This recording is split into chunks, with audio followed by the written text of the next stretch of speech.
Well, Durud Patriots, good morning, good afternoon, good evening, wherever you are. Welcome to day 103 of Iran Revolution Live. 103 days with your wonderful and amazing host, Mr. Armin Navabi. And your wonderful and amazing host, Goldie Gamari. Thank you so much. Armin, how are you doing today? I'm good. I'm good. I have a much better understanding now on what's going on behind the scenes with Ghalibaf and JD Vance. So I feel confident regarding the direction of how things are going. So I'm happy. Really? Yes. I would love for you to dive into Oh. that and let us know what you're thinking. Oh, really? Okay. Okay. Of So course, of course. okay. it seems that Ghalibaf has actually behind the scenes been very flexible with the Americans and the very, very opposite in front of the cameras. And the problem that he's having is that the Americans keep coming, say that he is being very flexible behind the scenes. And then that is making the pro regime people get really angry regarding if that's actually the case. And then he has to come out and be like, no, no, no, no, no, I'm not doing any of that. And then he comes and he puts it on his maximum. Like, so there's two Ghalib. We were dealing with two completely different Ghalibafs here. One who is behind the scenes becoming like so-called very reasonable, very flexible Ghalibaf, and the Ghalibaf who is scared out of his mind from the pro regime people in front of the cameras and coming out and putting the most extreme non flexible face on in front of the cameras just to make sure that the pro regime people don't turn against them. So we're dealing with two Mr. Ghalibafs right now. So how do you think that's going to play out? Because I mean, I'm sure like the Americans must know. They must know that this is the case, right? So Yes. they must know that by portraying Ghalibaf as this sort of moderate, reasonable person, that's going to make the hardliners very angry, Yes. right? Yes.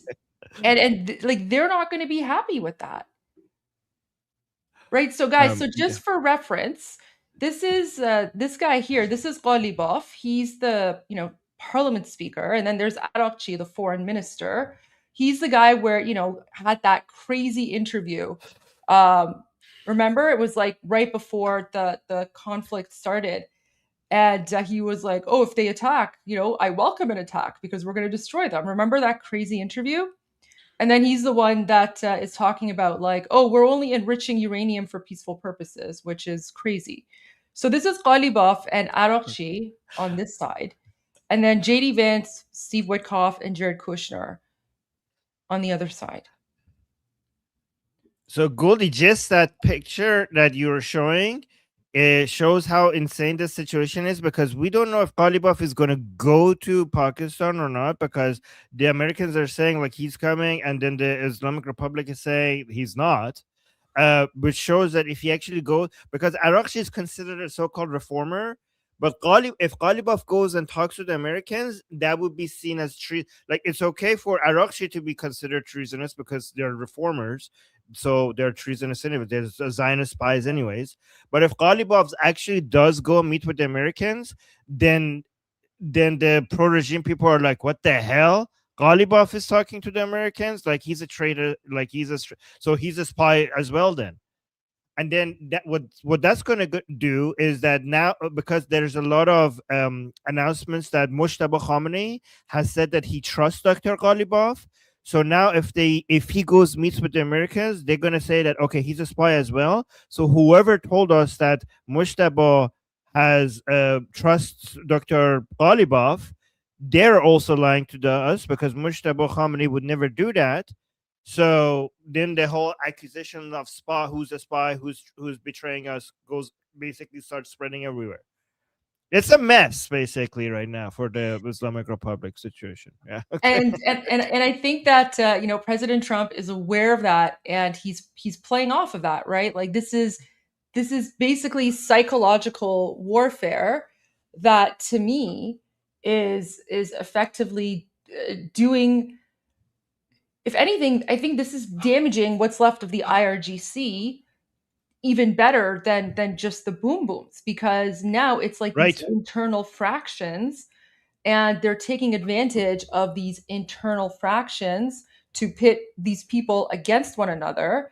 And I think it's basically become like these irreconcilable differences now between the various factions, because like you've always said, the glue that has held all these terrorists together is Khomeini, and Khomeini is dead. Yeah, exactly. I mean, if I was Ghalibaf, I would be like, listen, I will give you everything you want, including the enriched uranium and the guarantee that we will never enrich anything again. Just can you shut up? Can you just not say? Can you just stop exposing this Jekyll and Hyde thing that I'm doing here? Like, can you just like let me save face to the pro regime people? Like, do you guys like why do you guys have to keep going on the media and just telling everybody that I'm behind the scene? I'm doing this to you guys, so I don't know. And then here's what's interesting. When I'm looking at his X profile, Mm. he reposted something from Mushtaba's account, right? The cardboard leader. And it translates to: Dear warrior brothers, the desire of the masses of the people is the continuation of effective and regret inducing defense. Furthermore, the leverage of blocking the Strait of Hormuz must certainly continue to be used. So Ghalibaf uh, reposted that. That's from March 12th that he reposted, but he reposted that recently. And then, just a few days ago, he was like attacking the Americans. He's like, your reckless moves are dragging the US into a living hell for every single family. And our whole region is going to burn because you insist on following Netanyahu's commands. Make no mistake, you won't gain anything through war crimes. So you're right. He is definitely portraying a very different image online. Yeah. And then he's also going with like this. Now, this is what I want to get into. I want to like get your thoughts and comments on this 10-point plan, because there's so many different like 10-point plans or like a 15-point plan. And obviously we don't trust the anything coming from the Islamic regime.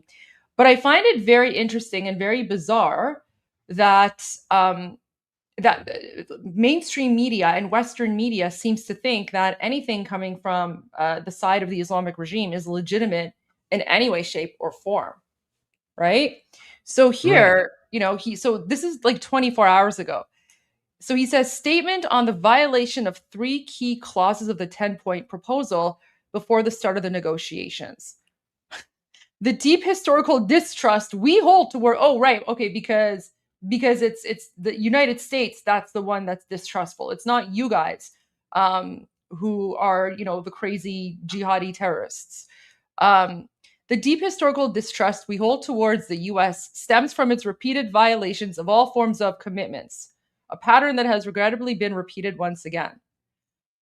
As the President of the United States has clearly stated in his truth, the Islamic Republic of Iran's 10-point proposal is a workable basis on which to negotiate and the main framework for these talks. However, 3 clauses of the proposal have been violated so far. Oh, wow. Okay, so what he's saying is that this 10-point proposal that the Islamic regime provided, which part of that proposal included agreement to enrich uranium, right? So Yeah. so Ghalibaf is claiming that President Trump agreed to that 10-point plan, which we know is not true. Yeah. Because like that was never part of the English version that was given. And we don't even know if that's the one that was given. There's at least 3 10-point plans that Yeah. are different from each. I mean, JD Vance exposed them and are like, yeah, the 10-point plan that they're putting out there is not the one. The one that they gave us was one fantastic. JD was like, the one that they gave us was wonderful, but the one that they gave out to the media is like, oh my god, the maximum demand. So Goldie, it's actually possible that Ghalibaf has told the Americans that he will even be willing to give the enriched uranium. Like he has been telling them that. Like that's how attractive it looked to the Americans, which is like insane if true. And that would mean Ghalibaf, like the pro-regime people, will not, تیکه بزرگش میشه انگوش کوچیکش. Like they will like tear him apart. The pro-regime people will tear him apart. And this is not sustainable for the Ghalibaf people. Like if they're like, how long can you like go on with this? Like at some point you're going to be exposed to your own supporters that you're doing this.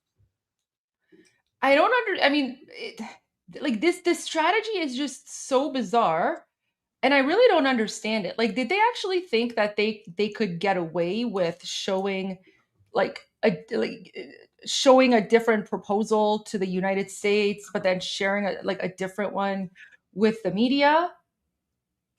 There's a saying in Persian, "Azin setun be un setun faraje," which has been this policy of the Islamic Republic. Basically, their policy is like, just let's live for the next 24 hours. So for us, it doesn't make any sense because long term, it doesn't make any sense how like this is going to all fall apart. But for the Islamic Republic, they see it as a win if they're not dead for another 24 hours. So they're not thinking long term. They're thinking like, let's just survive the next 24 hours and not die. And if you look at it short term, it does make sense actually. But so something like, if I was them, and I don't know, maybe I'm being too like reasonable and rational about this, but if I was them, I mean, do they not understand that just this in and of itself, the fact that they gave the United States one plan, but now they're sharing a different plan with, or like a proposal, right? They gave the US one proposal, but now they're sharing a different proposal with the media, and they're claiming that President Trump agreed to this proposal, and now President Trump is, violating the terms of the ceasefire. Like if I was on the US side, I would look at this and be like, well then why are we even negotiating when like right before even before negotiations began, you guys are lying and you're putting out fake news and fake propaganda once again. Well, I mean, I think that Americans understand that they need to lie to their own followers. So, and if they can't do that, they wouldn't be able to negotiate. So maybe they're just letting them like, sure, whatever it go. Like they're showing them a little bit of flexibility, because I think the Americans are more focused on what they're going to do rather than the propaganda that they need to put out there for their survival. So maybe they're being a little bit flexible with that. But here's the thing, though. I mean, it would be one thing if, let's say, they were sharing this with their own followers, like in Persian, inside of Iran. But this is what they're sharing with mainstream media. And President Trump spoke about this. President Trump spoke about this plan. So let me go to President Trump's. See this is what he posted yesterday. So let me just remove the chat so people can see the screen. So President Trump posted yesterday, just over 24 hours ago. He said, numerous agreements, lists, and letters are being sent out by people that have absolutely nothing to do with the USA-Iran negotiation. And in many cases, they are total fraudsters, charlatans, and worse. They will be rapidly exposed after our federal investigation is completed. There is only one group of meaningful points that are acceptable to the United States, and we will be discussing them behind closed doors during these negotiations.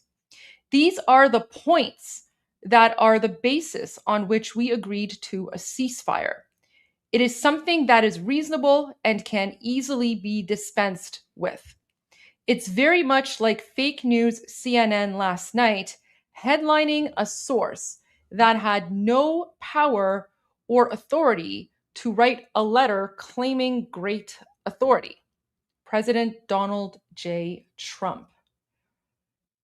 Yes. So they do. So the interesting thing here, Goldie, is that so 2 points. First of all, the reason why I think the Islamic Republic is even putting these fake narratives in English out there is because their followers will notice, like their followers, like they're not just following them in Persian, they're also following what they're telling the world. So that's why they have to. So even though it's in English, it's not for us, it's for the regime followers.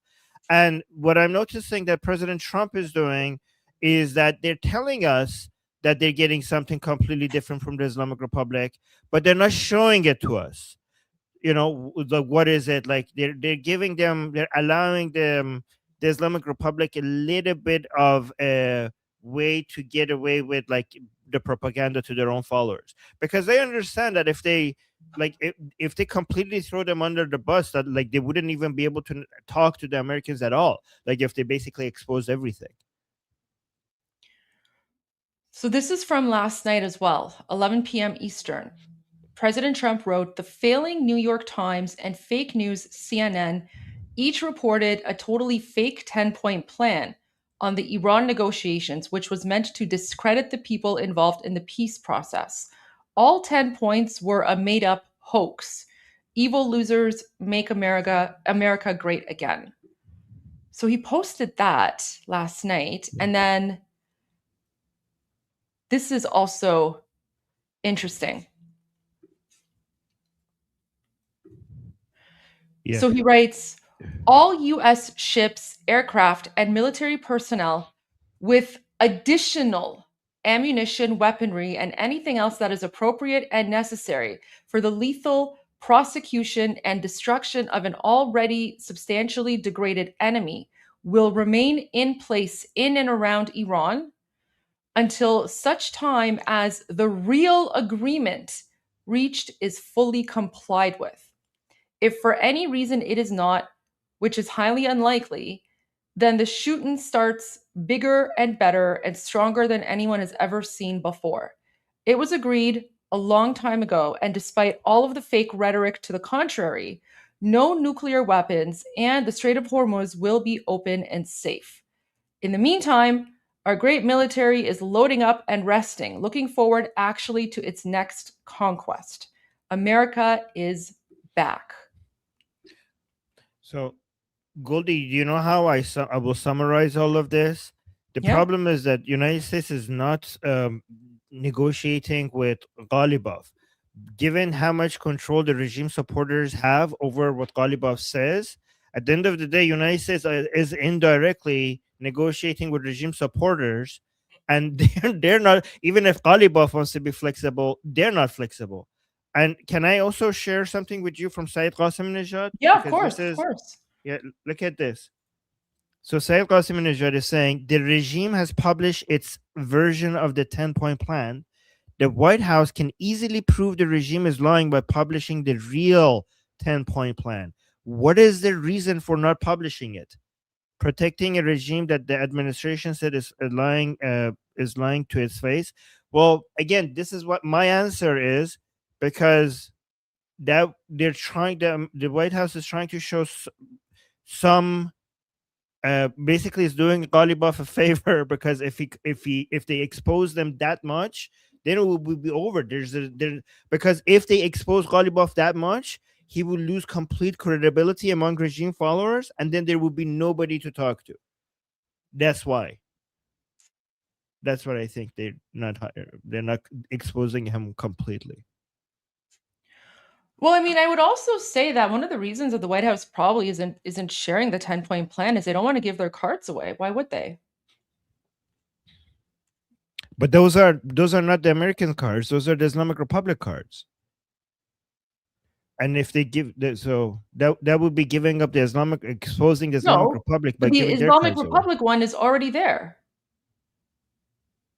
Well, not the real one. We haven't seen the real one. We've seen the fake ones of the Well, Islamic Republic. the Islamic, yeah, we've seen the fake one, but Saeed Qassemi is saying, why isn't the White House publishing the one that they received from the Islamic regime? Yes. And I'm saying there's probably a strategic reason for that, right? Like Yeah. all this like 10-point back and forth confusion, like I feel like this is a way to pit the regime against one another as well. Yeah, I don't I know. just think I think there's a spectrum on pitting. So there's different levels of basically causing chaos among the regime. I think like they're not going all the way. So they're going to. So there's this is very strategic. So if you basically expose the regime to regime followers, 50% it would be doubt. They will be like, oh, is Ghalibaf betraying us or not? And they will basically, oh, Goldie, this is actually very interesting. Look, listen to this. If you're not exposing Ghalibaf completely, then you will keep the regime followers divided. But if you expose them completely, then you unite them against unites all of them against Ghalibaf.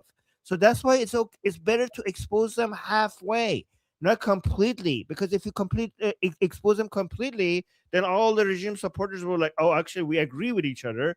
This guy has betrayed us. F him. Let's go to someone else. So that would unite them. Yeah. Okay. That's what I think is happening. That's why I Okay. think like I don't so I have a lot of respect for Saeed Qassemi-Najad, but I think on this I kind of see it differently, and that's fine because this is we're getting Yeah. into political analysis now, right? So we don't know what the right or wrong answer is, but my read of this is exactly what you said. My read of this is causing chaos, and Mhm.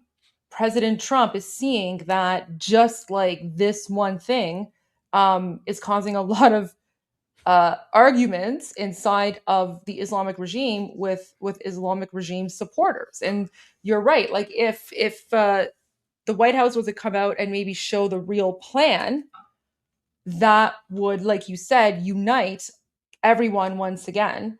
But right now, they're deeply, deeply divided. Um, Yeah. it might be, if you want, maybe play that video again.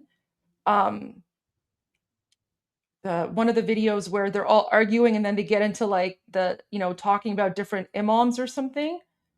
Oh yeah, I actually this is also one of the ones which is very good. This one because they actually show like this fight here. So they're disagreeing. Like, why did we doing a ceasefire?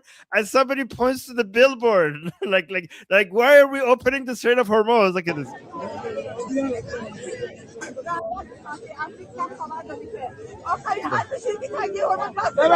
So look, like he's saying that the last thing that that our Lord said is that they have to keep closing the Strait of Hormuz. And like everybody's pointing up. We're like, guys, look up there, look right up there. And they go up there, and the billboard is quoting their supreme leader saying that the Strait of Hormuz will remain closed. And like, then why are we opening it? We even look the billboard says that Mustafa said that it would remain closed. They're like, look, that's the last thing our supreme leader said. It's right up there. It's on the billboard. And like, so why did you opening it? Why all of a sudden in the middle of the night you're saying that we are opening?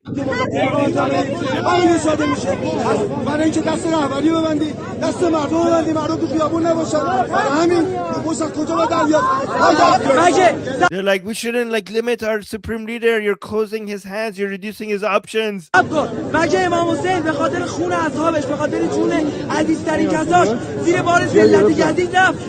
like Imam Hussein didn't accept the humiliation. He didn't accept the humiliation to accept the terms of Yazid. So why are we accepting this humiliation because of our infrastructure? Like we shouldn't accept this humiliation of the ceasefire. Like all of us, we're going to be in the field and we're going to continue to stay in the streets and we're willing to give every single drop of our blood.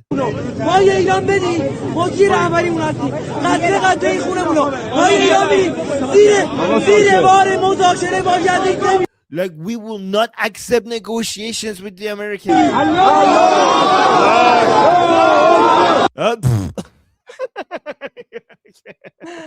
My gosh. Oh my god. Armin, I'm seeing, okay, this is totally random. I'm seeing a new feature on the studio in the studio, and it's called widgets. Do you see that? Oh, I don't know. And let then me there's see. something called polls, Polls, yes. and I just But added it. how do people respond? I have no Can you guys idea. respond? Oh, type 1 or 2 in the chat. Oh, Oh, people type 1 and it will yes, 2. Oh, that's great.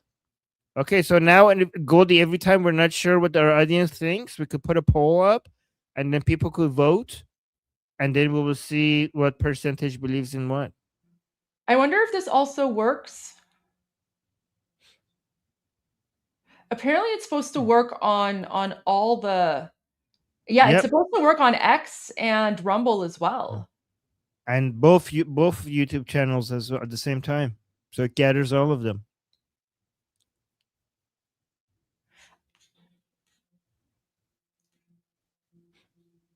I mean, I'll have to test it out separately on X maybe and on Rumble, but it seems to be working. So this is good because now from now on we could see what our audience. Cool. Yeah. Yeah, and then can like You know, put it by the in way, the Streamer corner. keeps adding new features really fast. I think because of AI, the coding has become faster.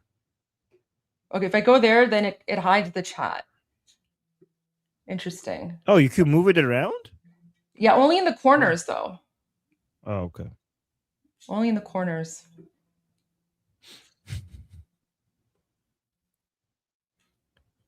Okay, cool. I was just curious about that. All right.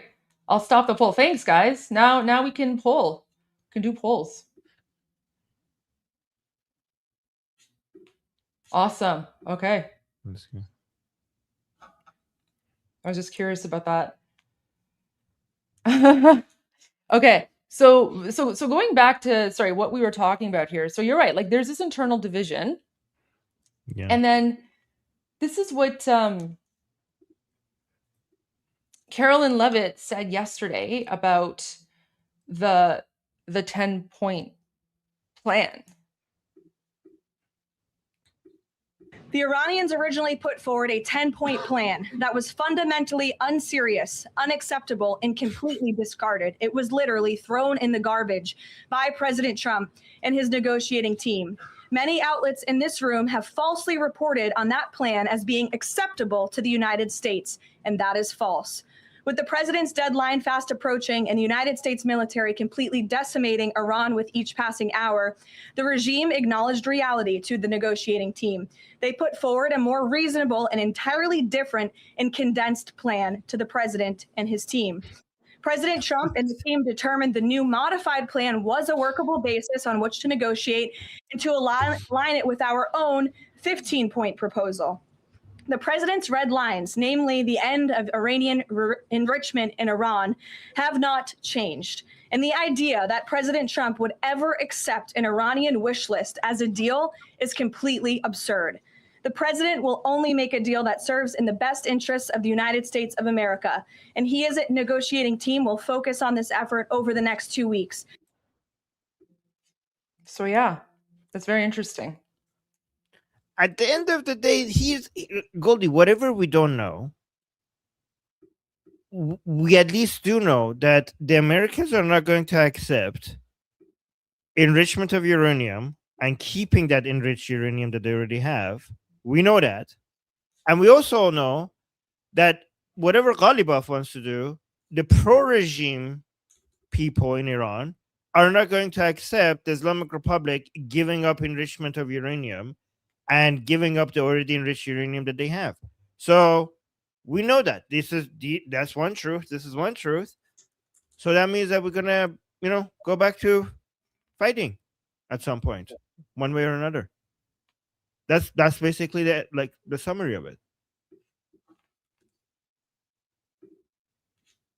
Yeah. No, absolutely. And we're getting into a situation, Armin, where there is so much unverified news, right? There's so much news out there. There's so much, going on that we don't really know about. It's difficult to, I think, really understand what's happening. But I find it very interesting that President Trump is confirming that the United States, military isn't going anywhere. The military aircraft, ships, aircraft, military personnel with additional ammunition, weaponry, they're not going anywhere. Because ultimately, strength, it's peace through strength, and the fact that more is going, that's interesting. Do we have any updates on the Strait of Hormuz? Is the Strait of Hormuz open or closed? I'm getting no, it's it's not not? open. I mean, it's open for what the Islamic Republic wants to be open, but it's not at all. Like, it's basically they're continuing to. This is why Brent is going back up a little bit. Oh, it dropped again. So let's just watch this very, very quickly. It's only 45 seconds from Fox News. Pakistan in peace talks, and this is what the table is going to look like for what could be J.D. Vance's biggest assignment yet as vice president. He will be there. Steve Witkoff, the special envoy, will be there. Jared Kushner, another special envoy, will be there on the U.S. side. On the Iran side, you've got the parliament speaker who has been talking to President Trump, Mohammed Bagher Ghalibaf, and then Abbas Aragachi, the foreign minister. Officials here are not negotiating in public about which points have to stay, which points have to go to end this military campaign in the Middle East. But it is very notable, both here at the White House and at the Pentagon, officials are starting to refer to epic fury in the past tense, something that happened, something that was very effective. Aragachi sounds like a vegetable or something. Aragachi. Honestly, I'm really enjoying all the different pronunciations of their names. I find it really funny. I love it. I love it. It seems like a seasoning that you put on your food or so. Aragachi. Put some aragachi. Well, starch is mushroom. So. Oh yeah. Oh man. Aragachi. Okay. But Goldie, if Ghalibaf actually goes to Pakistan to meet with the Americans, oh my God, I can't wait for the videos of pro-regime people and the comments by the pro-regime people losing their mind. They're like, oh my God, we knew it. Ghalibaf is also a traitorous Zionist spy. Oh, get him. Somebody get him. Oh my God. So, by the way, guys, so if you look at this, this is actually a very good image here. So, the understanding is that Steve Witkoff and Jared Kushner are at the level of Abbas Aragachi, right? And that's why if they only send Steve Witkoff and Jared Kushner, the Islamic Republic is supposed to send Abbas Aragachi. But J.D. Vance is supposed to be higher level, right? Because he's the vice president. So his equivalent would be Mohammed Bagher Ghalibaf. So if they don't send Ghalibaf, you're supposed to not send J.D. Vance. If they send Ghalibaf, then you're supposed to send J.D. Vance. So the meeting of equals. That's the way that the Islamic Republic is looking at this. Well, not the Islamic Republic, like the Ghalibaf camp of the Islamic Republic. I mean, we don't even know what we mean anymore when we're talking about the Islamic Republic. We have to talk about the specific camps instead of just talking about the Islamic Republic because it's more fragmented than ever before. Listen to this. This was just posted. Comments from President Trump on the ceasefire in Iran. The president telling NBC News in a brand new interview that he was very optimistic a peace deal with Iran was within reach and that Iran's leaders talk much differently when you're at a meeting than they do to the press. They're much more reasonable. President Trump also saying that if Iran does not make a deal, quote, it's going to be very painful. That just in. John? Well, so Sanders. So the Goldie, I think like by now everybody should have been now used to this whole roller coaster that we're going in. Yeah. So when President Trump says, I'm very optimistic, he's not very optimistic because just 2 days ago he was like, I'm pretty sure we're going to end the civilization. And then that like he didn't do that. And today he's saying, I'm very optimistic that we're going to have a deal. So this is just a roller coaster strategy that we just have to. We're just on a ride. We're on a roller coaster ride. I mean, Mahir is right.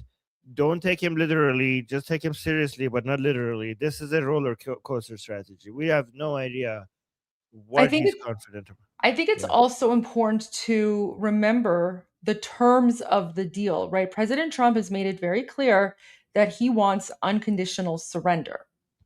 Okay? Unconditional surrender means laying down your arms. It means getting rid of the IRGC, disbanding the IRGC, right? What would that do? Unconditional surrender would weaken the Islamic regime to the point where the people can rise up and overthrow them. So, Yeah. so guys, there's only two outcomes here. There's only two outcomes.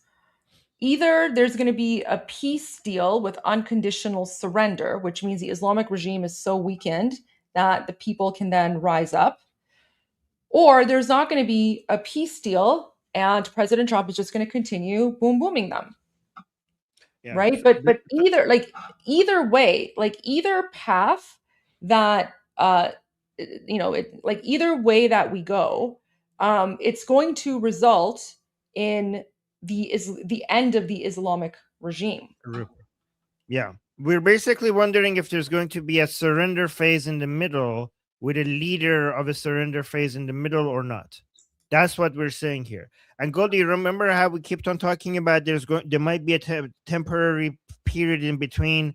So there's the revolution phase, there's the transition phase, and then there's the post-transition phase. But it would be more peaceful, and if we could get it to a revolution phase, a surrender phase with the leader of the surrender phase, and the transition phase with the leader of the transition phase being Princess of Pahlavi, and then a post-transition phase. So if we could insert a surrender phase here in the middle, that means that a lot of these objectives could be done without military, without a lot of boom booms, like less boom booms, more surrendering, which is good because that means that we get to keep more of our infrastructure if we could do it with a surrender phase rather than skipping the surrender phase. And it looks like right now they're seeing if the leader of the surrender phase could be Ghalibaf. That's what's happening. So the Bakhtiar or the Gorbachev, I don't know, or the Sisi in the middle before we get to the transition phase with Princess of Pahlavi as the leader could be the Ghalibaf.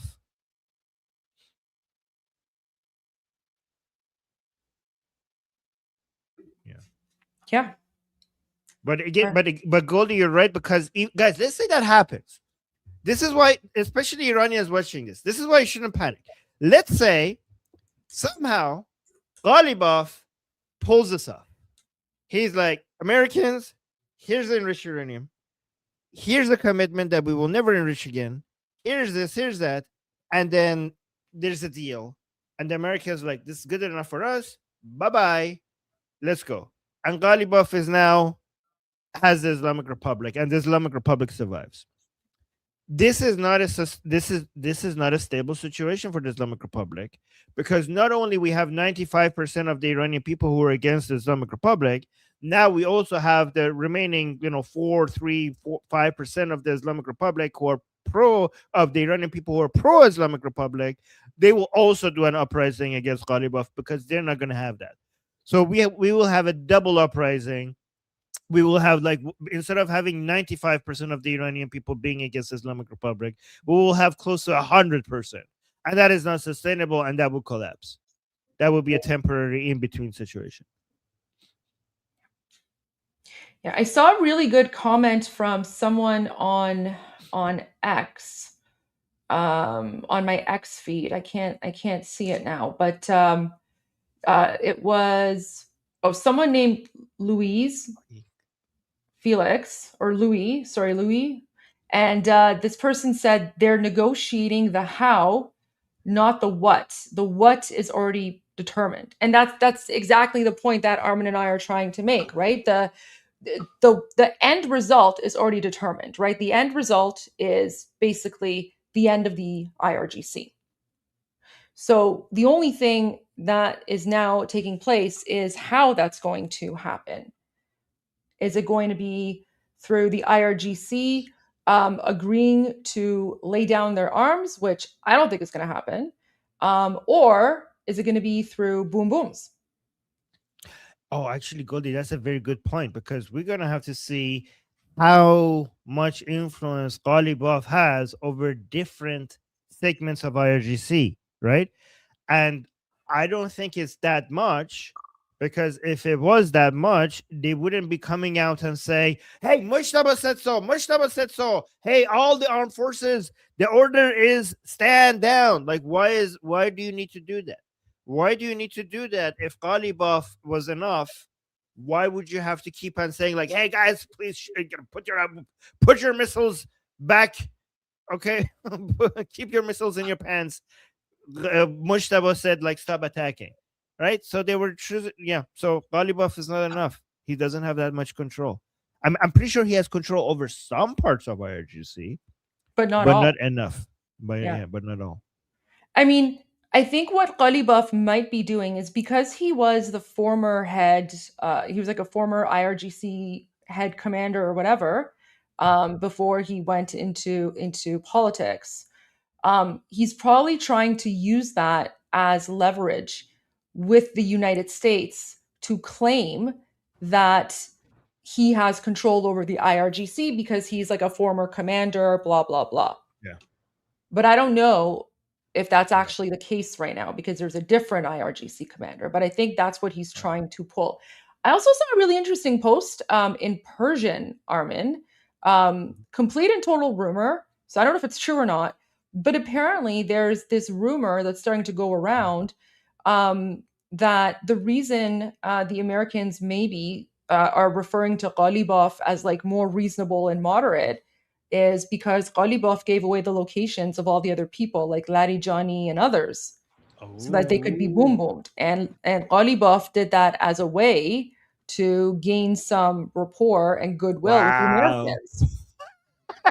Can you imagine I if don't that know if was that's true? true. I don't know if that's true, but if it is true, I wouldn't be surprised. He's historically more pragmatic, self-interested, and uses these whole religious mumbo jumbo more as a way to gain power rather than actually being a genuine believer. So I wouldn't be surprised. Like, if you get that rich and that influential within the Islamic Republic, you're one of the more pragmatic minded Durkas rather than the Mahdi ones. Yeah. So here's I wouldn't what, be surprised if he also gave away the fact that the enriched uranium is still under the rubble and they haven't been moved. Like me, he might have also said that. And also, he also gained some favors from the Americans by showing that he could move ships from the Strait of Hormuz. Like, you know, President Trump was like saying, like, oh, they let 20 ships go through. So that Americans were like, okay, that's nice. So he has some influence. Yeah. here's another video of the internal. I don't think we've seen this one. This one is English subtitles too. Oh.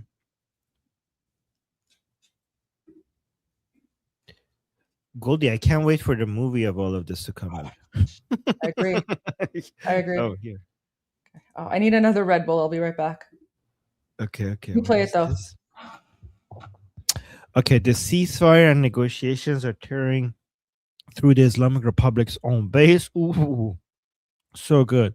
What was once controlled messaging has turned openly hostile, with rallies now filled with vitriolic attacks on regime figures. Muhammad Baqir Ghalibaf, who is leading talks with the US, is being openly insulted. Ooh, guys, did I not tell you this is going to happen? Are you not impressed? I told you this is going to happen way before it happened. Way before it happened. Are you not impressed? Muhammad Baqir Ghalibaf, who is leading talks with the US, is being openly insulted and denounced by regime supporters. He's being called a bastard and a freeloader, exposing deep fractures within the regime. Oh, this is so good. This is so good. Oh my God. This is good to be right about this one. Hold on, let me refresh this because it's not here. Oh, these are my guys. I love watching these videos so much because this is how the regime falls. This is how the regime falls. For years on my Persian channel, I've been saying that the best thing that we have for the regime to fall is this internal division. Like, even when the master revolution started, I said, guys, Iranian women taking off their hijab, the reason that hurts the Islamic Republic is because of this internal division that it causes. And now, for years, I've been saying this, and now you see it happening. It's like today news has come in and been confirmed that where has Ghalibaf gone? Islamabad. Guys, remember just a few minutes ago, I was telling you that if Ghalibaf goes to Islamabad, it will be confirmed that he's going to be meeting with the Americans, and that will make these people see red. Look at this. They're like, oh my God, the news has been confirmed. He's going to Islamabad. He's going to Islamabad to eat and negotiate. Oh my God, he's raising his voice. To eat? Let me see. Make sure. I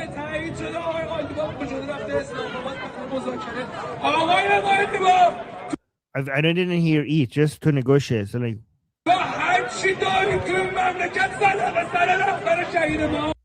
wow. This translation is completely wrong. I'm just going to listen to it and translate it myself. This translation is wrong. So you think, yeah, the news has come that Ghalibaf has gone to Islamabad. That part is right.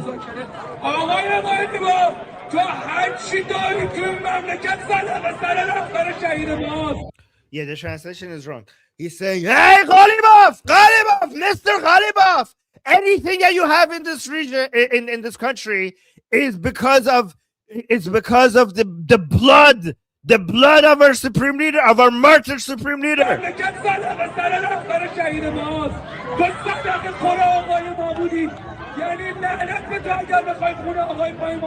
And I curse be upon you, if you want to betray the blood of our martyr supreme leader.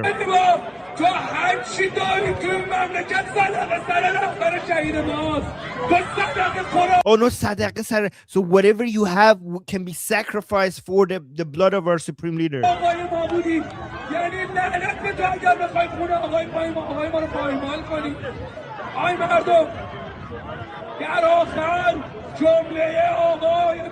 Yeah, the translation is completely wrong. He's saying, oh people, the last sentence of our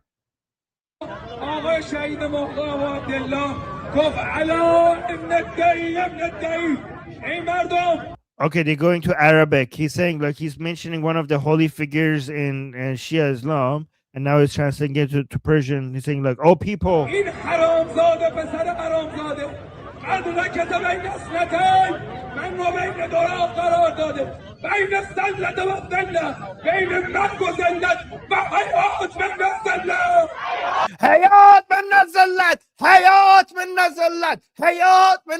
guys, this is the famous thing. So he's basically quoting Shia religious people back in the times of the Hussein and Ali and stuff, regarding that they're not going to accept hypocrisy, that they so Hussein in Karbala, the third imam of Shia Muslims, before he was killed by Yazid, he said, we will not accept this. We will never accept this humiliation. This is a famous thing.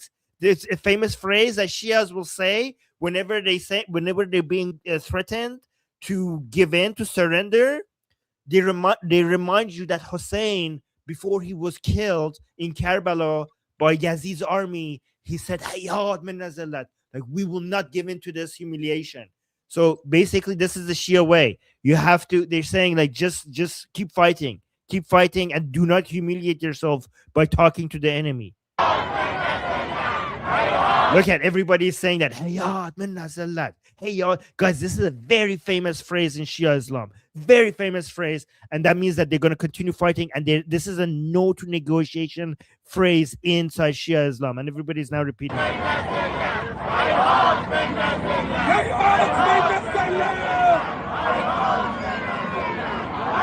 So guys, this is gonna make you a Durkha expert. So you already know hey dad, and so, but Hayat min Nazalat, this is something that you have to learn as well. which is like, if guys, one day we have to tell you the story of Hussein so you could understand that every time in geopolitics, in Shia geopolitics, when they want to make sense of everything in modern times, they have to go find a story back about Ali, Hussein, Fatima, Hassan, to see something that they, you know how Sunni Muslims always look at what Muhammad did to figure out if what they're doing is correct or not. That's not what Shias do. Shias look at Hussein, Ali, Fatima mostly, and sometimes when they have to give in, they go and look at what Hassan did. But these are the people, these are the stories that if you understand, you will be able to make sense of their, policies. But Goldie, they're cursing Ghalibaf now. Ghalibaf, guys, this is a huge escalation because Ghalibaf is not considered to be a reformer. He's considered to be a hardliner, right? But he was like a little bit, friend, like so-called reformist leaning, and some people, like a lot of hardliner so-called regime supporters, were skeptical about him. Like, is he like one of us or not? So when they curse people like Hassan Rouhani and Javad Zarif or Muhammad Khatami or Hassan Khomeini, that's normal. But now they're going after Ghalibaf.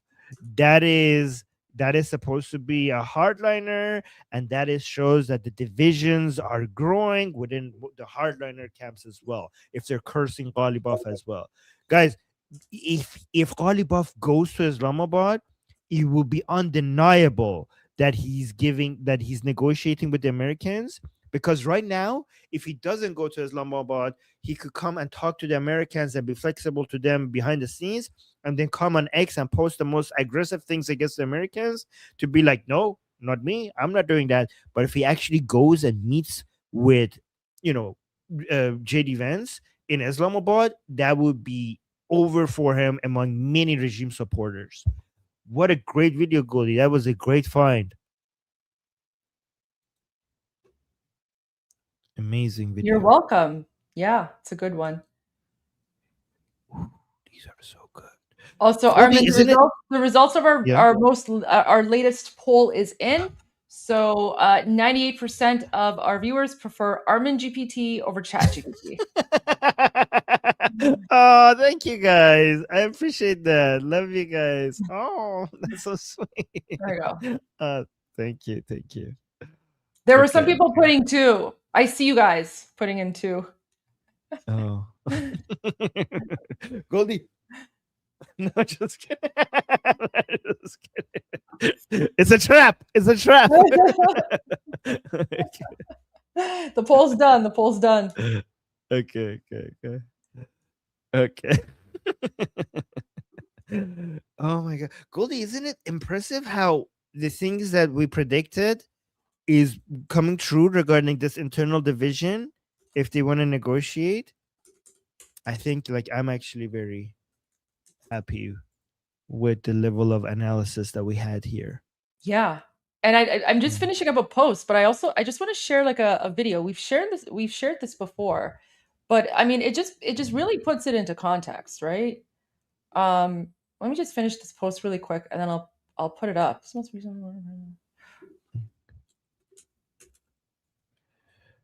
I'm organizing the tweets that I want to go over in the group discussion today. Yeah. I'm organizing them so that I can summarize everything at the beginning for our group. Let me put this. Oh my God, this is so good. Oh, all right. So, guys, while Goldie is preparing that, let me actually then explain to you some the Hussein story. Okay. So, because again, if you understand this, you will always try to make sense of things from now on. Okay. So, after Muhammad died, we had 4 caliphs. How do you say it in English? Khalifa. Okay. So they're rightly guided ones that Sunnis believe, they agree with, right? So Abu Bakr, Omar, Osman, and the 4th Khalifa is Ali, which is for Sunnis, that's the 4th Khalifa. But for Shia Muslims, they don't believe in the Khalifas. They consider him to be the first Imam. So we have 12 Imams in 12 are Shia Islam, starting with Ali, and the second one is Hassan, and then third one is Hussein, and it goes all the way to 12, which is the Imam Mahdi, the 12 Imam, which is in hiding, that they're still waiting for. The hide and seek champion of the world. So Imam Hussein, the main Imam is Imam number 3, Hussein, and what happened to him in Karbala, and the fact that he sacrificed his life to go fight in a battle that he knew he would lose to save Islam, and the events that happened during that battle in Karbala, in Ashura, in the day that the time is Ashura and the location is Karbala, is the center of of how Shias try to make sense of politics. The events of that day, when Hussein's army was up against Yazid's army. The Yazid is the evil person according to Shias, and Hussein is the good Imam that went and sacrificed himself to save Islam. So one day we might want to go through what happened to Ali, to Hassan, to Hussein, so that you guys, when these Durka people, they refer to them, you have a better understanding of what stories they are using to make different points. What is this? So I just wanted to say, like, this guy. So this is Ghalibaf. This is Ghalibaf, the Speaker of Parliament. He's leading the Death to America chants in the Islamic regime parliament. This is the most reasonable and moderate person that's left alive in the Islamic regime for the United States to negotiate with. So just watch this. This is Ghalibaf. This is the guy that's more moderate and less radical than the rest of them.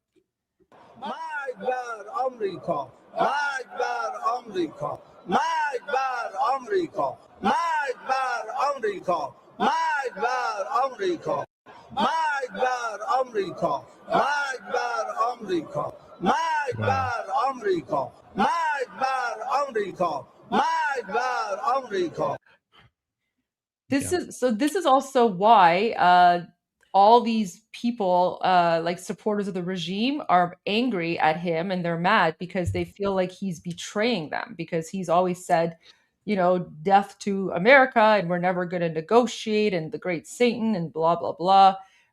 This is a guy who's supposed to be moderate. I mean, he could be moderate compared to, I don't know, Khomeini or something, but he's certainly not moderate compared to like a normal regular person. I mean, whatever he says, like, he just says whatever he needs to say to survive. Yeah, like, he doesn't believe in anything. He just wants power. He ran for president, like, I think 4 times or 3 times. Like, he just wants power. That's what he wants. But anyways, Goldie, I need to go to our discussion group. So guys, I'm going to put the link in the chat if you guys want to come talk to me there and ask me questions about what's happening, about details regarding behind the scenes within the structure of the Islamic Republic, the Shia ideology, and how that relates to their way of politics. Anything you want to ask me about what's the current, military operations, the current so-called ceasefire, if you want to come and, what's going to happen with the Iranian people, what stage the revolution is at right now, come and talk to me there. And again, the link is in the chat. On the Atheist Republic channel is also pinned to the top. So I'll see you guys there, and I'll be back with Goldie in about 2 hours or so. Quick question before you go. Do you know this person? Let me just send you the link to his account on X, because he posted something really interesting about Ghalibaf, but I have no idea who he is. So I don't know if I should share this or not. Oh, I follow him. Okay. Hold on, let me see. Like, is he regime or not? Let me ask around, maybe. Let me see who follows him. Because he wrote this post about Ghalibaf. It's really interesting. He seems to be followed by a lot of pro I don't know.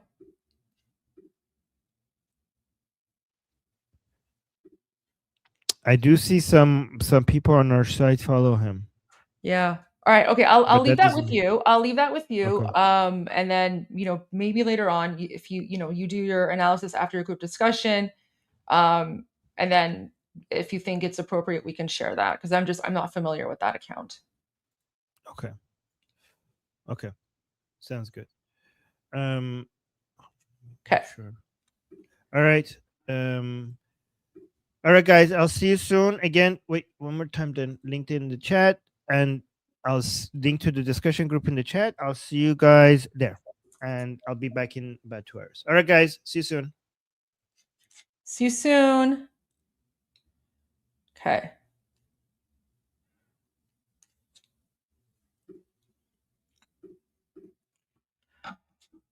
So, let me just play.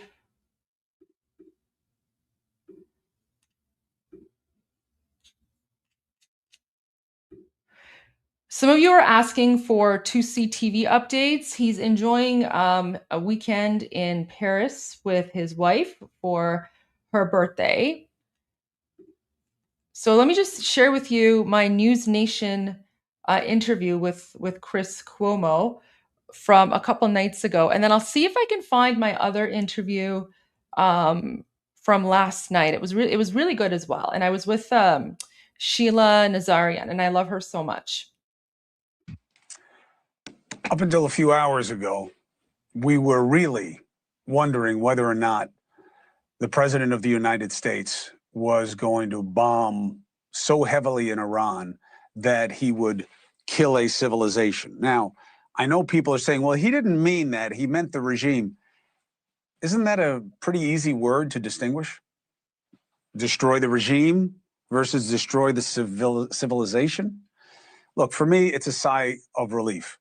I don't know how this situation gets any better for America. I don't have any reason to believe that the regime, which is still in place, there's no indication it won't be in place, and it clearly still has weapons, and we don't know anything about its nuclear capabilities. But here's the other factor that matters. What does this mean for the people living under the yoke of the regime's oppression? I want to bring in an Iranian-born human rights activist, all right, Goldy Gamari, who was just, 1 year old when her family fled Iran after an assassination attempt on her father. Just last month, an Iranian-linked, or really regime-linked hacking group placed a bounty of 250 grand for her head, literally. Goldy joins me now. Thank you very much for taking the opportunity. This is a tricky situation for the American people, okay? You know very well, I don't have to tell you, you understand us and our culture. It is your culture as well. You understand what's going on here. What do you want to say to people who say, we want good things for you, we just don't want to do it this way, and we're afraid of that it never ends, and the regime is still going to be in place? What does this mean to the people that you protect and defend? Well, first of all, thank you so much for having me on. It's an honor to be here. I'm very thrilled. And I'm actually more American than you might think. My dad actually lived in Texas in the 70s for a decade. He went to Texas Southern University. Yeah. So Texas is my favorite state. With respect to what's happening right now, I mean, the reality is that the 1979 Islamic coup d'etat basically was successful because of Jimmy Carter and the Democrats. These are the same Democrats that today are attacking President Trump and trying to justify and defend a brutal Islamic dictatorship that has been murdering Iranians for the last 47 years. I don't know if you know this, but I actually noticed a few days ago, I was monitoring Islamic regime state TV. The Islamic regime was actually using social media posts by Chuck Schumer, Marjorie Taylor Greene, and Jon Stewart to attack President Trump and defend what it's doing. So there is a problem within the United States, I would say, with how the Democrats are attacking President Trump, and they're basically being useful idiots for the Islamic regime. Well, now with respect to what's happening, well, hold on, Goldy, let's go one point at a time. here's the other side of it. One, you got a lot of people within MAGA who don't like this. You got a lot of people who voted for Trump because they never wanted to see anything like this happen again in terms of military intervention without Congress, that we're not sure where it's going to lead. The second thing is, there is a big difference between wanting the regime to win and not liking how the government is going about dealing with the regime. Those are two very different things. For instance, I would automatically understand getting rid of the regime in Iran. I'm not saying there's political will for it in America. What I don't understand is the president told the Iranian people, told the American people, I'm not here to change the regime. Then how does anything get better for the Iranian people? Why is that not worthy of criticism from your perspective? Well, ultimately, it's not up to the United States to instigate regime change. That's the right of the Iranian people, right? So it's our right to self-determination. What President Trump is saying, and I think it's really important to remember what he said back on February 28, when he announced that he has exterminated Khamenei and sent him to hell where he belongs. President Trump said that when our operation is over, the people of Iran will have a once in a lifetime opportunity to reclaim control of their country and take their country back. That's exactly what I think is happening here. So no, President Trump, it's not up to him to instigate regime change. It's up to the Iranian people.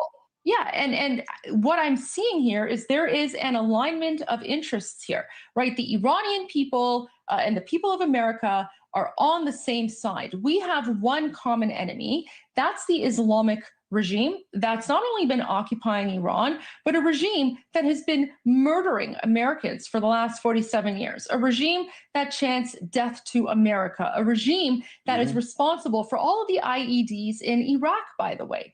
No one ever considers the fact that there's a lot of proxies, Hezbollah, Hamas, Houthis, other Ashtabi in Iraq, that are all responsible for the deaths of American soldiers. It's very real. One of those IEDs blew up a foot from my face. I understand very well what they're capable of and what they do. I'm fine. The fighting men and women did what they do best. We rely on the majesty of our military. They are amazing individuals who are capable of amazing things. Kept me alive, did everything they had to do, just like they do day in and day out. The question is whether we're abusing... By the way. No. I'm just a reporter. I was just there watching what they do. My point is this, Goldie. Before this, the regime was in place. We don't know what the situation was with the nukes. We don't know what the situation was with the missiles, but they clearly have them because they're using them like right now as we speak. The Strait was open. Gas was in a different place, which matters to Americans as it should. And we were ready for a war at home over what is going on with affordability and healthcare. Now the Strait is closed. It is a calamity. We don't know whether the regime, you can do enough to degrade it. And there are big economic reverberations. And many of us are worried that our military families are going to once again have to carry the load. What do you say to Americans who have these concerns? So the price of oil, if it has been down, it's been artificially down, and it's been down because of the blood of the Iranian people. It's because 90 million Iranians have been held hostage. But I want you to think about this. The Islamic regime was incredibly close to having nuclear weapons. Even now, as part of this fake ceasefire deal that the Islamic regime claims that they have made with the United States, which is false, by the way. And we can get into the terms of the fake ceasefire deal that the Islamic regime is putting out. But they're claiming that the United States has now agreed to allow the Islamic regime to uranium enrichment, basically. And I just want you to imagine, if you think the price of oil is bad right now, this is temporary. Just imagine what would happen if a nuclear Islamic regime had control of the Strait of Hormuz. So what's happening right now is short-term pain for long-term gain. What I can tell you is that prior to 1979, when Iran was an ally of the United States, the price of oil was down. And President Trump is a very, very smart businessman. He knows that in a free Iran in the future, the price of oil will go down, because at that point, instead of Iran selling its oil or giving oil to China, we're going to be, selling that oil to the United States or whoever else that needs. Right. That's understood. That's understood. Yeah. Look, a free Iran is better any way you look at it. The question is, what can America do to motivate that? Is this the right thing? But I'll tell you something, as you well know, America controls a lot more of the world oil market than Iran ever has or ever will. So this shouldn't be just about oil. But it is definitely a very tricky bit of business there for the Iranian people who are in such a desperate position, and for the American people who are also, a lot of them, in a desperate position. Goldie, thank you for coming on. Thank you for making your case. You are welcome here to make the case as we go forward. This is certainly not the end. Thank you very much. Happy to come by anytime. Thank you so much. Thank you for watching. Guys, I don't really have a lot of experience with Chris, but I really enjoyed that. I thought he was fantastic. Like he was, very receptive. His producers were great. And like he knew exactly where my position was. Like I had a, quick call with his producers before, and they said, Chris is very excited to have me on. So I really enjoyed that. I thought he was fantastic. And, I really enjoyed having that conversation, right? Because you guys also have to remember, the questions he's asking, of course, you guys know the answers, you guys know the topics, because, all of you have been watching Iran Revolution live and following along for a very long time. But the whole point of doing different media interviews on various outlets is to reach out to new audiences. So I actually really enjoyed the questions, and I never shy away from a tough question, right? Like I actually welcome tough questions because it gives an opportunity to expand on an idea and to provide your perspective.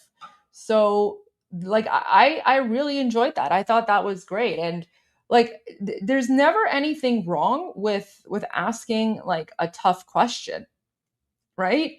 That was a great conversation. Like I really enjoyed that. You know what? It's okay if he interrupted me, guys. I have a habit of rambling because there's so much information that I have.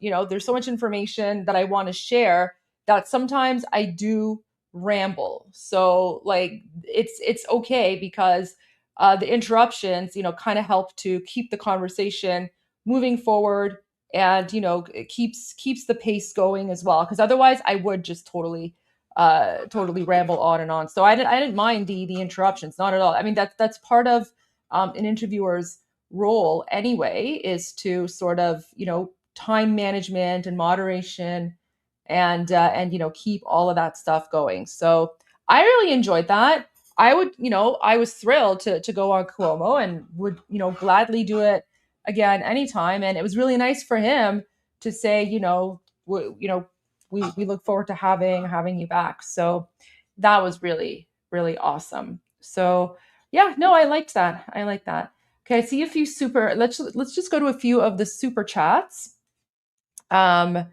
And then we'll go to some other breaking news.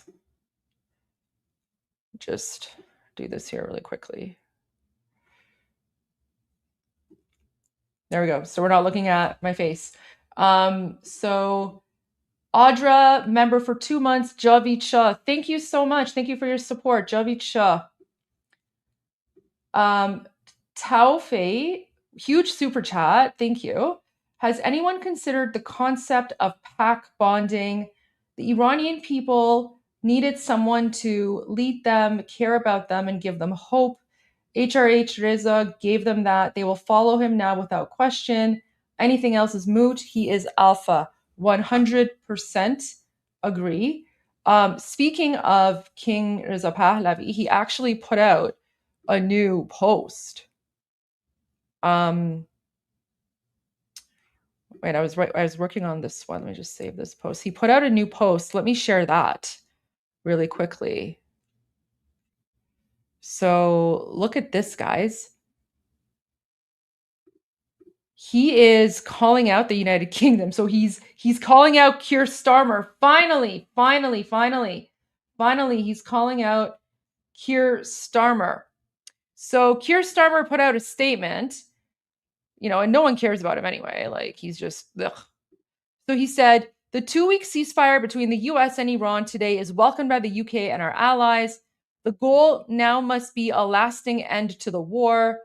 Along our international partners, the UK will work to ensure a return to freedom of navigation in the Strait of Hormuz. So I'm just going to put traitor. Just put traitor. Okay. So King Reza Pahlavi responded to Keir Starmer, retweeted him. And let's see if he's already... Oh yeah, total ratio here. So Keir Starmer is at 8.1 thousand likes. King Reza Pahlavi retweeted him. Wait, so let's just go. April 8th. Okay, so Keir Starmer put this out April 8th, which is yesterday. He put this out yesterday. 8.1 thousand likes. King Reza Pahlavi retweeted this 2 hours ago.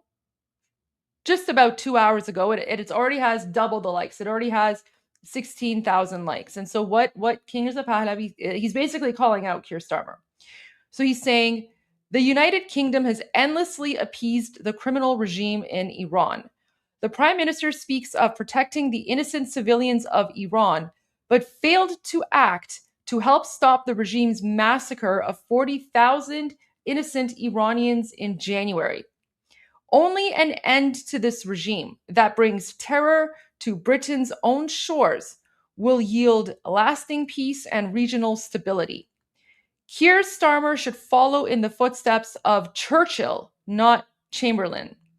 He should support the Iranian people's fight for liberty. The Iranian people will remember who stood with them in their hour of need and who stood against them. There is still time for the government to change course. Prosecute the IRGC that slaughters innocents. Expel the illegitimate regime's ambassador and act to support the people of Iran. So he is calling out the United Kingdom, and I'm very pleased about that. Okay. I have a few videos that I wanted to watch with you guys. So this one, I know this guy.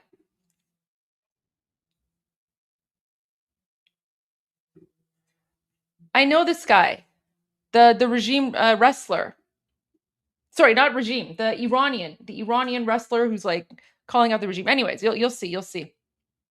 2 Iranian Americans who escaped the regime. Sheila Nazarian got out in 1985. She was 6 years old, smuggled in the back of a truck covered in burlap sacks. Sardar Pashai is a former Iranian national wrestling champion, former head coach of Iran's national wrestling team. His dad was a dissident and a political prisoner in Iran. Sardar says he could not go to his parents' funerals for fear of being arrested if he went back to the country. Sardar Pashai and Dr. Sheila Nazarian join me now. Wonderful to have both of you with us. Thank you very much for joining us again. Sardar, let me start with you. As you look at Vice President Vance, he's heading to Pakistan with other negotiators this weekend. What is your message for them as someone who understands the country from such a personal level? Hi, Martha. Thanks for having me. Actually, I saw Vice President before your program saying that deal is possible if Iran doesn't lie or doesn't cheat. But with respect Mr. Vice President, Iranian regime is going to lie and is going to cheat, and you cannot trust them. Why? Because their regime founded based on hatred and hostility toward Americans and Israeli, and we have been seeing that for the past almost half a century. But the result was just the regime got more aggressive, they took more hostages, and they executed more protesters. So do not give CPR to a dying regime. Dr. Nazarian, what's your message to the negotiators headed to Pakistan?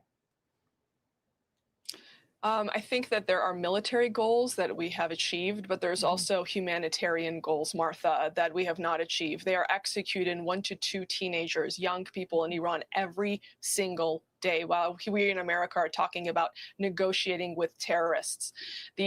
This regime has to go. There is no regime change, as President Trump, who I adore, has referred to many times. This is not regime change until this regime is gone and the Iranian people are freed from this murderous Islamist regime. I want to play for you. This is just a resident who spoke to the cameras on the streets in Tehran. And here's what he said. They were forced to accept these terms because of the resilience our people showed over these 40 nights, so that the blood of our martyrs would not be in vain, and so we could achieve our main goals on the international stage. Now we are recognized as a major power in the world. Now we are recognized as a major power in the world. Sardar, your reaction to what that man had to say? You know, a regime is using his propaganda everywhere, and you saw they. You know, I just want to say, like, Sheila is great. Sheila is fantastic. Actually, so after this, I'm going to share with you my interview from last night. I just screen recorded it, so I'll share that with you. And she was on as well. And that was the first time that I was like on with her at the same time. But, you know, we know each other. We follow each other on Instagram. And, you know, it's actually very, very interesting in a very heartwarming way to see how so many of us from different parts of the world have started to, you know, just very organically and very naturally, like, you know, whenever we do these media interviews, we always have the same messaging. And that's because we're all, you know, sharing the truth and the reality and, you know, what's actually happening inside of occupied Iran and what the people want. And so it's really nice how, even though like we're not like a team, like there's no, you know, official group or anything like that, but because we're all sharing the thoughts and, you know, of people inside occupied Iran, it's almost like we've become this organic team. And so, for example, last night when I went for my interview and I saw her, I just like this big smile came on my face. And then our interview was actually, even though like we weren't talking to each other from beforehand or even afterwards or even during, but it fits so well because both of us were like touching on different points and, you know, agreeing with one another. So we follow each other on Insta and stuff, but that was like my first sort of like, you know, real interaction with her. And she's just absolutely lovely person. And, you know, she's, her family is Jewish and they actually had to escape Iran after the 1979 Islamic Revolution because Iranian Jews were being persecuted. You know, prior to that, you know, her family lived freely in Iran under the Shah, right? Because there was like religious rights and everyone was equal and stuff like that. So I will play that video for you after this one. They took all of those children for using as a human shield. They don't care about the people. It's just like pushing this narrative to picture that all Iranian people supporting the regime and also hating America or the Western values. This is not true at all. When I talk to people, as you mentioned, with all of these difficulties, you know, they're buying generators, they're saving water, they are having an extremely difficult situation, which is caused by Iranian regime, but extremely worried that the regime survived. This is really the biggest fear they have. So when they see these military bases, detention center are being destroyed, they are not sad. When they are seeing these top IRGC members are being killed, they don't mourn them. Actually, they feel that the world is safer. So I hope international community do not forget about the people of Iran. Yeah, I'm so glad you're making this point. It's so important. We heard from a lot of Democrats, Dr. Nazarian, that they were shocked at President Trump's comments the other day about, the potential for ending a civilization. And then after he, agreed that they'd work on a ceasefire, this was their reaction to that move. Watch this. Donald Trump just caved, backing down from his fake deadline. Trump has backed off, and there will be some who will call it, taco. Right? Trump always chickens out, which is making way too light of it, but it is also a truth. Iran has taken America's and Israel's best punch and is still standing, still negotiating. The talk of unconditional surrender has been replaced. They are mocking us right now. Your reaction to that, Doctor? I think there's 2 points to be made here. Number one, the Democrats first say, oh, you're going to destroy an entire civilization. And then when that doesn't happen, they say, oh, he didn't destroy the entire civilization, Taco Tuesday. So make up your mind. And then the other point with the language of President Trump, Martha, Iran has been saying death to America and death to our civilization every single day for the last 47 years. So if President Trump wants to speak their language and say, no, you know what, death to you, good for him. He's just speaking in a language that they're going to understand. Sardar, just about 20 seconds left. Once again, what you want people to understand about how important it is that this doesn't end with this regime in power. Yes, very important. I think these people have tried many times. They got slaughtered. They deserve to be supported. And I hope President Trump, I have this message for you. Any point, 10 points, 15 points you have on the table for negotiation, please include humanitarian one. And also those people on the prison death row, you're important. You make a red line for them. Say don't execute any more prisoners. Thank you both so much for your bravery. You've been through a lot in your lives, and it's wonderful to have you both here. Sardar Pashayi and Dr. Nazarian, thank you for joining us today. Okay. Let me pull up my video now from yesterday. The idea that President Trump would ever... So that's me backstage. That's me backstage. ...ever accept an Iranian wish list as a deal is completely absurd. Plus, stocks surge with the Dow jumping over 1,300 points and oil prices plunging. Wall Street is staging a massive relief rally. We're tracking when those savings will actually hit your wallet. And Mamdani mess. New York City's first Muslim mayor finding it difficult to deliver. It turns out that running a city is a lot harder than coming up with catchy campaign slogans. All that and much more. The Pulse starts now.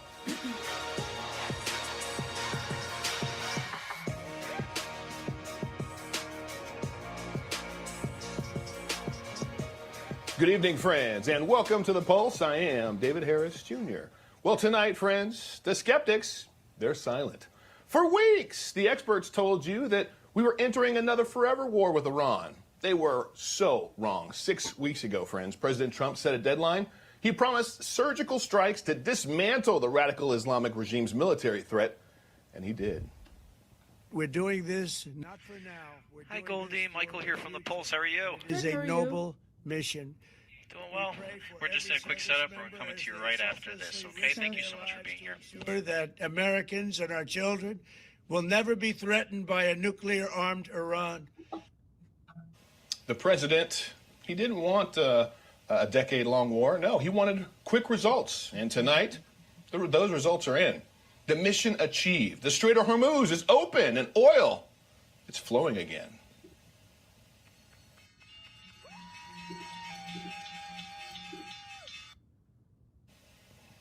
Wall Street is absolutely loving the news. Stocks surging as oil prices plunge. And soon, friends, you'll feel that at the gas pump as well. But look at the mainstream media. They seem pretty disappointed, practically rooting for the ceasefire to fail. Trump is now trying to brand that ceasefire as victory, declaring yesterday a, quote, big day for world peace, as if he did not start the day threatening to order the U.S. military to carry out some of the most serious war crimes. In the 12 hours between his threat and the announcement of a ceasefire, it's not clear that Donald Trump achieved any of his objectives. But don't believe that spin, friends. There is a massive gap between what Iran says to the camera and what they whisper in private. Today, White House Press Secretary Caroline Leavitt, she made it clear the media needs to just stop with all the lies. The Iranians originally put forward a 10-point plan that was fundamentally unserious, unacceptable, and completely discarded. It was literally thrown in the garbage by President Trump and his negotiating team. Many outlets in this room have falsely reported on that plan as being acceptable to the United States, and that is false. And to the IRGC leaders that are still alive and possibly still looking for a fight, Secretary of War Pete Hegseth has a simple message for you. Figure it out before it's too late. When he was finally able to activate his emergency transponder, his first message was simple and it was powerful. So for now, the White House says that the ceasefire will hold as long as the strait stays open. But if it closes, well, the mission restarts. It is that simple. America is leading, friends, from a position of strength. And the world is a whole lot safer tonight because of that. Joining me now are two powerful voices. Goldie Gamari, a human rights activist and former Canadian lawmaker who has dedicated her career to exposing the regime's radicalism, and Dr. Sheila Nazarian, a world-renowned surgeon and human rights advocate who fled the Did you see the smile on my face as soon as I saw her? I was like, oh, look who's here. And I was like, did you see that? I got like this smile on my face. I was like, oh my gosh, it's Sheila. Canadian lawmaker who has dedicated her career to exposing the regime's radicalism, and Dr. Sheila Nazarian, a world-renowned surgeon and human rights advocate who fled the revolution as a child. Ladies, thank you so much for joining the Pulse this evening. You know, there are reports that J.D. Vance will lead a U.S. delegation in talks with Iran and Pakistan this weekend. Goldie, I'll start with you. What's your initial reaction to these peace talks taking place? You know, I kind of see these peace talks as a little bit of a front. I mean, we've already seen that the Prime Minister of Pakistan has lied about the so-called 10-point plan and the conditions that the United States has supposedly agreed to when it comes to whether or not Lebanon is included within the terms of this ceasefire. So I don't really have a lot of faith in Pakistan, but I do have faith in President Trump. I have a feeling that President Trump knows what he's doing here. And, you know, what he's done, it's been great for the markets, but he's also exposing the IRGC. And right now, the reports that I'm getting from inside of occupied Iran is that the IRGC is pretty much collapsing. All the various factions are fighting amongst one another. There's one group that's very angry about the ceasefire. There's another group that is happy for the ceasefire. So I think as we continue to monitor events inside of the Islamic regime, we're going to see the Islamic regime moving more and more towards an internal collapse, which will give the Iranian people an opportunity to rise up, overthrow them, and reclaim the country. And that's exactly what we do hope takes place. Dr. Nazarian, there is a large gap between what the regime says publicly and what they're doing in private. Are they actually preparing, do you think, for long-term peace, or are they just reloading for the next fight? They're 100% reloading for the next fight. Think of them, David, as a cancer that if they are not completely removed from the body, will continue to multiply and grow. And I do agree with a lot of the things that you said in the intro, where we've gotten a lot of military wins. We've definitely dismantled a lot of the, armamentarium of the IRGC. We've killed off a lot of their leaders. This is all true. But one thing that was not mentioned is the humanitarian issues happening inside of Iran.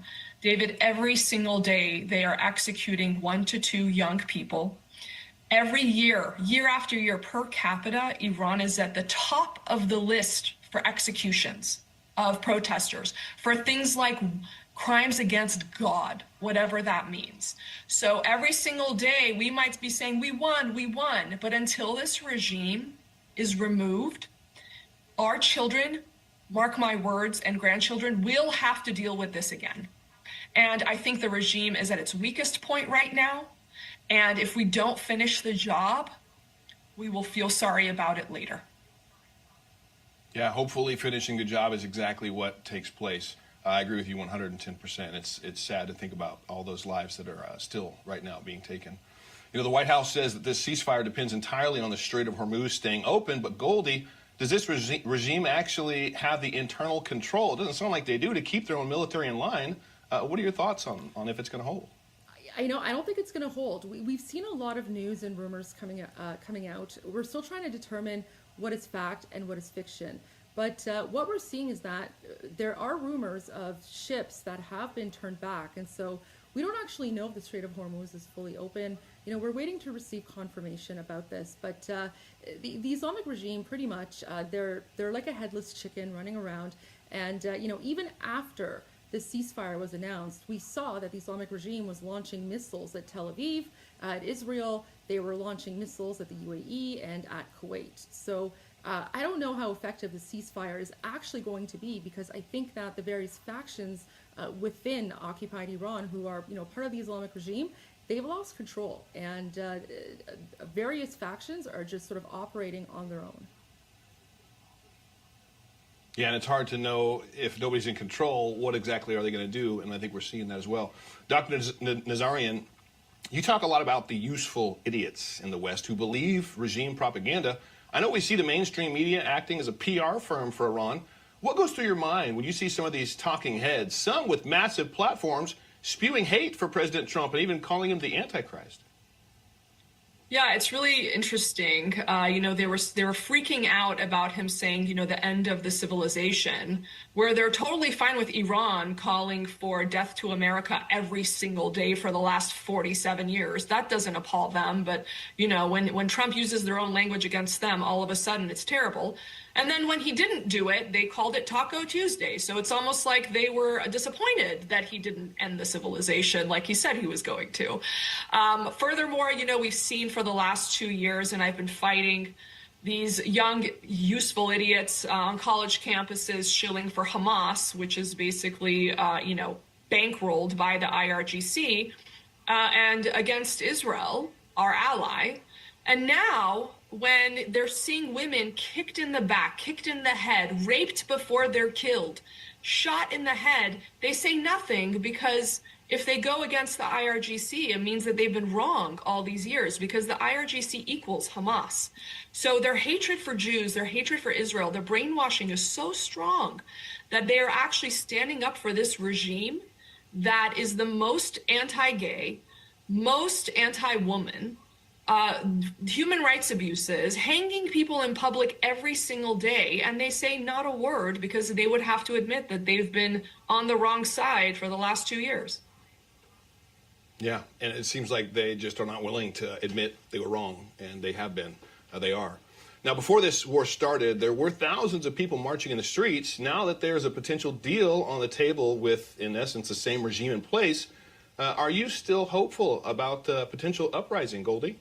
Absolutely, 100%. You know, I think what's happening behind the scenes is President Trump and Prime Minister Netanyahu, they are laying the groundwork for regime change, ultimate regime change and revolution. However, one thing that all parties have made very clear, including His Royal Highness Crown Prince Reza Pahlavi, who's the leader of the Iranian National Revolution, he, even in a statement today, said that ultimately regime change is the responsibility of the Iranian people. Now, the Iranian people attempted to do regime change back in January, and we saw what happened. Over 45,000 unarmed Iranians were slaughtered in 2 days, and, you know, more since then. But what's happening now is that United States and Israel are leveling the playing field. And so I think moving forward, what's going to happen is, you know, when the time is right, and that was the message that the Crown Prince put out today, when the time is right, he's going to make the call, and the Iranian people will rise up and reclaim their country. And now that United States and Israel have severely weakened the IRGC, we're going to see a more level playing field. Hopefully that's exactly what takes place, and hopefully it does take place soon. Goldie Gamari, Dr. Sheila Nazarian, God bless you, ladies. Thanks for joining the Pulse tonight. Okay, so that was my interview from last night. Before I go to Fox News, I'm just gonna go back and answer some of the super chats.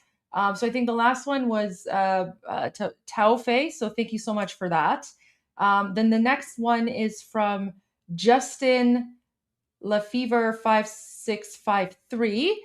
Guys, if the 10-point proposal included everything Trump asked for, then Trump had to consider it, because if he didn't, then Dems could use it against him politically, saying, see, it was never about America first. Yeah, I mean, that is a very good point. That is a very good point.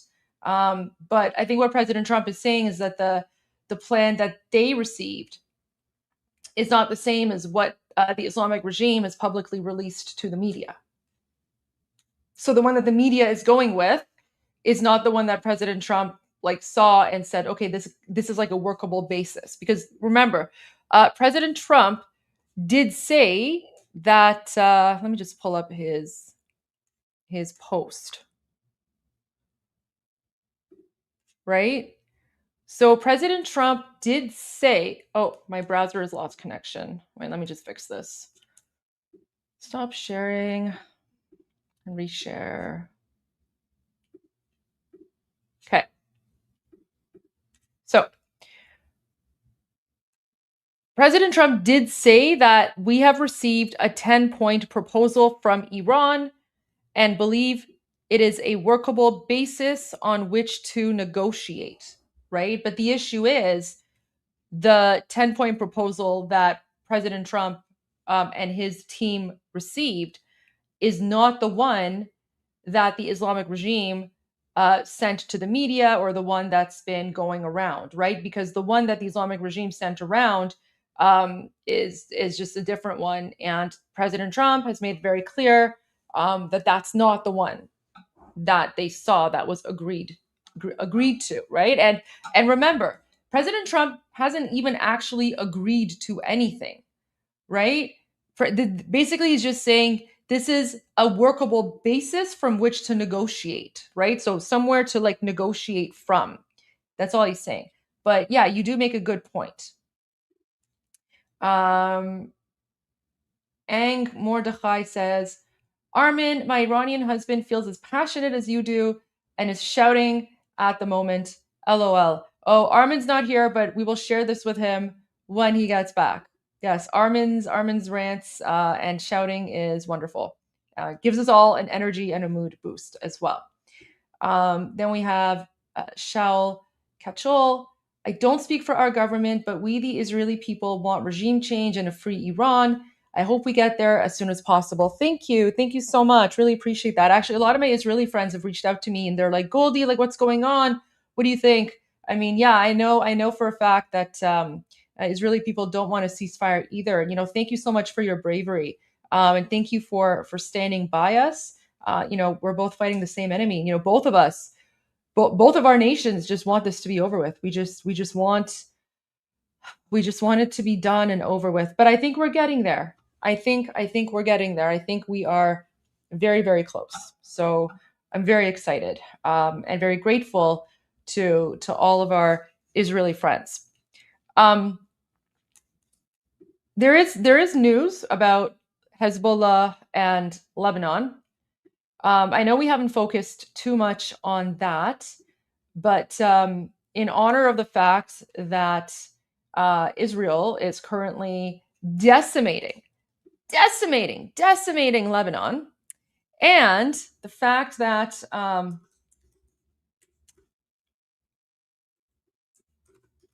go to Advocacy. And the fact that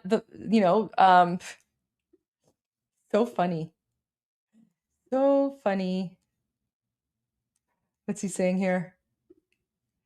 So the Islamic regime, they're losing their minds over the fact that Israel is decimating Hezbollah, right? And the reason why, it's because Hezbollah is the IRGC's proxy. Hezbollah is 100% funded by the Islamic regime. And the role of Hezbollah is to act as a backup. So the fact that, this the other thing we haven't even considered is that this potential ceasefire is also giving Israel an opportunity to put more resources towards destroying Hezbollah, right? Because I've heard that the strikes, the attacks against Hezbollah in the last few days have been insane, completely massive. It's been on another level, right? So Oh, wait, what? I blocked you instead of a troll about 2 weeks ago? Me? I'm sorry. I have no idea how that happened. Are you sure it was me? Oh no. Wait. Okay, let me go to the song that I want to play, and then I'll see what's going on with that, and I'll unblock you. Sorry. Sometimes it happens, like I don't know if it was me, but it could have been someone else, but let me see what I can find here. All right, guys, I will be back momentarily while I figure this out.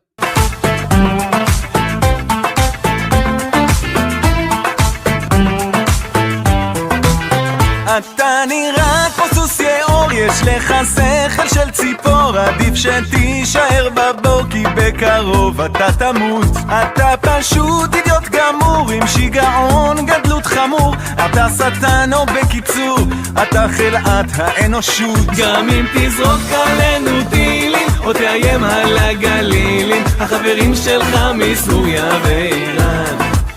גם אם תפיל כאן עוד קטיושות, תדע שאין כאן שום ייאושות, ביחד נתגבר על הצרה. יאללה יא נסראללה, נדפוק אותך אינשאללה, נחזיר אותך לאללה עם כל החיזבאללה. יאללה יא נסראללה, תלך מפה יא זבאללה, נגזר כבר מלמעלה שזה הסוף שלך. אתה עלוב, אתה קטן, אתה מזכיר אורנגוטן, יש חקינים על הזקן ובקרוב תעוף מכאן. אתה ג'וק מת, אתה בואש, אתה מתחיל להתייאש, צהל אותך רק מבקש כדי לשרוף אותך באש. גם אם תזרוק עלינו טילים או תאיים על הגלילים, החברים שלך מסוריה ואיראן. גם אם תפיל כאן עוד קטיושות, תדע שאין כאן שום ייאושות, ביחד נתגבר על הצרה. יאללה יא נסראללה, נדפוק אותך אינשאללה, נחזיר אותך לאללה עם כל החיזבאללה. יאללה יא נסראללה, תלך מפה יא זבאללה, נגזר כבר מלמעלה שזה הסוף שלך. יאללה יא נסראללה, נדפוק אותך אינשאללה, נחזיר אותך לאללה עם כל החיזבאללה.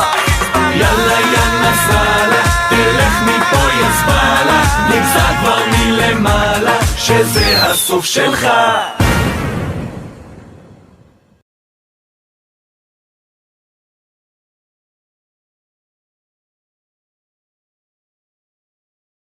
غرق انقلاب است.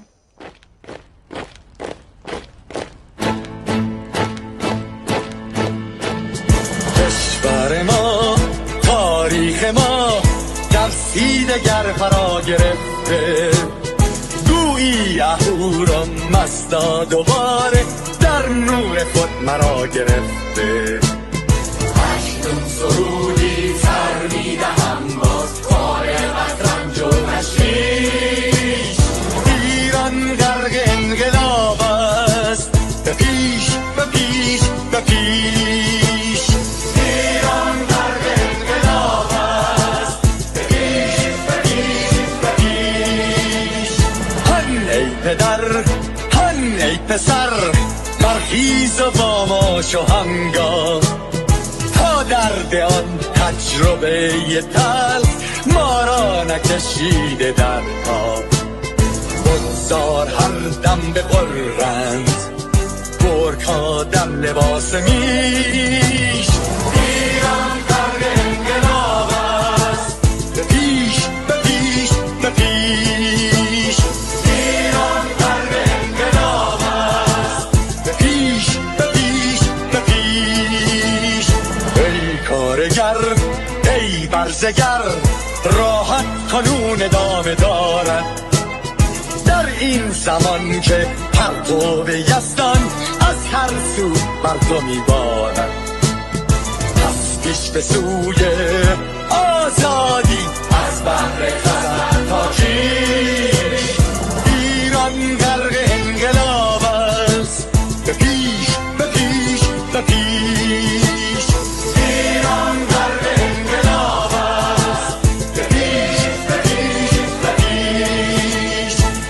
پا به پا بهر دفاع از استقلال و آزادی تا بشکنیم پشت ارتجاع پیریزی ویران آبادی تا زنده سازیم سنت‌های ملی از من بالین و کیش ایران غرق انقلاب است به پیش به پیش به پیش ایران غرق انقلاب است به پیش به پیش به پیش با امید روزی که تمام این دلبشو و انقلاب تموم بشه و ما در روشنایی، نور و سعادت مردم کشورمون غرق بشیم. نه خارجی نه بیگانه نه مستشارهای ویرانی نه چیر خاران نه کاسلیسان فقط هم رزمان ایرانی ما با شرافت میهنی بسازیم بهر فرزندان خویش ایران غرق انقلاب است به پیش به پیش به پیش ایران غرق انقلاب است به پیش به پیش به پیش مردان بیایید داخل صف ما اکنون که آغاز رویاست دشمنان بدانید ما زنده هستیم بعد از ما هم ایران پابرجاست آن روح شیطان ما را فریب داد با صد شعار مردمیش ایران غرق انقلاب است به پیش به پیش به پیش ایران غرق انقلاب است به پیش به پیش به پیش پرچم ما پرچم ایران غرق خون شهیدان روی شانه هامان حمل میکنیمش در هر خیابان و میدان تا ماسک دلقکان را برداریم از روی تسبیح و ریش ایران غرق انقلاب است به پیش به پیش به پیش ایران غرق انقلاب است به پیش به پیش به پیش. Okay, guys, I am back. Am I Jewish? No, I'm not Jewish, but I have a lot of Jewish friends, and I love Israel. I don't know, it's a fantastic country. Okay, so Agent, I looked at my ban list. I couldn't find you there. I couldn't find you on my ban list, so I'm not sure what's happening. Unfortunately, like sometimes there's a glitch, and for some reason, certain people just I don't know why, like they're not able to go through. So you weren't on my ban list, but I couldn't find you there. But what I did is I added you to the approved users list. So hopefully that will go around whatever the issue was. I have no idea. So I mean, you can try it and see, but I apologize if that happened. But I couldn't find you on the ban list, so I'm not sure what was going on there. But yeah, there you go. Maybe try like refreshing the stream now or something. I don't know. Can see if it's working. There was a few other accounts where the same thing happened. Like they were just, for some reason, they were just like they couldn't send super chats or something like that, and I couldn't find their names on the blocked list whatsoever, or like the hidden list, right? So I don't know. I have no idea what's going on there. But yeah, hopefully it's working now. Okay, let's go to the next thing, because I've gone through all of these super chats now. And oh, there's also A sticker from BMTH84896. Thank you. Thank you very much for that. Okay. Where's the... Here we go.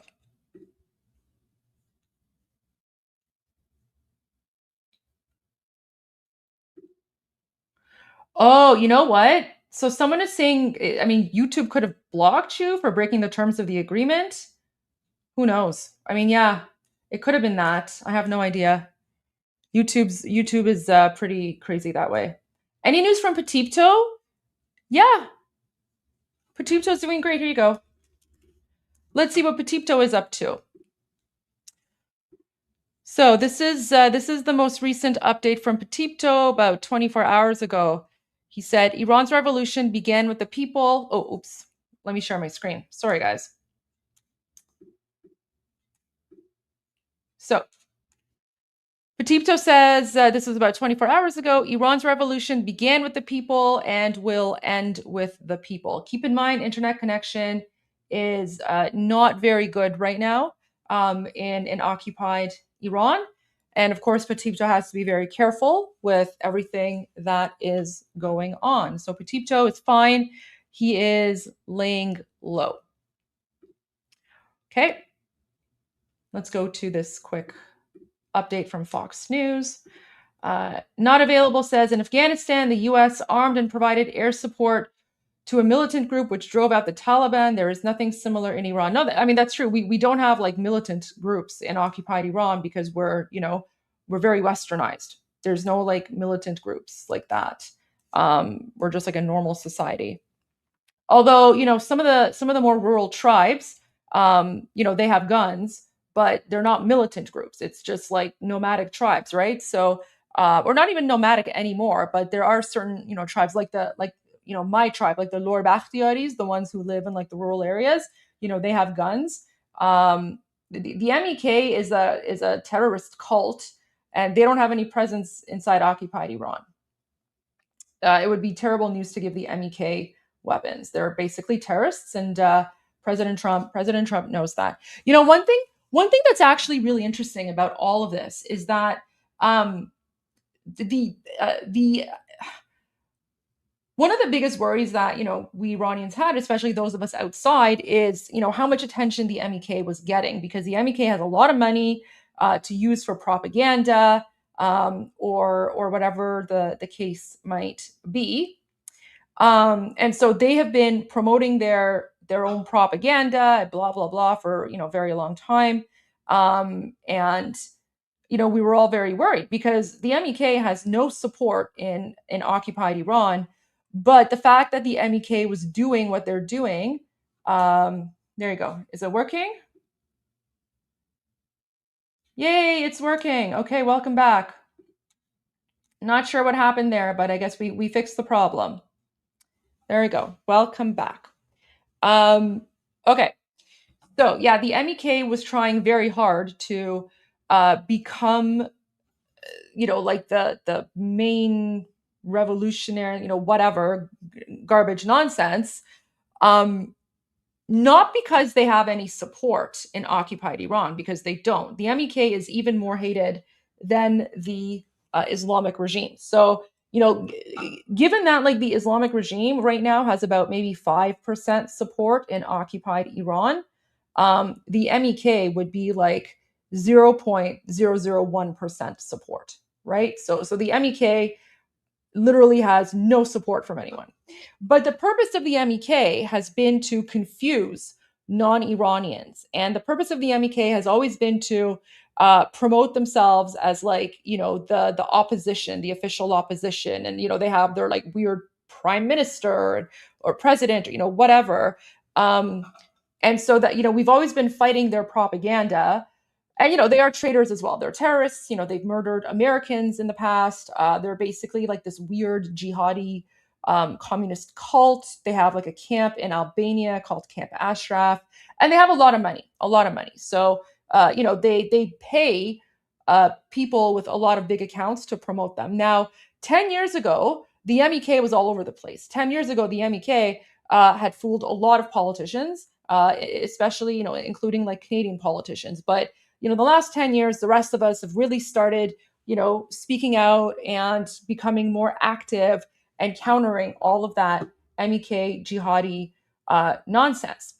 And one thing that I find very interesting, and I'm very glad about this, is that, there have been, here and there, maybe like some MEK people in certain, countries, in very like, in certain like news media outlets. Like I think I saw one MEK person on like the Will Kane show or something.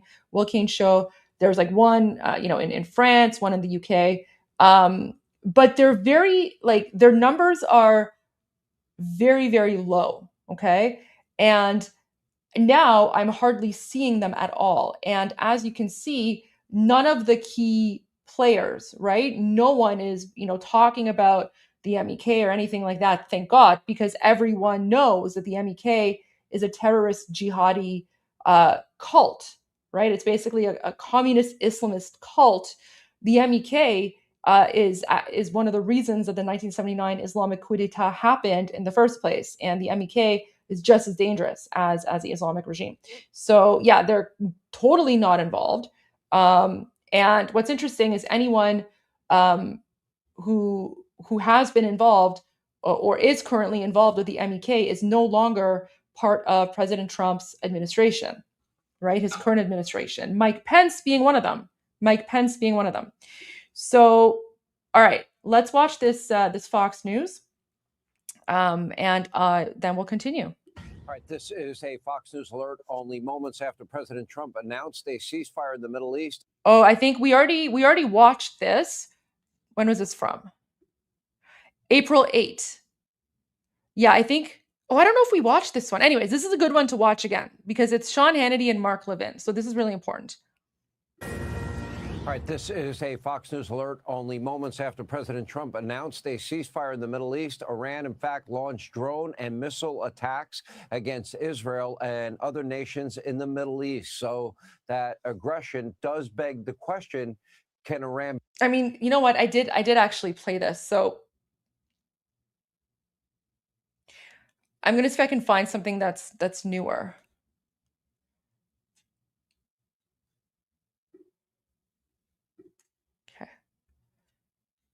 Sorry, guys. For some reason, I thought that was for today.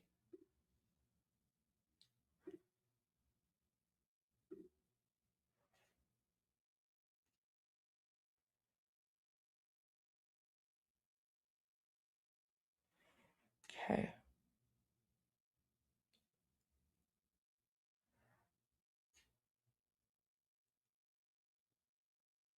Oh.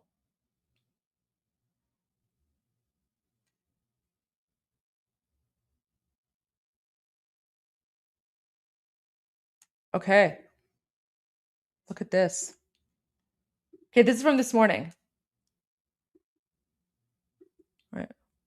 Okay. Here we go. 9 o'clock in New York City. The fragile peace, the U.S. and Iran ceasefire holding for now, but the pressure is coming from all sides. This before the Vice President, J.D. Vance, leads high-stakes talk over the weekend. Good morning, everybody. We've got a ton to get through. I'm Bill Hemmer. Buckle up. Here we go today. Good morning. I'm Dana Perino. I'm surprised it is only Thursday because it feels like it could be next Thursday. There's been a lot of news, but we are here on America's Newsroom. We're going to take you through it. So these negotiations we mentioned, they're going to take place in Pakistan. And the goal is a diplomatic path forward. Their success or failure could hinge on the Strait of Hormuz. That's the key waterway that's still closed. Meanwhile, President Trump warning that U.S. forces are ready to resume their devastating strikes unless the regime complies with the deal. So here was the post from late last night. Here we go. It's a long one.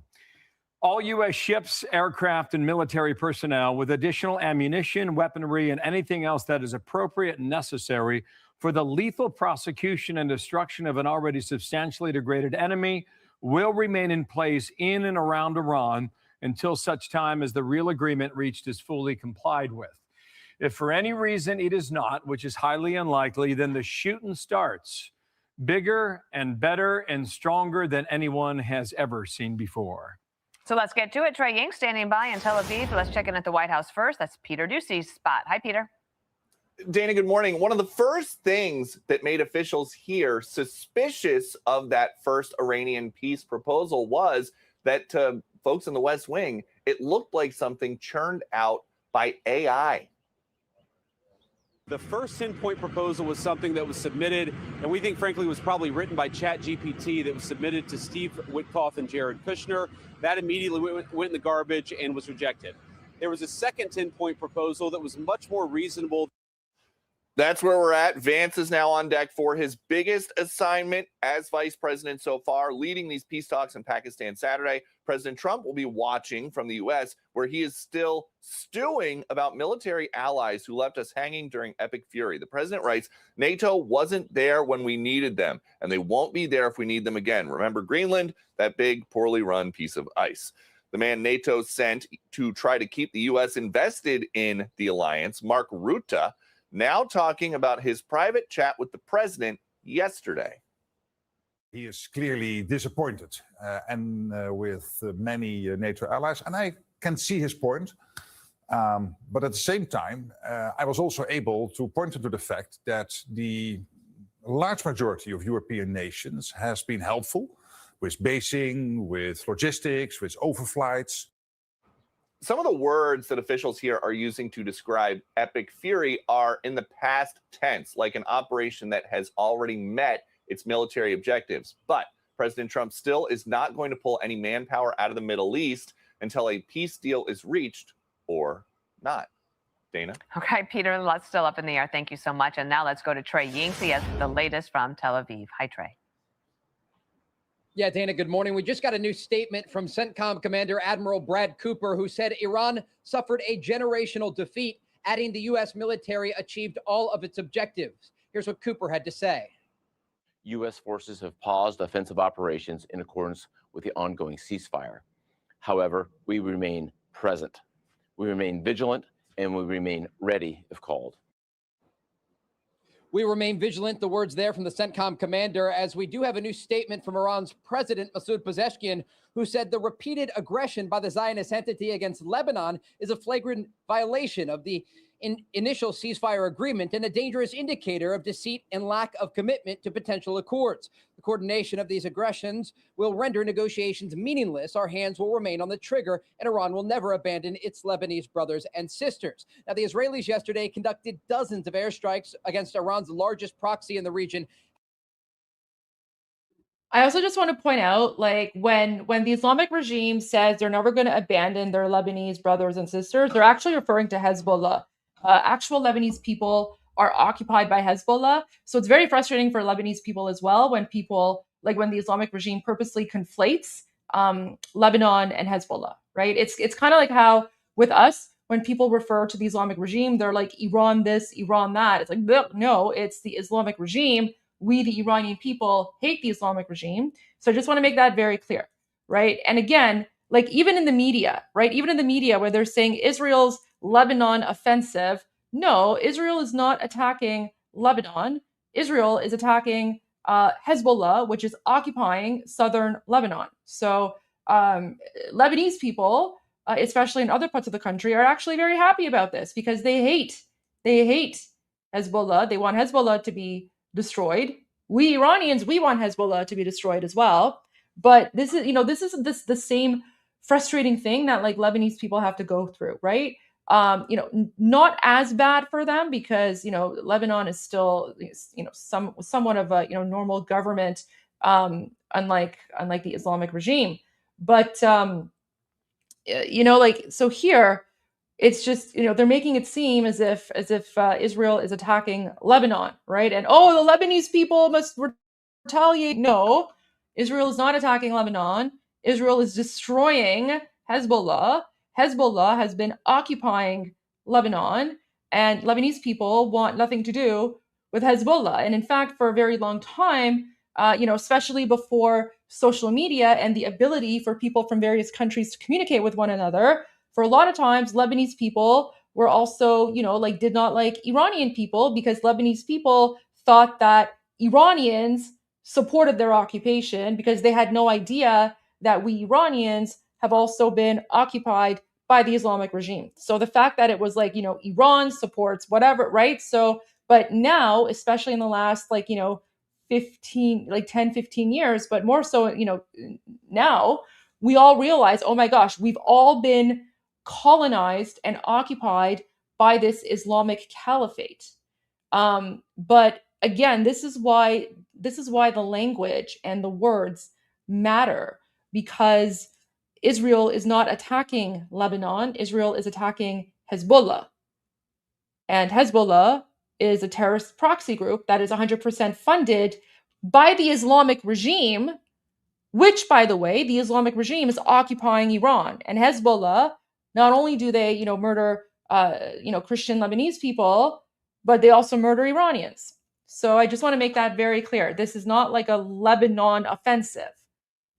This is Hezbollah, and we all support this. Like, get rid of Hezbollah, destroy them. Hezbollah, you can see some of these strikes here in the Lebanese capital. Okay, good. So at least they're saying Hezbollah here.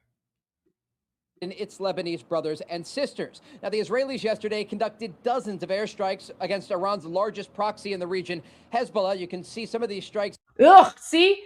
Against Iran's largest proxy. I hate that. No, it's the Islamic regime's largest proxy, Hezbollah. It's the Islamic regime's proxy.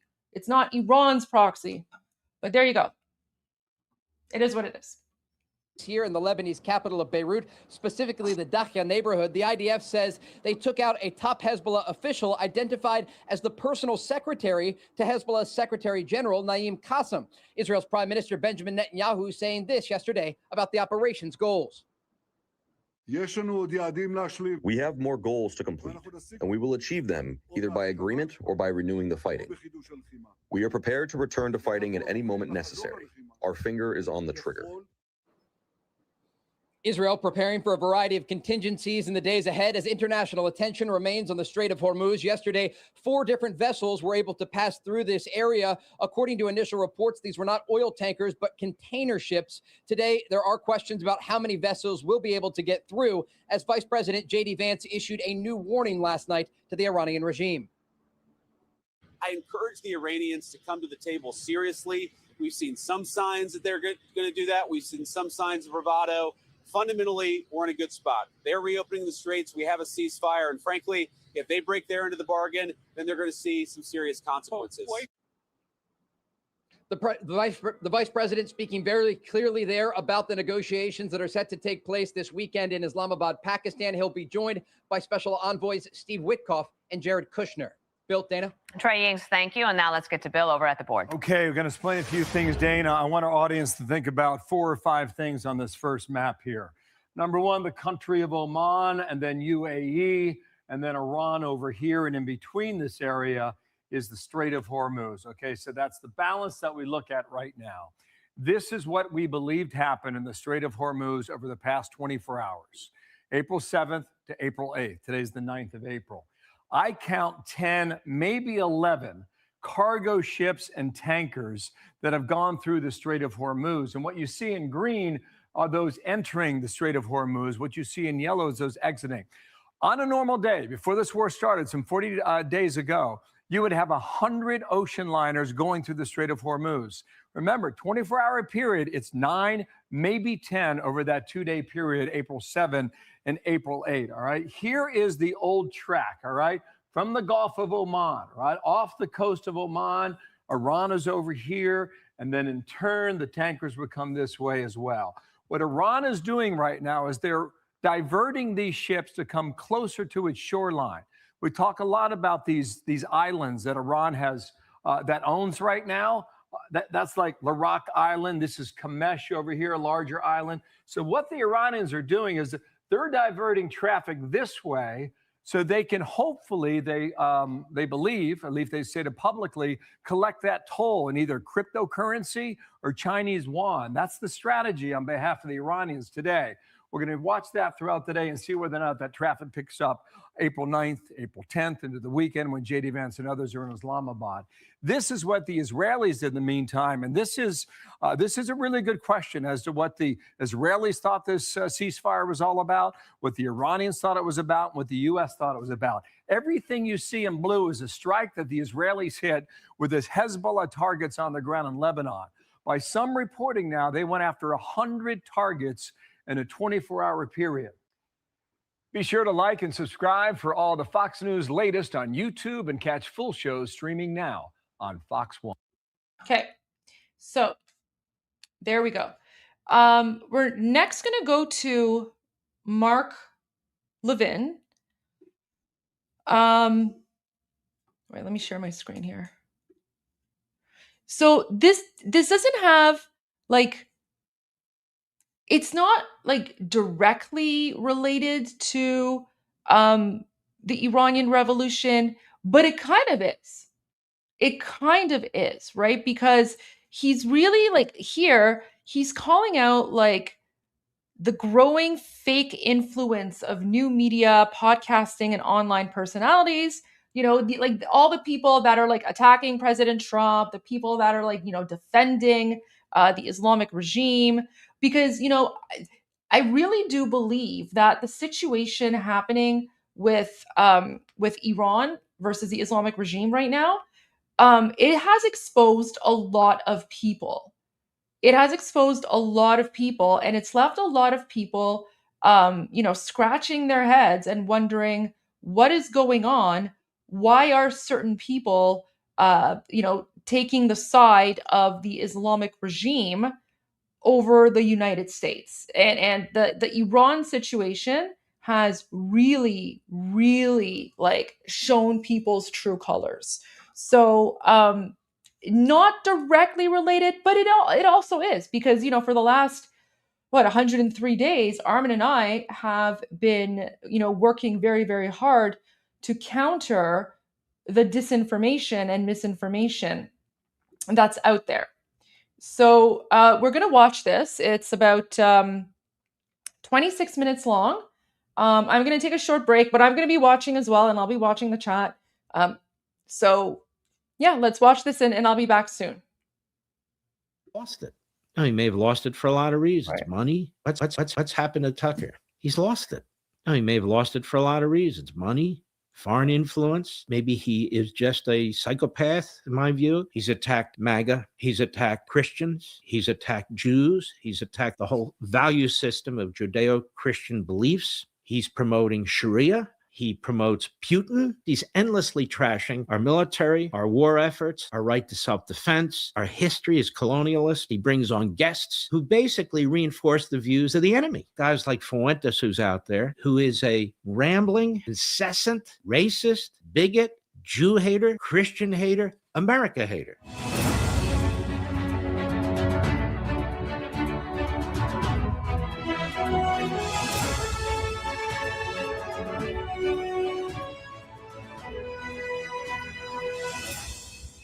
Hello, America. I'm Mark Levin, and this is Liberty's Voice, our video podcast. Thank you for being here. Spread the word. Obviously, you know how to get here. We're on Rumble and we're on YouTube, absolutely free, and we'd love to have as many people as possible. I feel like many people, and sometimes we, live in an unreality. We live in a world created by nuts and kooks and frauds. Now, you might say, well, that's not you, and it's not me. For the most part, it's not us, because you and I don't live on the internet every second of every day. But there are people who do, and they're like hooked on it like drugs or like booze, and they can't get off. And they're on there all day long. They're commenting all day long. And when it's people who are younger, like many of you, it's not a healthy thing, because that's not the real world. It's simply not. It's part of the real world, I guess, but it's not the whole world. And so you actually have a division that's happening in this country, at least one division, more than perhaps many more, where you have people who live in that world and almost exclusively in that world and don't live in the rest of the world. And this concerns me a lot. The idea of new media, independent media, was to create competition with the big dogs, who were mostly left-wing, mostly Democrat, mostly anti-Republican, anti-conservative, and they are. They're partisan activists on the left. And our media are made up of a zillion of these people, from producers and directors to editors to obviously the hosts and the nature of the guests that they choose. And so competition is always a good thing, isn't it? But what competition can also bring is what? In the economic world, it can bring cheaters, scam artists, and so forth. Well, that's not legitimate, is it? It's not ethical, it's not moral, it's not part of the civil society. Well, the media are a business, are, plural. They are a business. And now we have different tiers of this business. Network TV, cable TV, newspapers, magazines, radio, podcasting, and the internet. Podcasting and the internet. Now, we as conservatives, as constitutionalists, as Make America Great Again, MAGA, whether it's under Reagan or whether it's under Trump, are these podcasters and is this new medium serving us well or poorly? Well, obviously, there are some hosts who are fantastic, and they're serious about having substantive discussions about what's going on in the country, domestically and in foreign policy. I mean, we're in the middle of a war. That seems to me very relevant, as well as the 250th anniversary, using our platforms to teach, to learn, to educate, to be educated about our history. Because what we know for sure is that our government schools don't teach our history. They teach what I call anti-history. That is, to undermine our founding. So we have to use the new media, right? Which isn't that new. It's about 20, 25 years old, but new in the context of things, to advance the cause of what? Americanism. Americanism, the civil society, Judeo-Christian values, the Enlightenment. These are the things, broadly speaking, that make America so unique and Americans so unique, right? And so we discuss it all the time, whether it's on radio, TV, or here. And we're going to do deep dives right here on my video podcast as we have the last few days. But I want to talk about this sort of new media and how there's so many opportunities in this new media. Again, in context, it's 20, 25 years old. First podcast I read started in the early 2000s. But the point is, what's happened to it today?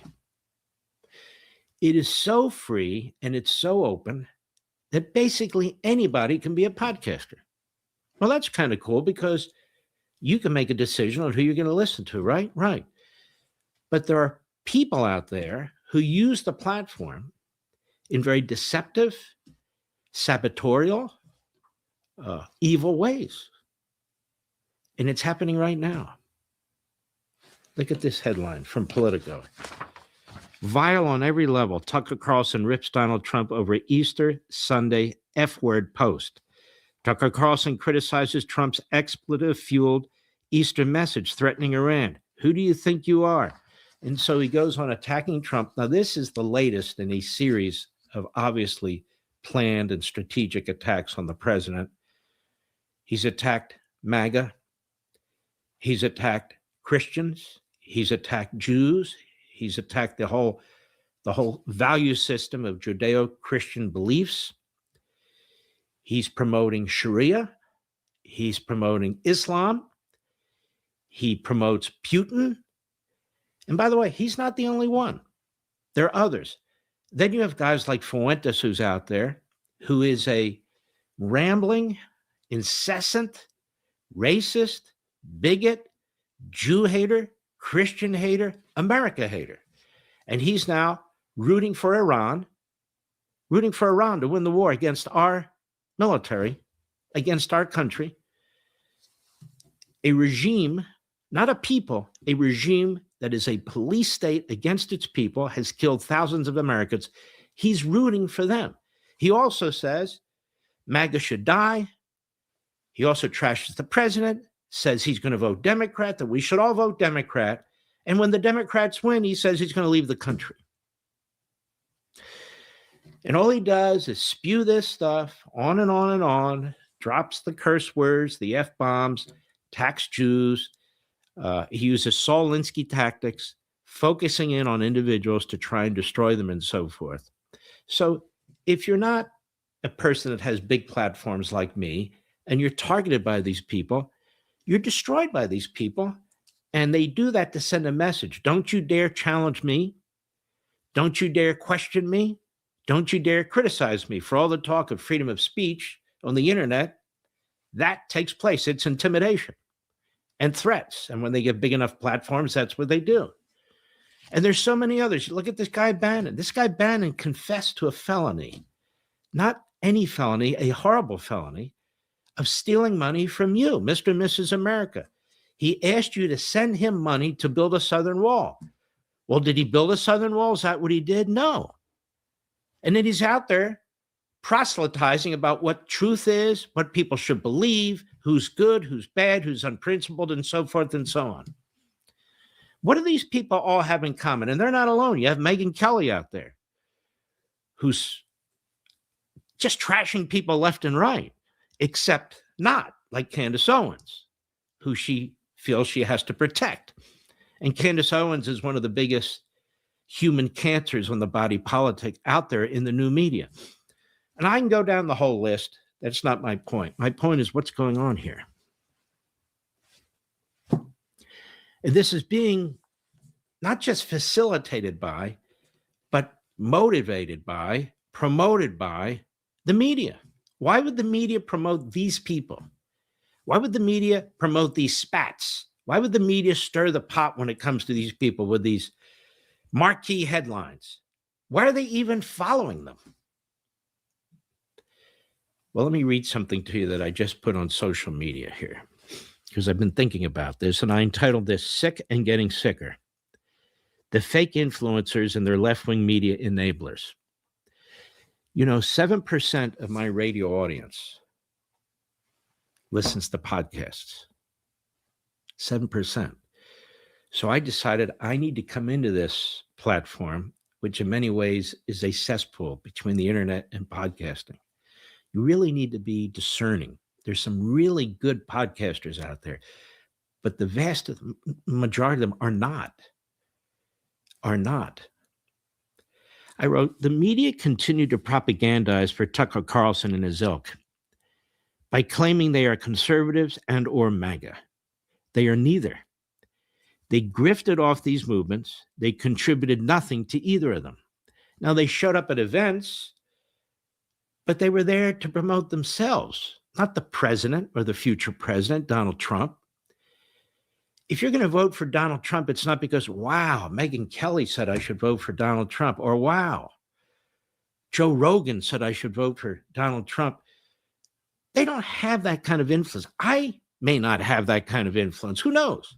But the point is, you voted for Donald Trump because you like Donald Trump, not because somebody told you to vote for Donald Trump. You're smart. You make your own decisions. Why would you wait for somebody? Donald Trump is bigger than life. His charisma, his attitude, his belief system, his accomplishments. So somebody over here is going to say, I encourage you to vote for Donald Trump. Well, I wasn't sure, but now I am. No, that's not the way it works, especially not with Donald Trump.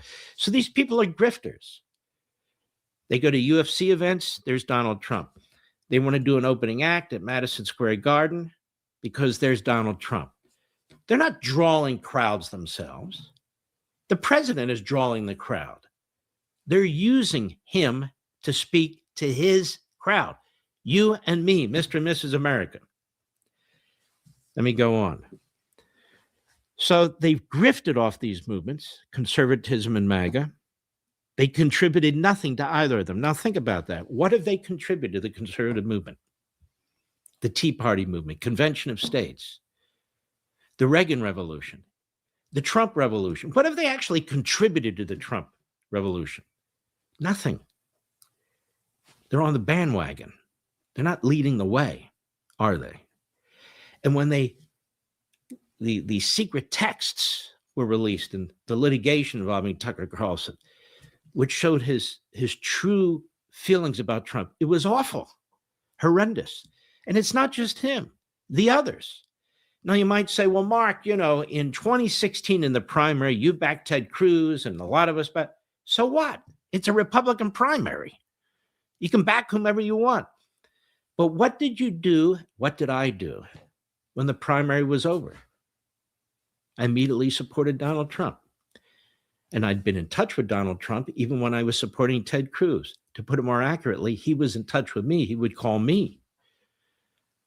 Even today, Donald Trump, he and I are very dear friends. He would say, I remember you were not early on Trump, but you became very quickly Trump and are one of the most loyal people that I know. That's all true. And my answer to him is what I told you at the time. I don't know. I didn't know Donald Trump in 2016. I had no relationship with him at all. No discussions, nothing of the sort. I've known Ted Cruz for decades. And I still think he'd make a great president. There's several people out there who would make great presidents.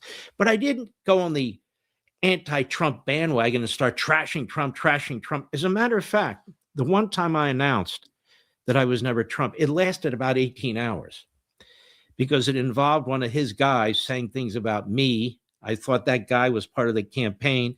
So I addressed that guy and I said, that's it. I'm never Trump. That guy's a liar. The president called me. He said, that guy's not on my campaign. He no longer represents anything I do. And I went on the air the next day and I said that. But people can't stop on the internet twisting the truth and lying and so forth and so on. Period. But let me get on with the core point.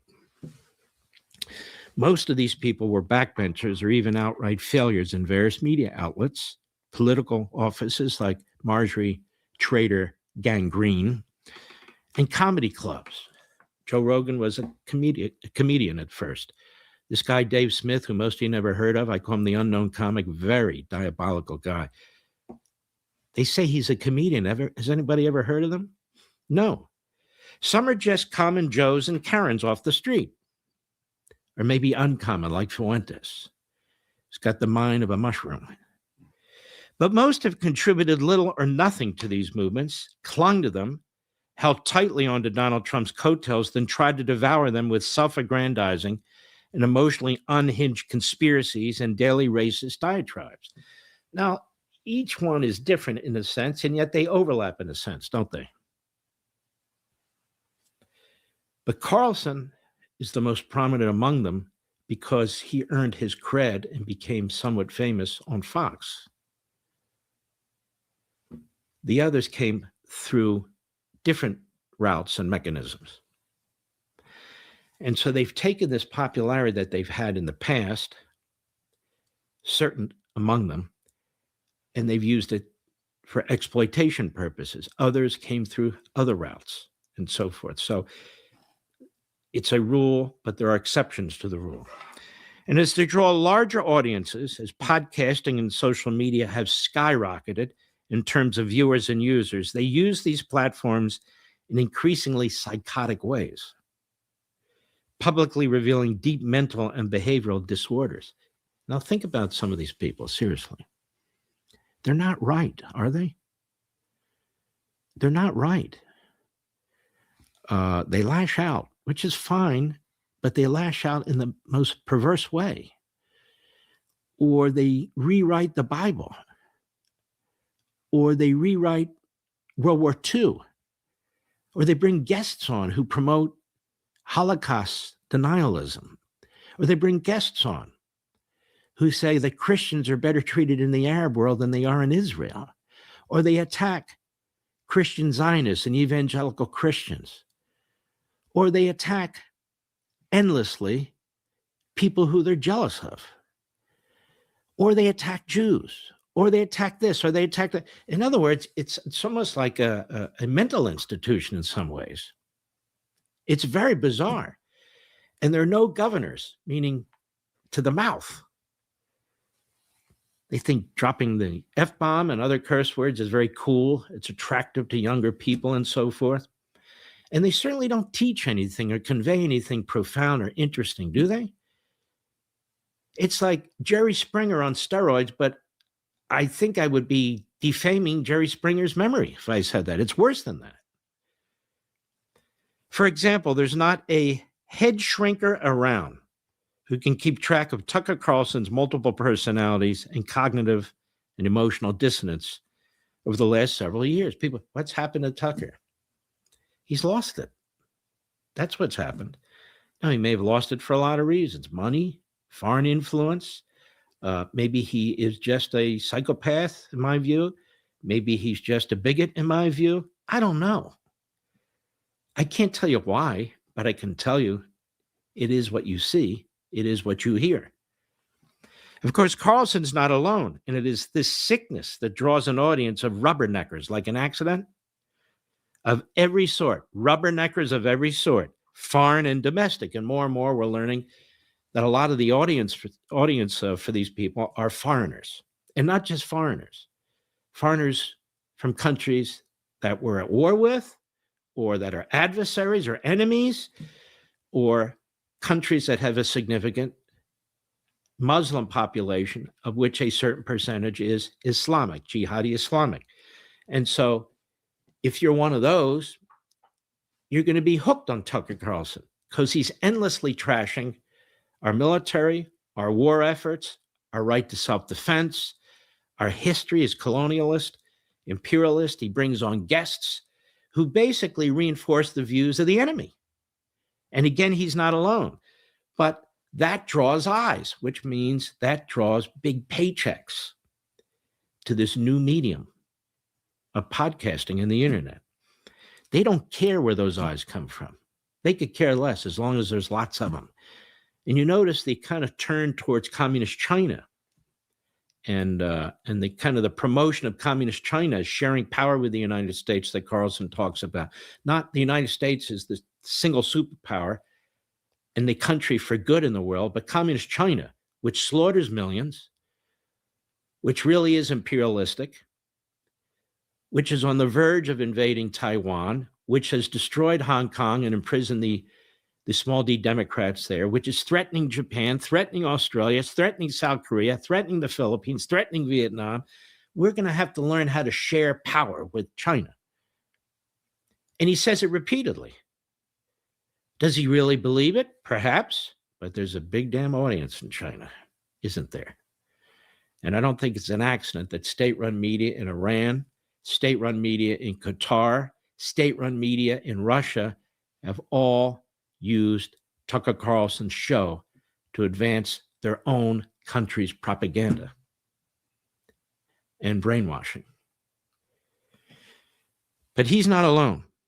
The imbecilic, warped, and bigoted are portrayed by our media as thought-provoking and even profound. So no wonder the media, which are nearly uniformly populated by left-wing Democrat activists, inflicted with and suffering from Trump derangement syndrome, are among the most exploitive of the onlookers and roused by these preposterously characterized influencers, following their every podcast and tweet, looking for the infinite opportunities to practice yellow journalism. That's journalism of the 1800s, complete with sensational headlines and lurid exaggerations. When you look at the Drudge Report, or you look at Mediaite, or you look at any of these aggregator sites, and even more, when you look at actually so-called mainstream news, which of course isn't mainstream, but reaches millions of people, they dip into this cesspool, this toxic cesspool, and they love to stir the pot. They love to run with their headlines. They love to use it against whom? President Trump. Against the conservative movement, against MAGA, for the midterms to help the Democrats. And so these phony influencers, they're only influencing one side against us, the left, the Democrats, the people who want to impeach Donald Trump. They literally want us to lose the midterms. One of them just circled back and said, even if they drop a nuke, that is Trump on Iran, I'm still going to vote Republican. But the others, they dismiss us, we, Mr. and Mrs. America. And they have used many people who are patriots to get to where they are. And so the media reinforce and motivate these chronically unstable and deranged so-called influencers to become increasingly sensationalistic and maniacal. Sensationalistic and maniacal. The media are driven to destroy these movements, our movements, by using these podcasters and bloggers who they claim represent you and me. They build them up as thought leaders. They build them up as electoral powerhouses and the faces of these movements. They claim that they're the faces of the movements. So they exploit them. They encourage them, does the left media, in order to destroy us and in order to help the Democrats and the left. So the media and the so-called influencers have a perverse symbiotic relationship, one to the other, that has become self-perpetuating and has done and is doing grave damage to the civil society. You and I, we care about the civil society. John Locke wrote extensively about the civil society. Aristotle wrote about the civil society. Montesquieu wrote about the civil society, all of which influenced our founders and our framers. Now, the problem is there appears to be no limits to this evil ecosystem because these so-called influencers are getting richer and richer, and the media, they're getting more eyes. They're getting richer and richer too, off the backs of our society as they try to destroy it and are effectively doing so. There's no question that this is pure poison. No question whatsoever. This is pure poison. Now, I can name a lot of other names who are doing this sort of thing. I have no doubt that the reaction will be vile because that's how this works, apparently. But it is what it is. And I will always respect my audience, you. I attract patriots, not foreigners who hate our country, I'm sure. And we have to be able to have these conversations. I consider this new platform, my talk radio program, and my Fox program all to be us as a nation at a town hall meeting where we can communicate and so forth. I look at some of these podcasters, and I don't spend a lot of time on it because I'm busy and because it's not worth it, but I want to convey this to you. And I wonder, what have they actually contributed to anything? Is there something they've said that's profound? Is there something they have written that's profound? Is there something they've done that's profound? Now, there's always exceptions to the rule, but I'm talking about the rule. I'm talking about these phony influencers and what they're doing to you, what they're doing to our country, what they're doing to our movement, and what they're going to do to the midterms if we don't push back. The point is to try and take this medium and improve it. Not that I'm Don Quixote, but try to improve it. Try to use it as a force for good. Try to use it as a force to push back against the left, against the Marxist Islamists, and now, unfortunately, against the woke right neo-fascists. I'd rather expose and confer information and provide a platform that can be used for positive things going forward. Please spread the word to as many people as you can to view the program. You can view it on Rumble by following us. You can view it on YouTube by subscribing for free. We're going to put it on other platforms as well in the near future. All right, I'll see you next time on Liberty's Voice.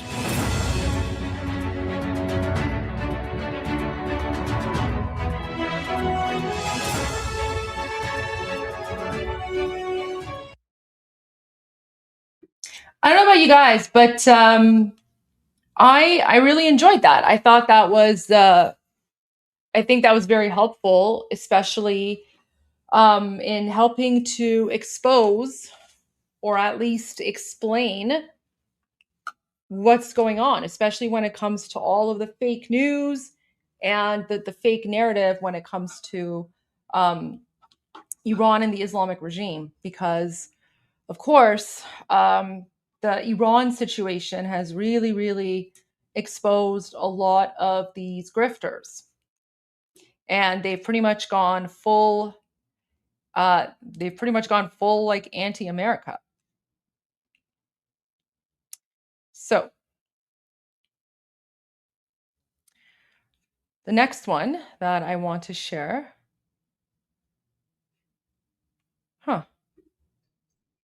Okay. Fox News just put this out.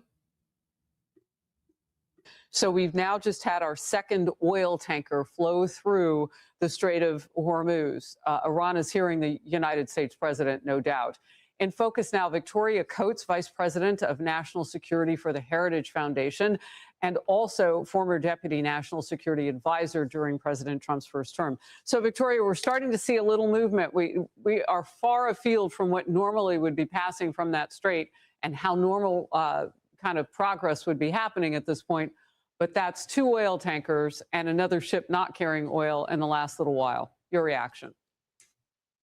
Well, it's a start, Harris, and I think the Iranians are trying to maximize the leverage their control of the strait gives them, but I think they're aware that this is an asset with declining value. You have the entire region getting together to try to create bypasses for the strait going forward. So they have this leverage now, but they're not going to have it in a year. So yes, they're going to use that as strongly as they can in these negotiations this weekend. But I think we also need to bear in mind, that this is the last time they're going to be able to play this card, and we're going to be in a much stronger position going forward.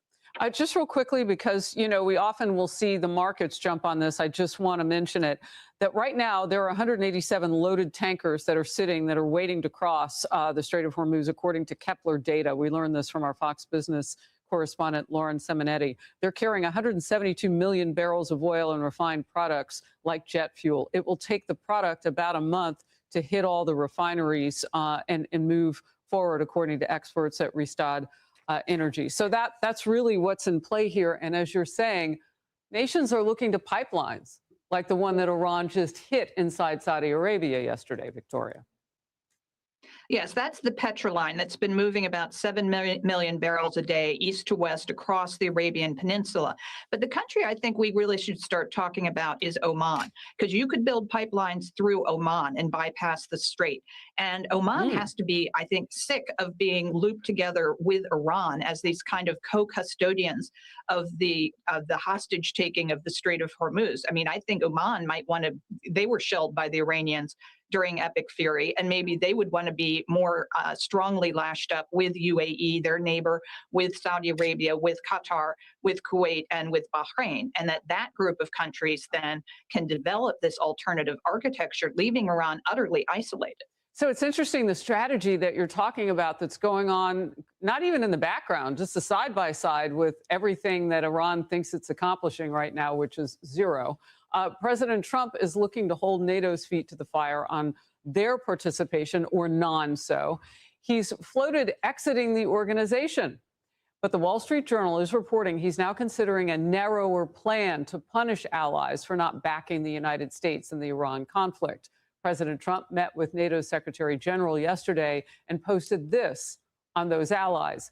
None of these people, including very disappointing NATO, understood anything unless they have pressure placed upon them. He also said NATO wasn't there when we needed them, and they won't be there if we need them again. NATO chief Mark Rutte says this. He is clearly disappointed with many NATO allies, and I can see his point. This was a very frank, a very open discussion, but also discussion between two good friends. Victoria. Yeah, the Secretary General has, a very difficult job right now, and he's a good man and a friend of the United States and to President Trump. And I think he is doing his best with a rather bad hand that he's been dealt by what I call old Europe. And these are countries like France and Spain in particular. The UK has been disgraceful. These should be our best and strongest allies. But we have to bear in mind that New Europe, Poland in particular, the Baltics, the Scandinavian countries have really stepped up and helped us, and I think shamed some of those old Europe countries into doing more. So I think the situation is salvageable. I think the Europeans are going to have to deal on Greenland and on their defense expenditures, and then maybe we have a path forward. Be sure to like and subscribe for. Okay. Now I want to share some news from my feed. So, guys, look, the Muslim Nazi terrorists in the Muslim Nazi terrorists in Canada, in Toronto, they're going to be holding a vigil for Khamenei, right? The dead guy. The dead guy. So the Muslim community of GTA and the Iranian Islamic movement of Toronto are going to be holding a vigil for the dead terrorist Khamenei. This is so weird. And I just want to remind everyone, Khamenei is a terrorist who was the head of the Islamic Revolutionary Guard Corps. The IRGC is a listed terrorist entity in Canada. These people who are supporting this, these people are all terrorists. And this vigil is an open display of and support for terrorism. Canada has fallen. So there you go. There's that. Oh, and by the way, so right now it's today is Khamenei's Chehelom. So Chehelom is again like 40 days, right? So 40 days after someone dies, it's traditional to hold like another funeral mourning celebration for them. The funny thing about Khamenei is that he hasn't been buried yet. So they haven't actually had a burial celebration or funeral or whatever they want to do for him. They haven't done that yet because they're, of course, afraid of being boom-boomed. But today is his 40th. And look at this. The people that are out on the streets to, mourn Khamenei's 40th are not even Iranian. They're from Iraq, they're Hashd Shabi, and then they're also from the Afghan Fatimiyun division, right? So these people are not Iranian, but they're the ones that are out on the streets, right? Because the Islamic regime imported these people into the country. So, when Armin and I say the Islamic regime is a foreign occupation, this is what we're referring to. And look, they're even waving the flag of Iraq, right? Like, guys, Iran is literally occupied right now by foreign terrorists, and this is just disgusting. Watch this. Like, these people are not Iranian, and yet, unfortunately, you're going to see like the mainstream media or like large accounts that know nothing about Iran. They're going to like post these images and be like, oh, look, Iranian, this is the rally around the flag effect, or whatever. So just watch this. It's just vile.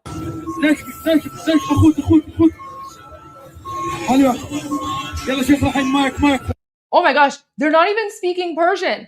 Whoever's on the microphone is speaking Arabic. So whoever's like speaking, they're giving instructions to these people in Arabic. Remember, Iranians, we speak Persian. We don't speak Arabic, but they're talking Arabic here.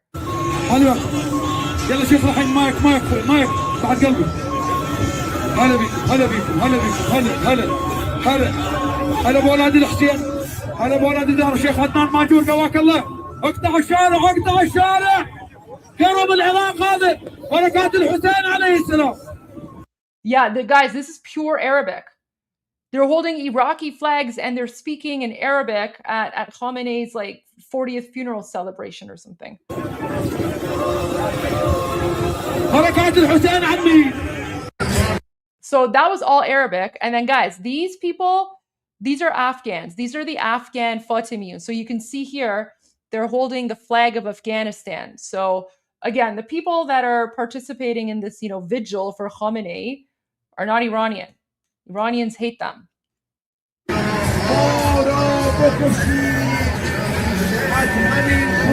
Yeah, they're all like, these are all Afghanis. They're part. So you see the flag? I think that's the Fatimiyun flag. So the Fatimiyun is another terrorist proxy militia group from Afghanistan.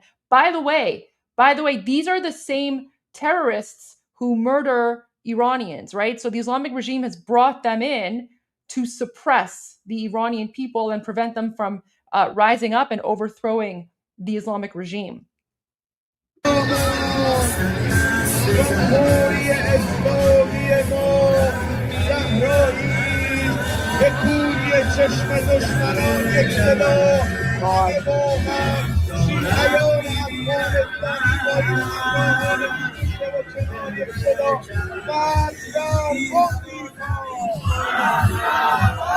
And of course, they're all chanting Magbat Omrico, death to America. Of course, of course. Yep. There you go. So, okay, now the Muslim Nazis are continuing to threaten President Trump. And what's really funny, I guess, in a weird, sick way, about this, what this like jihadi Durka cleric is going to say, is that he's basically going to say Iran holds all the aces, but guys, card games are banned. Oh, did you know that? So yeah, when the Islamic regime took over Iran in 1979, they also banned card games, because card games, any form of card game, is basically a form of gambling. So it's really messed up that this jihadi cleric is making a reference to, like, you know, holding all the aces in like a card game or something, because he's part of a brutal Islamic dictatorship that not only murders people and Iranians, but they've also banned card games because card games are evil and they're un-Islamic. Yeah. هم به مردم بگم هم به ترام، اگه شما قماربازید، ما آخونده هم بعضیامون خوب قمار بلدیم. آسه بازی دست ماست، شاه دست ماست، بیبی دست ماست، سرباز دست ماست، 10 و 9 و 8 و 7 و 6 و 5 و 4 و 3 و 2 هم دست ماست. میخوایم حاکم کوتت کنیم. مردم میخوایم آمریکا رو حاکم کوت کنیم. 3-0 جلو میافتیم. That was so stupid. Guys, of course, people play cards. People play cards in occupied Iran. You know, decks of cards are sold, like, you know, on the black market, let's say. Yeah, like when I was in Iran as a child, like, you know, I played, you know, different card games or whatever. But okay, let me just read this for you, translate it. هم به مردم بگم هم به ترام. So he's saying, let me say this both to the people and to Trump. اگه شما قماربازید، ما آخونده هم He's like, if you are gamblers, like if you're a gambler, we clerics, بعضیامون خوب قمار بلدیم. He's like, we clerics, at least some of us, also know how to gamble, which is messed up because they've banned gambling, but now he's admitting that he's a gambler. آسه بازی دست ماست، شاه دست ماست. He's like, you know, we have the ace, we have the king, بیبی دست ماست. we have the queen, and we have the jack. سرباز دست ماست. We also hold 10 و 9 و 8 و 7 و 6 و 5. He's like, we also hold 10, 9, 8, 7, 6, 5, 4, 3, 2. 4 و 3 و 2 هم دست ماست. میخوایم حاکم کوتت کنیم. So, guys, here he's making a reference to an Iranian, like a very famous Iranian card game called Hukm. And Hukm is very similar to, I would say the closest equivalent of Hukm is Hearts. Let me pull it up. It's actually a really, really fun card game.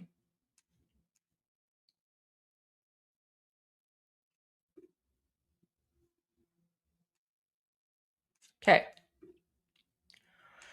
So we call it Hukm. I just looked it up. So, okay, this is new for me. Apparently it's called court piece in English. So Hukm in Persian is a trick-taking card game similar to the card game Whist, in which eldest hand makes trumps after the first 5 cards have been dealt, and trick play is typically stopped after one party has won 7 tricks. A bonus is awarded if one party wins the first 7 tricks or even all tricks. The game is played by 4 players in 2 teams, but there are also adaptations for 2 or 3. So, like, Hukm is something, it's, you know, it's a very, very fun game.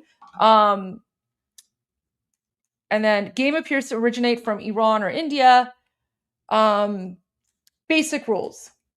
Anyways, I mean, I can give you the you know, I can try to find like an online game or something, and like we can just test it out. Hukm is really fun. I'm actually really good at Hukm. But going back to this, so to this like jihadi mullah, so he's making a reference to the card game hook, which by the way, card games are banned. You know, these people have banned card games. So he's saying we will defeat you 3-0, which means like we're gonna like beat you.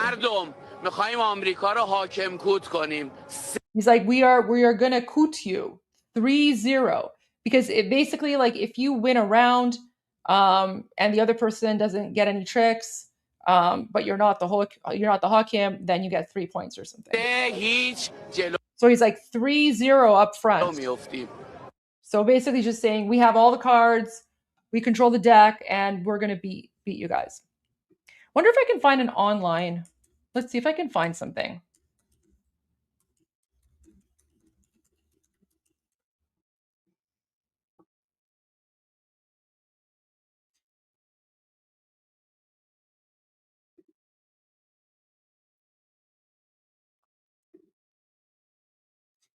Let's see.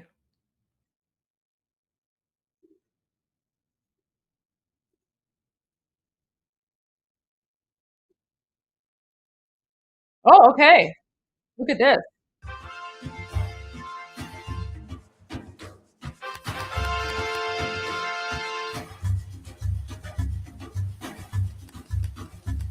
Crazy.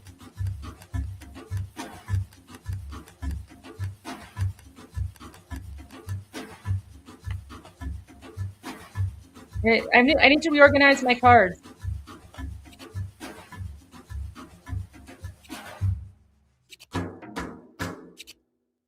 Right. What's going on? All right. Okay. So here, this person came down with the ace. So I want to put down something low, because that's my partner. So we just won this round because my partner came down with the ace. So now he continues. So now he's putting a 9. He put a jack. So I want to try and beat this guy. Wait, what's going on? Who's yelling Goldie, Goldie, Goldie? Is there a troll in the chat? What's going on?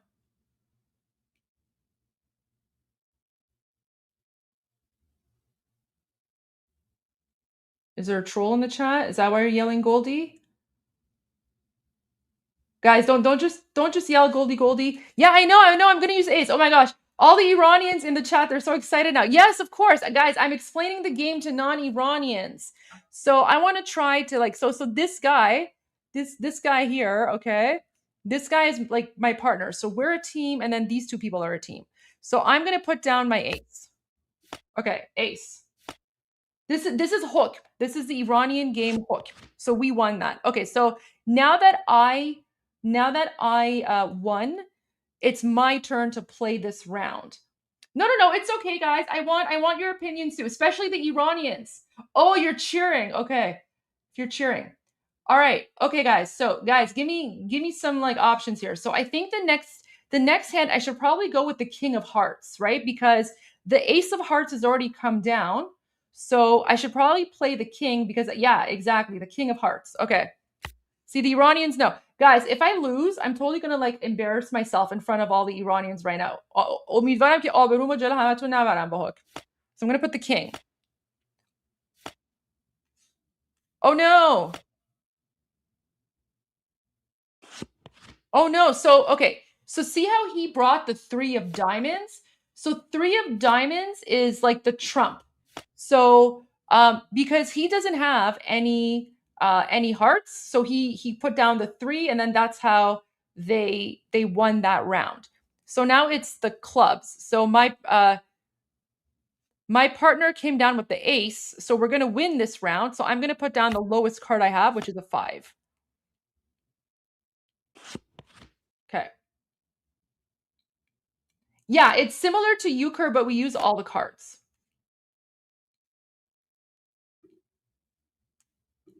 Right. There you go. Yeah. So now, okay, see, so this is a problem here. Like, why would my partner do this? He put down the jack, puts down the 6. I know that this guy, like my partner is totally like he just stabbed me in the back. I know that like this one doesn't have any hearts, so they're going to win this round. So I'm just going to put down my 5 because this guy's going to come with, see, the Jack of Diamonds, and they're going to steal that hand because they don't have, this guy doesn't have any hearts.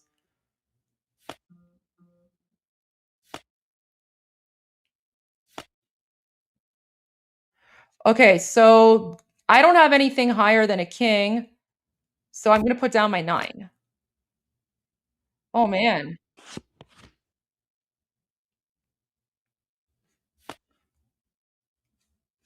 Shoot. Well, I can only put down my queen, but this guy's probably going to steal the hand.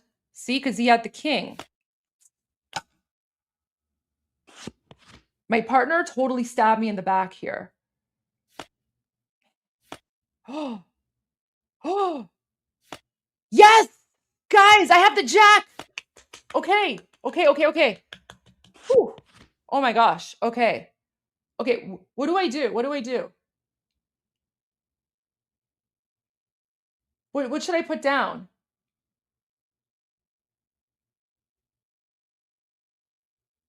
نمیدونم کدومو بذارم. President Trump just went on Truth Social. Okay, okay, okay. Let's go to Truth Social. We will continue Hook in a moment. Oh! Whoa, whoa, whoa, whoa, whoa. Okay.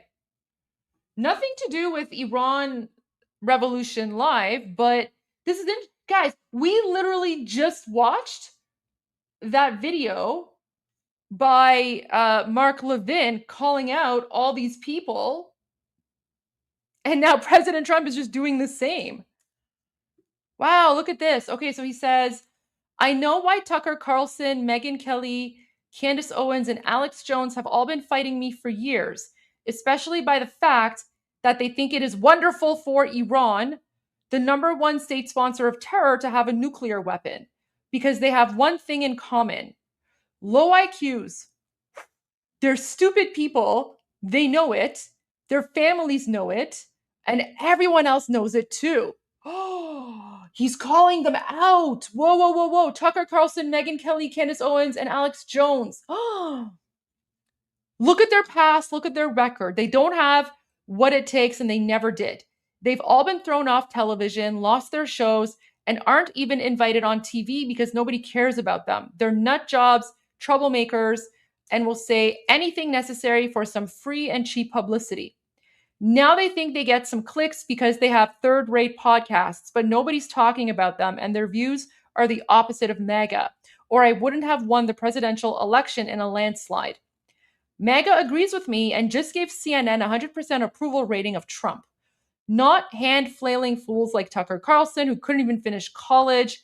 He was a broken man when he got fired from Fox, and he's never been the same. Perhaps he should see a good psychiatrist.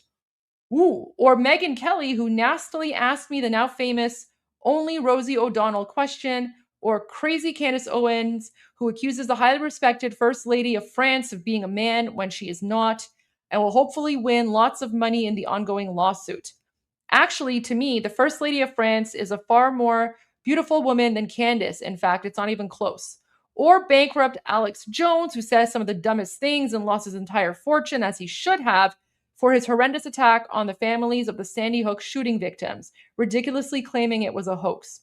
These so-called pundits are losers, and they always will be.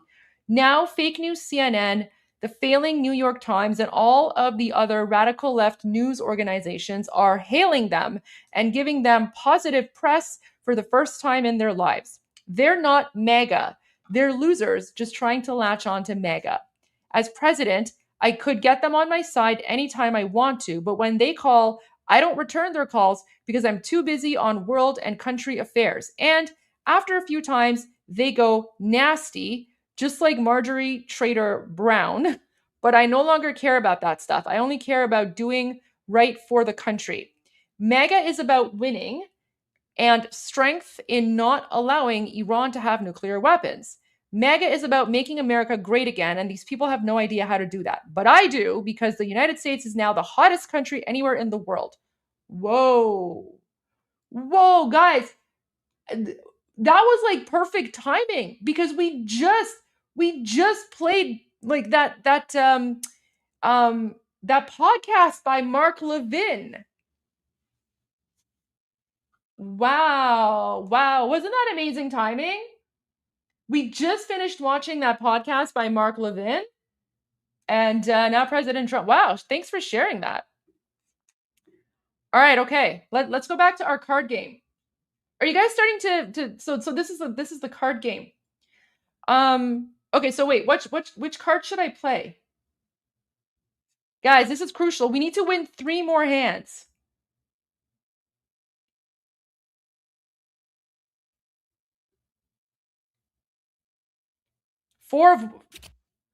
No, I shouldn't play this. Guys, 4 and 10 are my trump cards.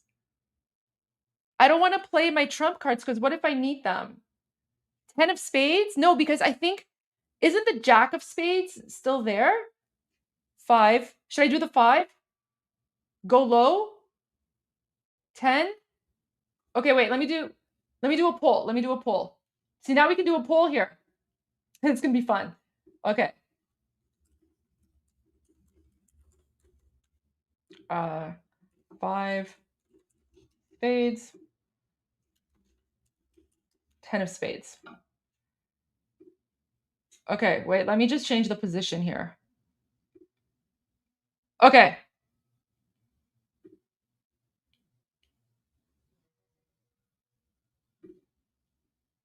Which card should I play?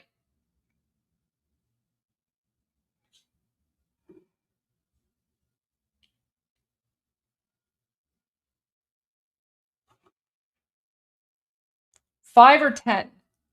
You have to type either number 1 or number 2. So this is a new feature. So if you want me to play the 5 of spades, type 1. If you want me to play the 10 of spades, type 2.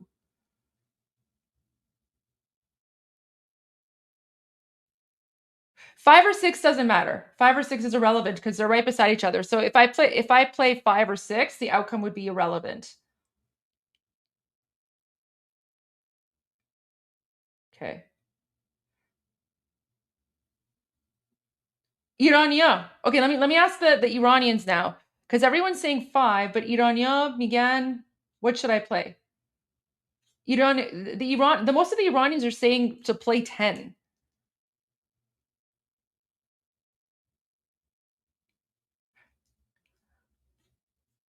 I can't remember. Did the jack of spades already come? You do 10? Okay, let's do 10. Oh my gosh. Okay, I'll do 10, but let's see what happens. Oh my gosh. Okay. Oh no. Oh, Borid. Oh, Borid. Oh my gosh. Oh, my partner came through. Borid. Okay, 7, 9. Oh my gosh. All I have is the 10. Oh, wait. Okay. Duh!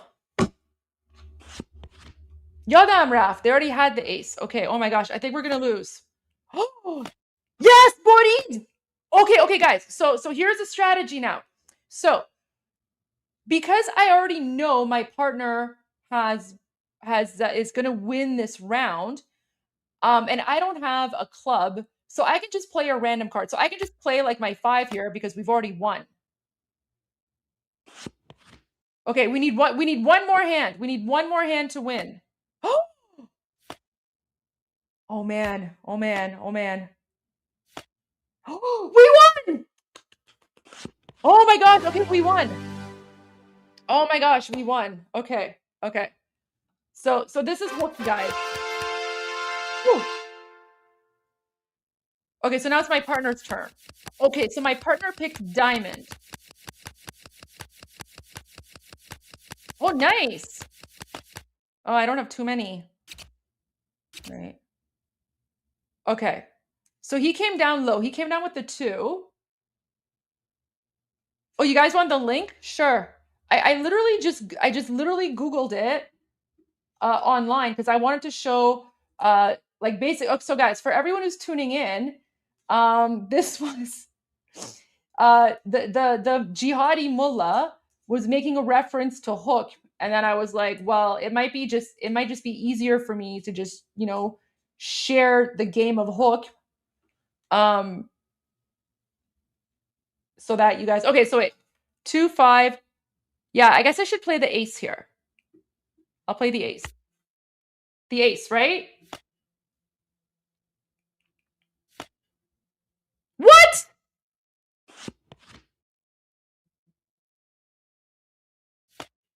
So this guy has no spades.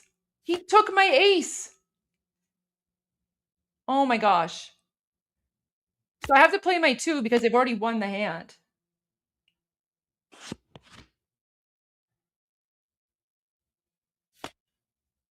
Okay. Shoot. You know what? I have to do this. I have to force him to play his trump card. Damn it.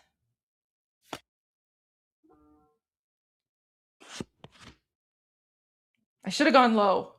I knew he was gonna. See, I have to go low here.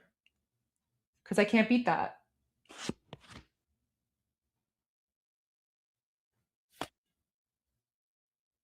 Shoot.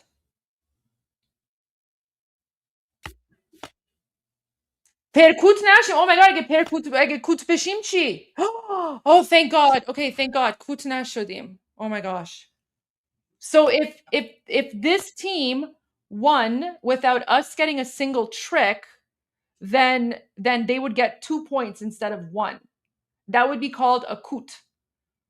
Okay, wait. So queen. See, I have to go with my jack. I don't have anything else.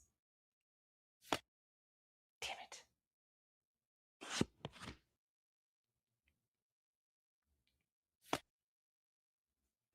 Man, I should have. You know what? I shouldn't have gone with my king. I should. Oh, thank God. Oh my gosh, my partner. At least my partner's coming through. Because look, I have garbage. I have like no good hands here. Jack. I think I'm going to go with my ace. Kut. Okay, what do I do now? What do I do now, guys? Oh man, I have all low cards. And I want to save like my hooks. What should I play? 2, 5, or 4?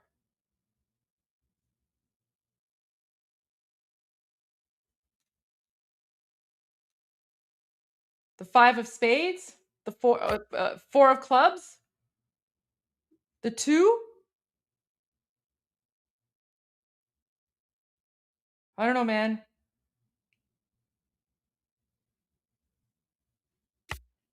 The 4? No, I'm not going to play diamond. Diamond is my trump. Okay, I'll go with the 5.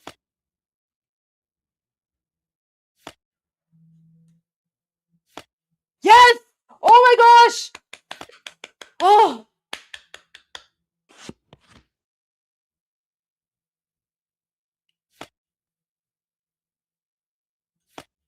Oh. Oh no. I think we're going to lose this round. Oh no, they need one more hand to win. Shoot, I have to play my 4. Hopefully my partner will come through. Oh shoot! No, we lost. No.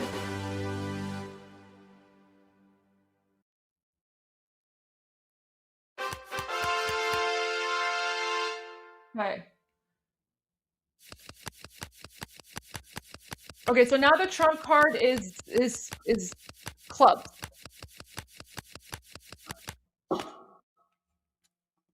My God. 2. I don't have anything good. I'm not gonna I can't use my jack. I'm just gonna go with 6. I'm gonna go with 6. Okay, this will be the tiebreaker until Armin comes back. Oh, thank God. Okay, see, good. Okay, he came with the king. Perfect. Jack. Okay, I only have a queen. Okay, so this guy, so I'm not going to play my queen because we already have a high hand.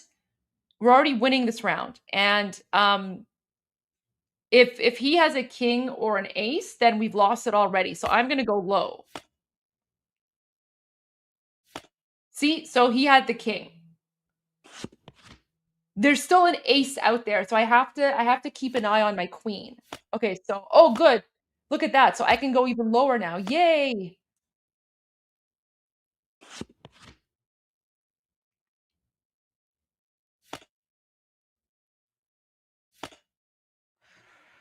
Oh my gosh. Okay, so so my partner went low because he's hoping that I have the ace. I don't have the ace, and I can't play my queen because if I play the queen, then it's going to be lost by the ace. So I have to go with the 9 because it's still higher than 8, and I'm hoping that this will force the other player to bring out the ace, which means then I can play my queen because then the queen's going to be the highest one. See, there you go. Predictable. No. If I went lower, then he wouldn't bring his ace. I wanted to like draw out the ace. Okay, so I'm going to go with 5 because we're winning. Okay, I'll go to Truth Social in one moment. Let me just finish this and then we'll go. Queen, shoot. Okay, I have to go with my jack. I have no other option.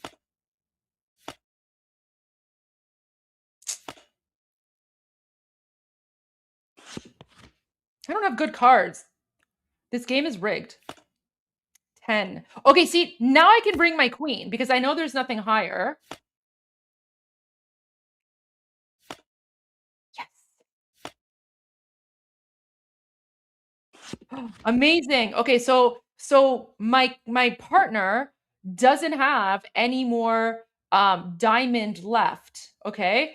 But he didn't use his trump card. He just used he used a different card. He just used a random. So now I know if I put down my 6 and someone else has like the other 2 might be forced to go with diamond, my partner can cut the deck with a trump card and take the round, like win the trick. So let's see what happens. Right? So they have to play diamond. See? So now he used. Oh no! What? You should have gone with a higher card. Damn it. Man.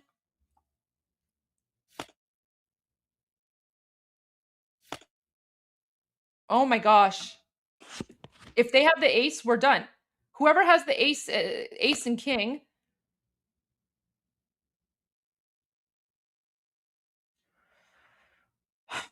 What do I do, guys?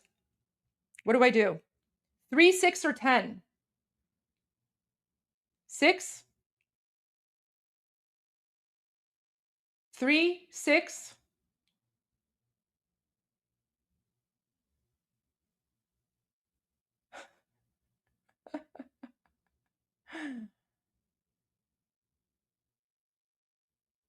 Three? Okay, I'll go with the 3.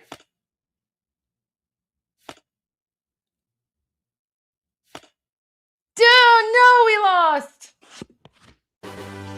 We lost. All right, that's embarrassing.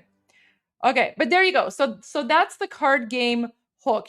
That is basically what that jihadi Durka clerk was referring to.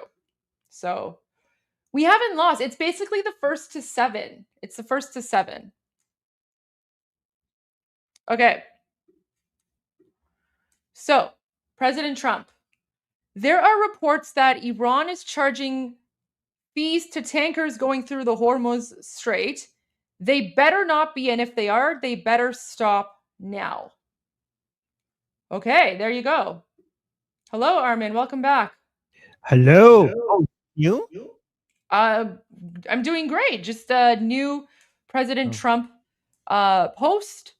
I shared some updates, and there was one of the updates was like a jihadi Durka that was saying میخواد President Trump رو پرکوت بکنه 3-0. So then I basically started, so then I started explaining hook, and I was like, you know what, maybe I just like play a round of hook, and then just to show people. So then we were also playing a little bit of hook. Here, let me show you the jihadi mullah. هم به مردم بگم هم به ترام اگه شما قماربازید ما آخونده هم بعضیامون خوب قمار بلدیم آسه بازی دست ماست شاه دست ماست بیبی دست ماست سرباز دست ماست 10 و 8 و 7 و 6 و 5 و 4 و 3 و 2 هم دست ماست میخوایم حاکم کوتت کنیم مردم میخوایم آمریکا رو حاکم کوت کنیم 3-0 جلو میافتیم What the? Why is he doing that? I don't know, especially since like they banned gambling. So I was explaining like card games are, decks of cards are pretty much banned. Like you have to buy them like, underground in the black market. So weird. Oh wow. So I was explaining people how to play hook. Oh no. Wait, what happened to my game? Oh, it went away. Oh, I wonder if I could play with... No, we can't do that. So just play with AI. Okay, current game. All right, so we can go back here. All right, Armin, you tell me, what should I forgot this. I haven't played this for so many years. I forgot how to play this. You forgot how to play hook? Yeah. I haven't played for 20 years. More really? Than 20 years. Yeah. Oh my gosh. Okay. One more round and then we'll continue while Armin gets all his posts and tweets ready. Okay, guys, so they brought a 6 of spades. I don't have any spades, so I can take the hand with the low 3.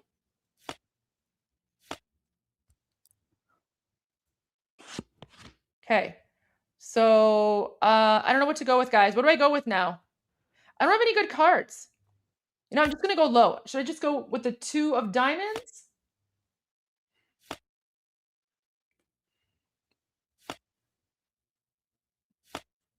Yeah, this is me. Okay.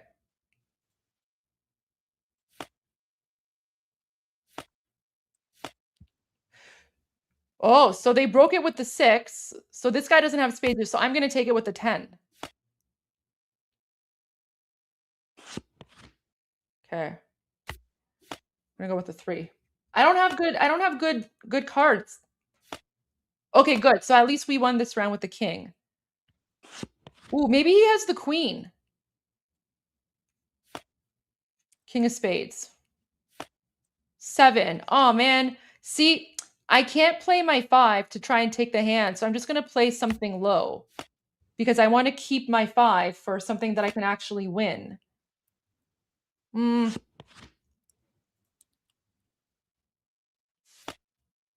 Ace of hearts. Okay, so I'm going to go low with the 5.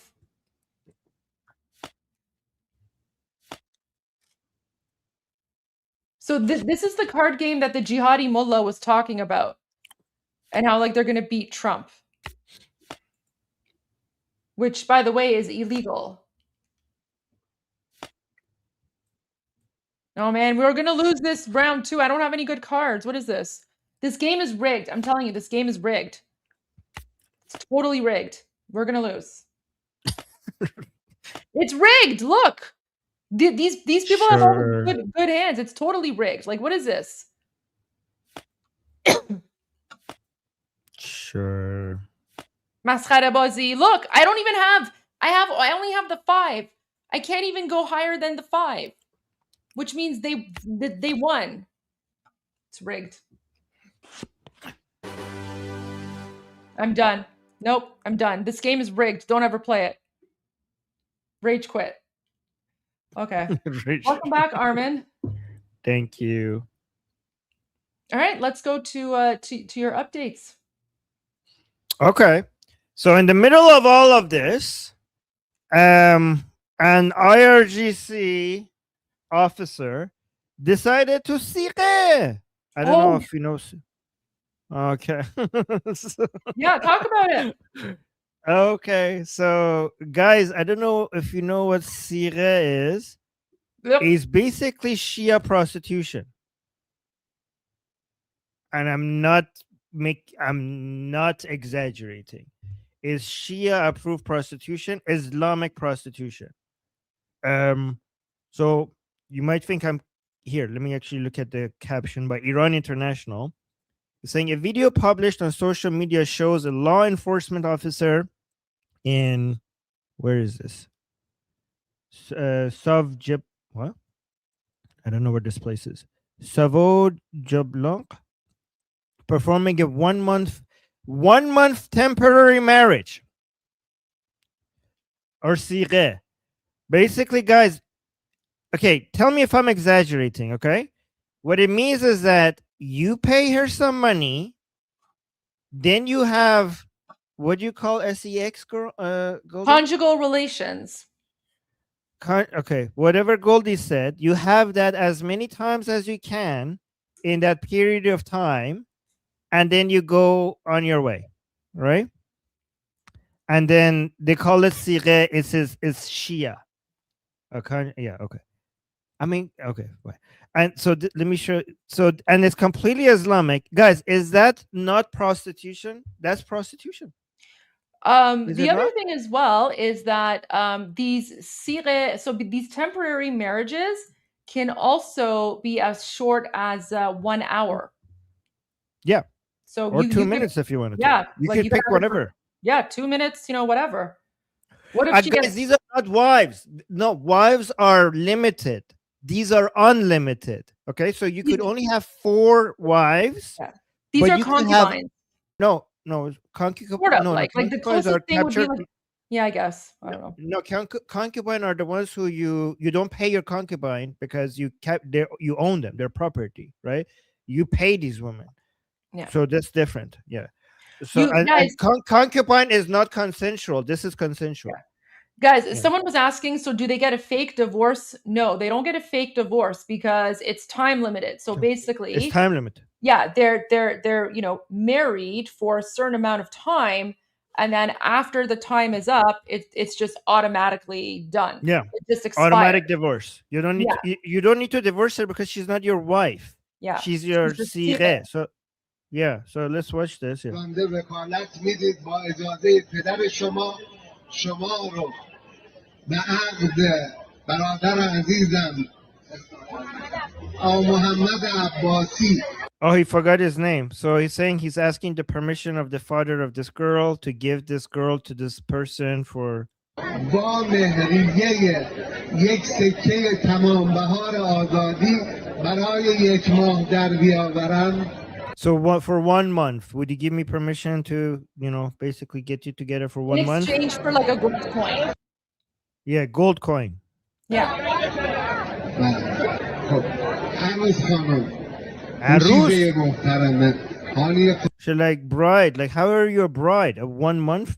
محترم را به بنده وکالت میدید با مهریه مشخص برای مدت زمان 1 ماه شما رو به عقد جناب آقای محمد عباسی در بیاورم. با اجازه از آقا صاحب زمان و همه بزرگترا برد. Oh, so she said yes, but she asked with the permission of the Agha Imam Zaman, like Sahib Zaman. So I think she's asking permission from Mahdi, Imam Mahdi. با اجازه از آقا صاحب زمان و همه بزرگترا برد.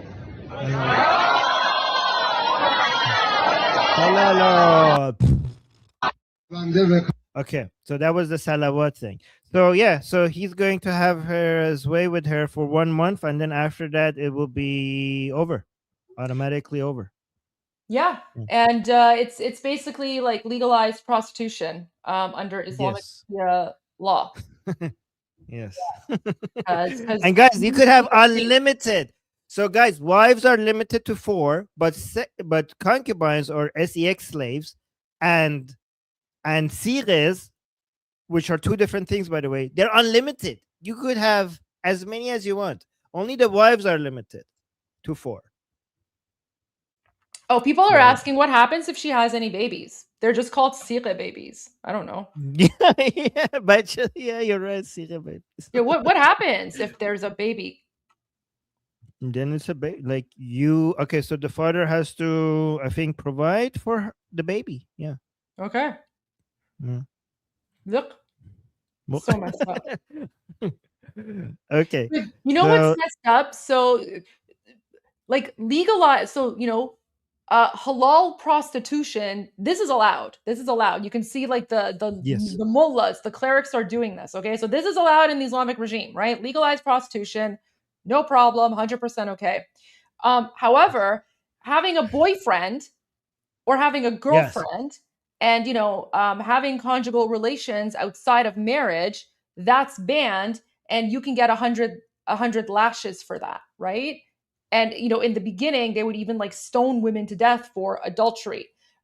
They've hanged, the Islamic regime has hanged young girls who have been raped because the young girl couldn't prove that she was raped, and so they murdered her instead. They executed her for the crime of adultery. So premarital conjugal relations is banned. That's haram. Women are whipped or stoned or murdered, hanged for that, right? That's not allowed, but Islamic prostitution is allowed under the Islamic regime. So there you go. And there's actually prostitute houses in different parts of occupied Iran that are run by like these jihadi clerics, and they're called like Sire Khune or whatever. And it's basically like a prostitute house, right? Like you can go there, you can get like a temporary Sire for like however long you want, like an hour maybe, or like 10 minutes, or I don't know, however long you want. You can get like a temporary Sire, and then you pay the mullah, the pimp, for basically it's a brothel. Yeah, it's a brothel. There are brothels, and you can go there and you can get like a sire, and you pay, and then you can do whatever you want with like your sire. Yep. It's disgusting. You're on mute.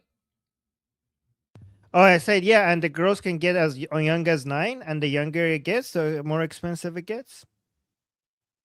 It's just very, very nasty. Yeah.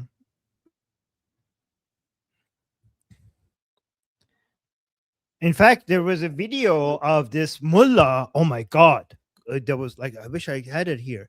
He was like, this guy was like recording him secretly.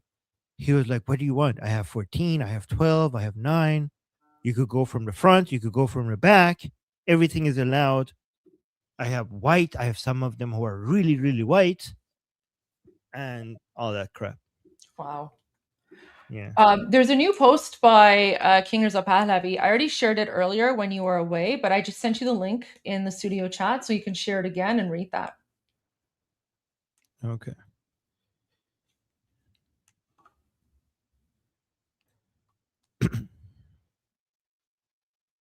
Oh, okay. All right. This is from Princess of Pahlavi, saying the United Kingdom has endlessly appeased the criminal regime in Iran. Oh, wow. The Prime Minister speaks of protecting the innocent civilians of Iran, but failed to act to help stop the regime's massacre of 40,000 innocent Iranians in January. Oh, wow, Goldie, I've never seen Princess of Pahlavi go against somebody like in the West like this. Well, he's going after Keir Starmer, right? Yeah, I've never seen him do this before. Yeah. This is the first time. Yeah, great. So why don't you read Keir Starmer's message, and that'll give you context for what his post. That'll give you context for what King Reza Pahlavi is saying. Okay, Keir Starmer posted this, and this is what Princess of Pahlavi is responding to. Keir Starmer posting the 2-week ceasefire between the United States and Iran today is welcomed by the United Kingdom and our allies. The goal now must be a lasting end to the war. Alongside our international partners, the UK will work to ensure a return to freedom of navigation in the Strait of Hormuz. Should I read this whole thing? No. I think that's fine. That's good enough. Yeah. Yeah. And then let me actually repost this. Princess of Pahlavi said the United Kingdom has endlessly appeased the criminal regime in Iran. The Prime Minister speaks of protecting the innocent civilians of Iran, but failed to act to help stop the regime's massacre of 40,000 innocent Iranians in January. Only an end to this regime that brings terror to Britain's own shores will yield lasting peace and regional stability. Keir Starmer should follow in the footsteps of Churchill. Churchill and not Chamberlain. He should support the Iranian people's fight for liberty. The Iranian people will remember who stood with them in their hour of need and who stood against them. There is still time for the government to change course, prosecute the IRGC that slaughters innocents, expel the illegitimate regime's ambassador, and act to support the people of Iran. Yeah, there's no chance it's going to do that, unfortunately. But this is Goldie. Wow, I've never seen Princess of Pahlavi like this before. This is interesting. I'm happy to see it, though. I'm really happy to see it. We have a new quotelet. Oh, who? I just sent it to you. Oh my God! Let it be somebody big.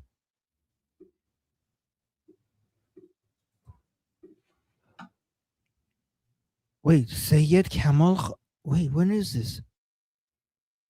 Sayed Kamal Kharazi, head of Iran's Strategic Council of Foreign Relations and former foreign minister of the Islamic regime, has succumbed to his injuries this evening. He had been wounded several days prior in airstrikes on his residence. Oh. So remember, that was this guy. That was this guy. Here, let me pull up. I think I stopped sharing my screen. So that's the guy where there was a targeted assassination attempt on his home, and his wife was exterminated, but he managed to survive. This guy, remember? So one of Islamic Republic's key negotiators was seriously injured in today's strikes. This was on April 1st. So this is when they striked his house. Former Foreign Minister Kamal Kharazi was wounded in U.S.-Israel airstrikes on Tehran, and his wife was killed in the same attack. Two Iranian officials say he had been overseeing back-channel engagement with Pakistan for a possible meeting between Iranian officials and U.S. Vice President J.D. Vance, raising serious questions about the future of any diplomatic track. Kharazi, who heads the Strategic Council on Foreign Relations, has deep influence across both clerical circles and so-called moderate factions, and was reportedly being positioned as a key interlocutor in potential U.S.-Iran talks. So I remember this. Yeah, so this is the one where like his wife was like exterminated, whatever, I don't care. And apparently he finally succumbed to his injuries as well. So he is also now gone to hell. So I remember this, Goldie, because I remember when he was targeted, many Iranians were happy, specifically because this to them were like, oh, so are there reformers on the kill list as well? Not because they were happy, not because he's very important. A lot of Iranians were happy because they were assuming that, the Israelis and Americans are not going to be targeting the so-called reformers and moderates. And when this guy was taken out, a lot of Iranians are like, oh, so they might actually even take out reformers. And they got excited that maybe Rouhani and Zarif will also at some point be on the list. That's why this was significant. Mm-hmm. By the way, Goldie, I did some digging regarding that person that you wanted me to check. Oh, yeah. So he a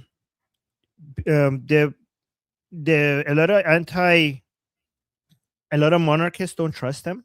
Okay.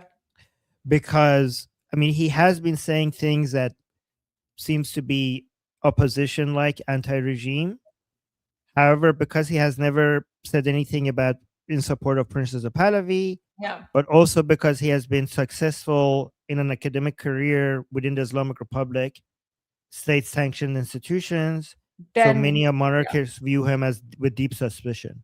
So then, yeah, let's not share what he said then. I wasn't sure. That's why I want to ask you about that. Thank you. Yeah. Look at this.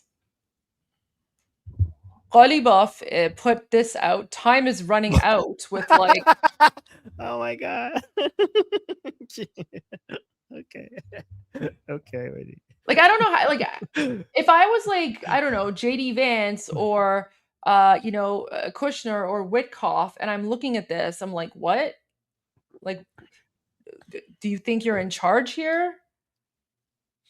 I mean, I know what's happening. He's trying to show that he's being tough to regime supporters. Like that's what he's trying to do. You're like, guys, I'm not betraying you. Okay, I'm tough against the regime. I'm tough. Come on. Like I'm not as giant a spy. I'm not. This is not treason. I'm as anti-American. I'm as anti-American as the rest of you. Okay, that's what he's doing. He's saying like, please, guys, don't forget I'm anti-American. I'm anti-American. Don't think I'm betraying you. It's not just because I'm talking to them doesn't mean I'm betraying you. That's what's happening here. He's begging to be seen as an anti. It's not working though. Goldie, you know why it's not working? Because for the past 47 years, we have never had this high of a meeting between the United States and the Islamic Republic. This is the first time. JD Vance is the vice president, and Ghalibaf is now the second, at least officially, the second most important person within the Islamic Republic. This level of the highest officials meeting between the Islamic Republic and United States has never happened. Never happened. So this is like, if I was a regime supporter, I would like, what the hell? We're having the highest level of meeting with the Americans after they killed our supreme leader? Like, are we rewarding them? Are we telling them, like, oh, sure, we killed our supreme leader. Let's reward you with the meeting of the highest officials? This is treason. This is treason. Kill Ghalibaf. What is this? What's what? Oh, there are reports that Iran is charging fees to tankers going through the Hormuz Strait. They better not be, and they better not be. And if they are, they better stop now. Oh wow, they are. I know they are. They're collecting crypto gold. Did you know that? I heard. Stable coins, which is liquid, which is going straight to paying for the proxies. This is the money that the Islamic Republic guys is collecting at the Strait of Hormuz is being paid to the Afghanistani, Pakistani, and Iraqi militia groups to kill the Iranian people. Goldie, did you ever think in your life you would be hearing that oil tankers will be paying cryptocurrency to the Islamic Republic to pay for Shia militias? It's crazy. It's crazy, right? Like how much more obvious do you want to be that like you want to use the money for nefarious purposes and therefore it has to be paid through crypto because the economy is tanked, right? The economy is tanked and they just want the money through crypto so they could steal it. Yeah. Also because there's illiquidity issues when it comes to their oil revenue. So this is a quick couple of $1 billion every day that they could collect to make sure that they have some liquidity, especially because a lot of their banks are being blown up and hacked. Like the IRGC banks are hacked and they're not working functionally. So by doing with by stable coins, they have this on hand so that they could use it wherever they want. Banque Sepah, which is the IRGC's bank, is being hacked and blown up, so that's why they're having a hard issue paying their fighters. Sorry, there's like another President Trump Truth Social post. Oh. The Wall Street Journal, one of the worst and most inaccurate. Wait, let me change the chat for a moment here. The Wall Street Journal, one of the worst and most inaccurate editorial boards in the world, stated that I declared premature victory in Iran. Actually, it is a victory and there's nothing premature about it. Because of me, Iran will never have a nuclear weapon, and very quickly, you'll see oil start flowing with or without the help of Iran. And to me, it makes no difference either way. The Wall Street Journal will, as usual, live to eat their words. They are always quick to criticize, but never to admit when they're wrong, which is most of the time. President Trump has been on a rant today. He also had a crazy rant about like Tucker Carlson and Megyn Kelly and all these people too. Oh, what did you say? Oh yeah. Here, let me send you the link so you can read this one. It was I'll send it to you in the studio.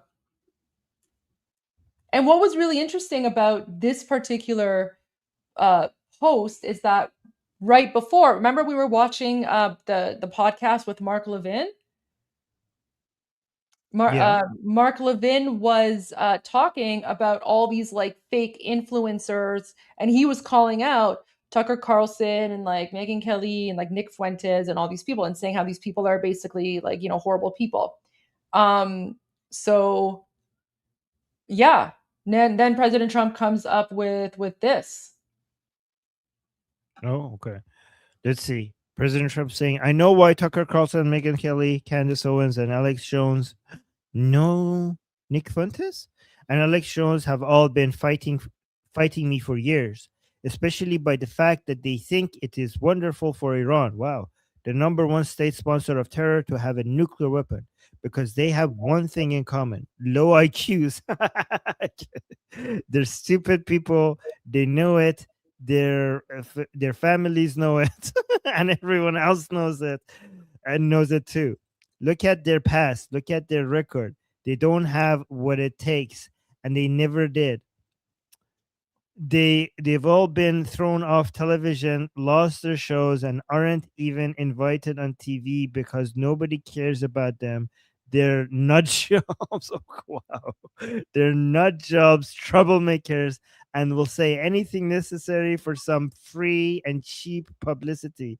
Now they think they get some clicks because they have third-rate podcasts, but nobody's talking about them, and their views are the opposite of MAGA, or I wouldn't have won the presidential election in a landslide. Yeah, I should read the all caps one here. Or I wouldn't have won the presidential election in a landslide.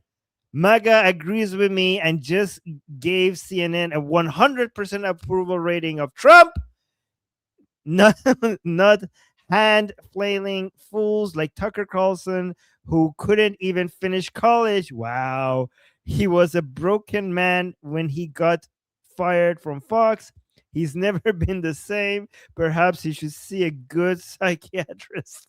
Or Megyn Kelly, who, oh my God, nastily asked me the now famous only Rosie O'Donnell question. Oh my God. Or crazy Candace Owens, who accuses the highly respected First Lady of France of being a man.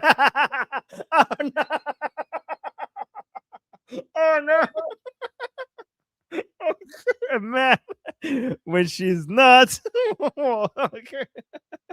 What? I don't know. God, am I awake? Okay, this is okay. What a time to be alive. I would hopefully win lots of money in the ongoing lawsuit. Actually, to me, the First Lady of France is far more beautiful woman than Candace. In fact, it's not even close. What?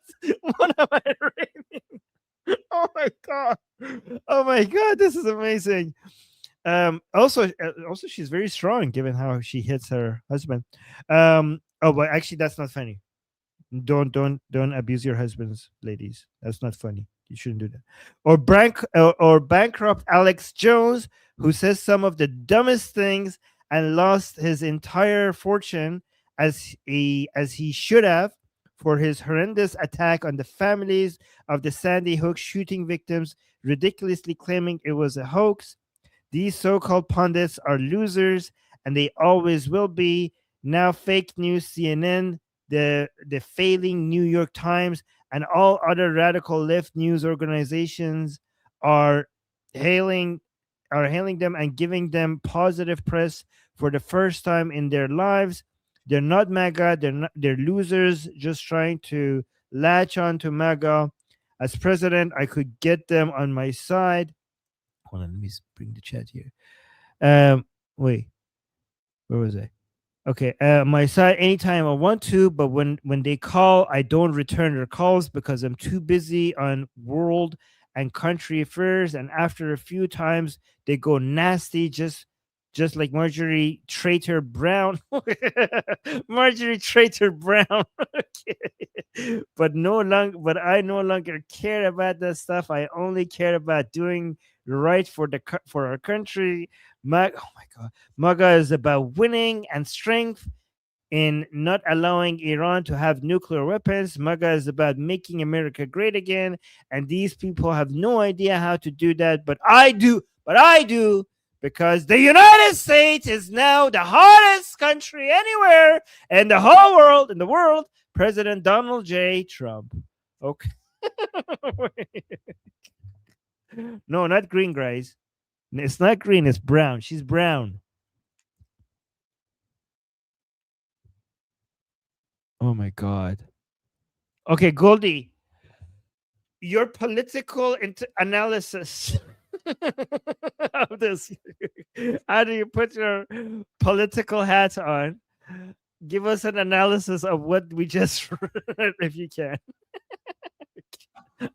I think Trump is just fed up with the grifters because this whole Iran situation, let me put the chat back up here. So, this whole situation with Iran and the Islamic regime, it's really exposed all the grifters. It's really exposed all the anti-American people who always claim that they are, MAGA or America first, and yet they're literally defending a brutal Islamic dictatorship that is the enemy of the United States.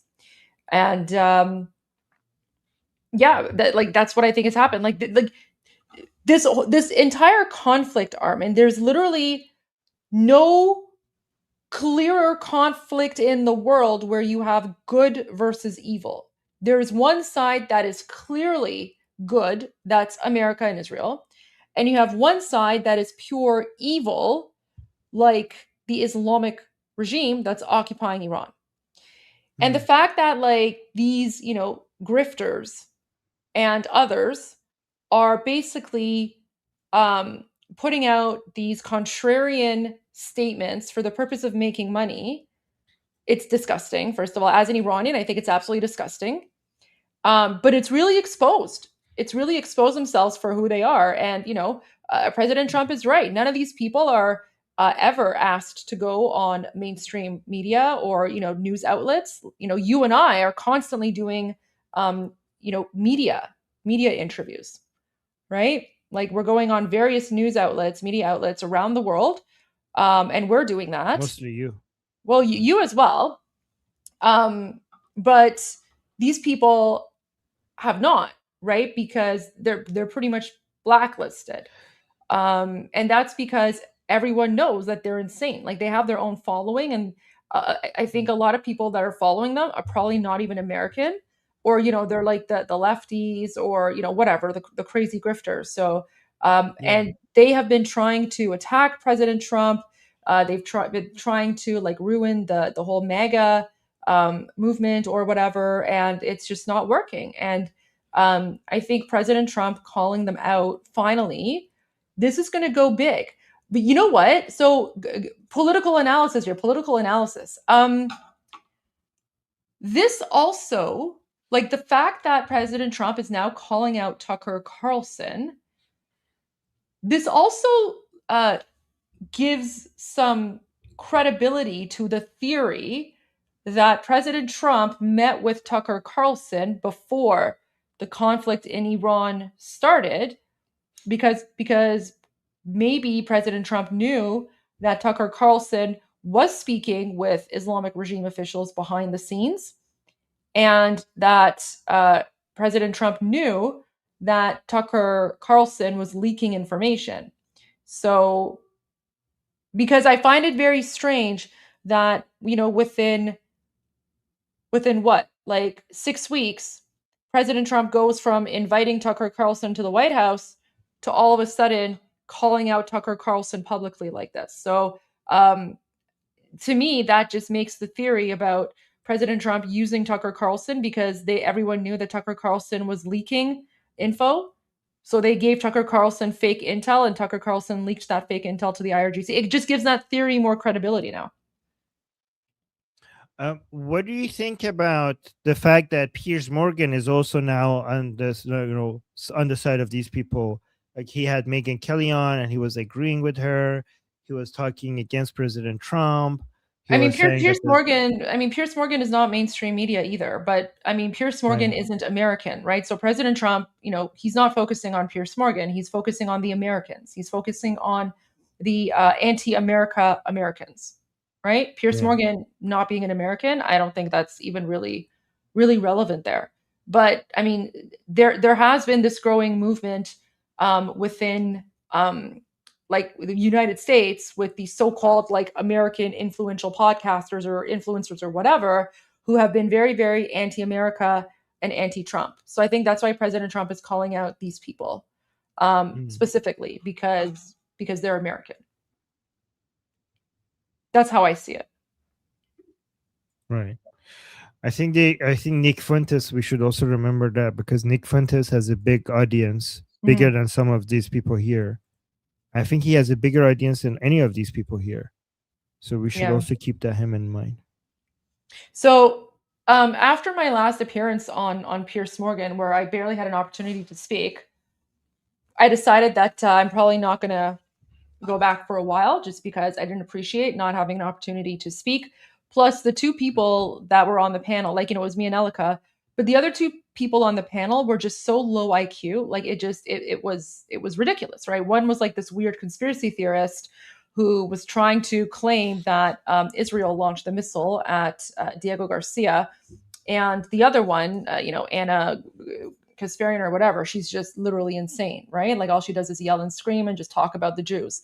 So that was like, it was not even like worth it for me. I was literally sitting there and I'm like, what am I doing here? It's basically just a bunch of crazy conspiracy theorists who are just yelling about Israel, and I can't put a word in. And then when I try to say something about Iran, they just start yelling at me and saying that I'm a Zionist or I'm disgusting or whatever. So I was like, in some of the previous panels, like it was interesting because there were some high quality people there, but the last panel, it was very, very low IQ.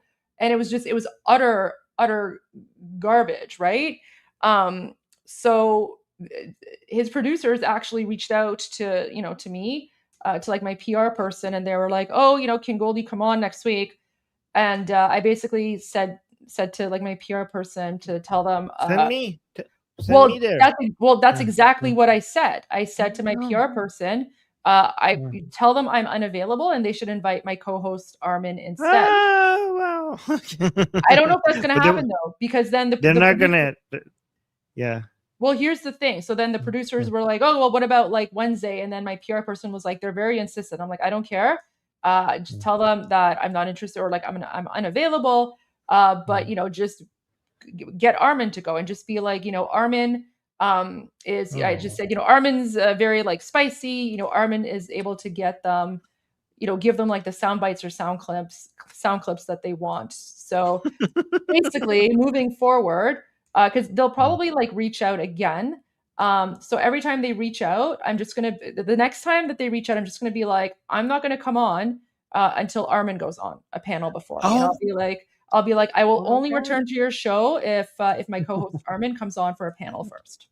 Oh wow, that's my condition. So, oh my God, Goldie, I don't know. You're so kind. Listen, you know what? You think it's kind. For me, it's like I'm passing on the torture to someone else. So if you think that's kind, then it's fine. But then you're gonna have to go there, and then you're gonna do like the Armin rants and the whatever. Like, what are you talking about? Right? Like so. Oh my God. I will. Yeah. Goldie, do you want to see something beautiful, like something that we like? I don't know what's happening on X, but Indians and Iranians are really celebrating each other. Oh, and I it's love going that. I don't know what's happening, but it's going viral on X, where Indians and Iranians are appreciating each other. So I don't know what has happened. Well, but I don't know what caused it. Yeah. Well, it's because we already have a lot of supporters from India, because Indians are experiencing the same, jihadi durka nonsense as Iranians, right? Because there are a group of like radical Muslims in India, and those radical Muslims are mainly Shia, and they're big supporters of Khamenei and the Islamic regime, right? So India and Indians have the exact same problem that we Iranians have as well. So, and I think what's happening here is because of the new auto translate feature on X, we're now seeing more posts from different people around the world. And especially now with what the government of Pakistan has done in terms of supporting the Islamic regime, Iranians and Indians are also uniting over their mutual dislike for the government of Pakistan and their, jihadi durka policies. So, yeah, I think this is fantastic because, Indian people are one of our biggest allies, and Indian people know exactly what we are going through because they're experiencing the same issue and nonsense in India as well. Oh, look, Indian here. Hello. Namaste. Wait, is it Hello. namaste? Is that Namaste. right? Namaste. Namaste. Welcome, friends. Yeah. Anyway, so this was fun. This was fun to see, and this is just one. I mean, I'm just showing you one, but it's like apparently it's going viral. Oh, that is So- super cute with the little kitty saluting. I Yeah. love that. Oh my god, so cute. Oh, it is namaste. Okay, good. Great. I think namaste means that I like recognizing someone's divinity inside of them. Like I think that's what it means. Like you're basically noticing their divinity, internal divinity. Love that. Tusi's going live in about 8 minutes. In about 7 minutes, and he hasn't been live all day either. So I just wanted to mention that as well. Okay, so let's have fun with this then. Watch this.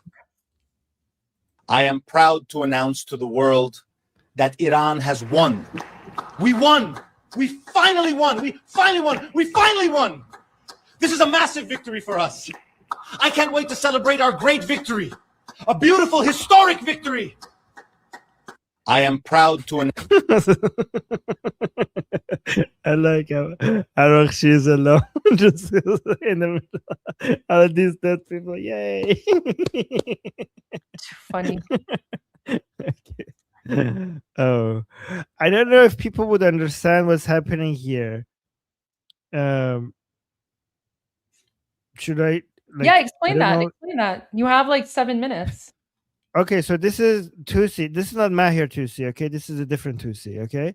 But this guy was a Quran teacher in Iran. I mean, is a Quran teacher. And he got arrested for molesting children in his Quran class. In his Quran classes. And he was a favorite Quran teacher, was like a favorite Quran teacher of Ali Khamenei. And a lot of people also say that he also has relationships with Ali Khamenei himself. And not only that, he also brought children for Ali Khamenei. And also Mujtaba Khamenei. Okay, so I don't know how many of these are true, but the idea is that this person had his way with children in his Quran classes, and he also arranged children for, the Khameneis when they were like young boys, right? And there's also this report that somebody high up says that his personal experience was that these children, they were brainwashed in a way that if like Mujtaba like did anything with them, they would consider that to be like an honor, like the best thing has happened to them, that an holy man did that to them. Like they would make them feel like they were blessed with the greatest honor, right? So, but there's also a lot of dark jokes around this guy in Iran. Let me see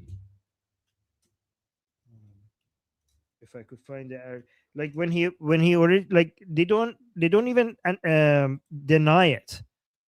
Like this is him, say to see, okay?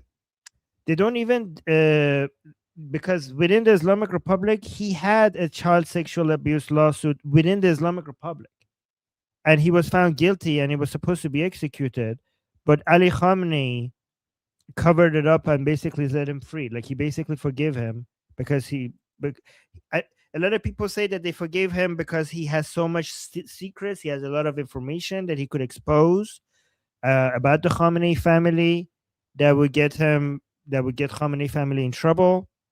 But he was, even within the Islamic Republic, he was accused of all of this and was supposed to be executed for it. But Ali Khamenei saved him, right? And then here, just yesterday, he was seen in the streets with the flag with let me see.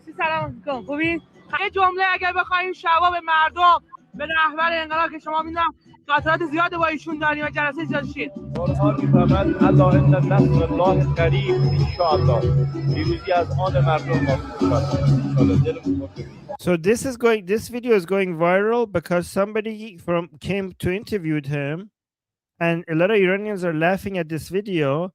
It's because the person who came to interview him is saying like, "Hey, Mr. Tusi, hi, how are you?"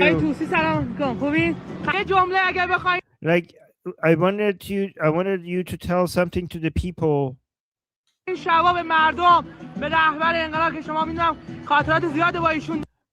like, and to the people, and also to the supreme leader. And we know that you spent a lot of time with him. You had a lot of meetings with him. You had a lot of memories with him. And then he starts answering. He starts giving you a Quranic verse, and then the people will be victorious. So he started answering, but a lot of people are like, "What are you like? What is this question?" Like, I know he's saying, "I know you had so many meetings with the supreme leader, over and over again." People are like, "What are you like? Is this a joke? Like, are you talking about?" Because the joke about Sayyid Tusi is that he met with Mujtaba Khamenei because he has relationship. He has like intimate relationship with him. So he's saying, why are pro-regime people who know this about Sayyid Tusi, when they're talking to him, like, "Yeah, we know. Hey, give us an interview. We know you had so many meetings with our supreme leader. So can you say something to the people?" Like, what? Like, I mean, this is a public knowledge within Iran that this guy is, all of these stories about him. So why is that line of questioning just seems so weird? And then we also, let me go to the next here. I'll just go to a few quick super chats. Okay. So someone said, wait. Okay.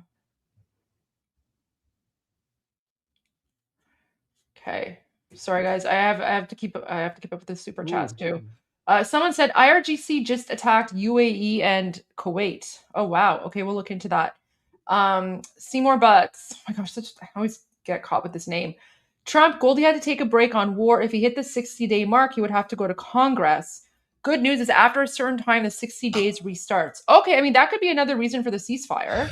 That kind of makes sense. Is it? I mean, who knows? That could be. That could be it. It could be one possible reason. Hebeldan, war will resume after the next round of Payanda Iran. Thank you. Yes. Well, war coverage has continued. Yes. As Rael says, this looks like Spades or Pinochle. Maurer Holland says, ChatGPT has nothing on Armin. We get screams, emotion, and laughter. ChatGPT, move over. Armin GPT is here. I agree.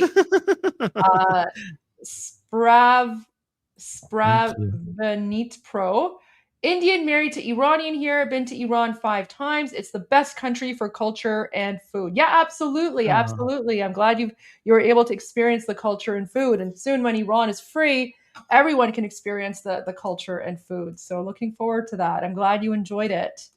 No. And then Rasa 8667 sent multiple chats. Indian friend here. Disappointed they were not read. Okay. Guys, I'm sorry. The chat is moving so quickly that sometimes we can't see all the chats as much as we would love to, especially when we're also like sharing the news or giving updates. So I do apologize for that. It's just there's a lot of people watching, a lot of messages in the chat. We try to do our best, but we will. Okay. You think they were about ancient bonds? Was there? You want to read the rest? Yes. They were about ancient bond between the peoples, still relevant in similarities in Sanskrit and Farsi and many practices. Yes, absolutely. Okay. Thank you.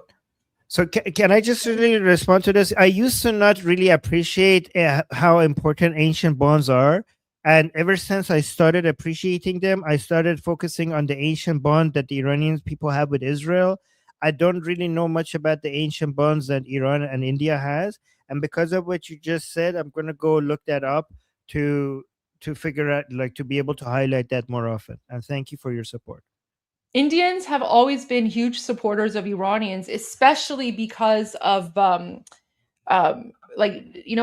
the Arab Muslim invasion of Persia, many Iranian Zoroastrians fled to India, and Iranian Zoroastrians sought refuge and found refuge in India. And today they're the modern day Parsis, and the Parsis in India, with their Zoroastrian roots, are very, very, they're integrated. They've been there for 1400 years, and they're some of the most productive people. And so there is a very, very close ancient bond between Indians and Iranians, because many Iranians who were fleeing Islam found refuge within the Indian civilization.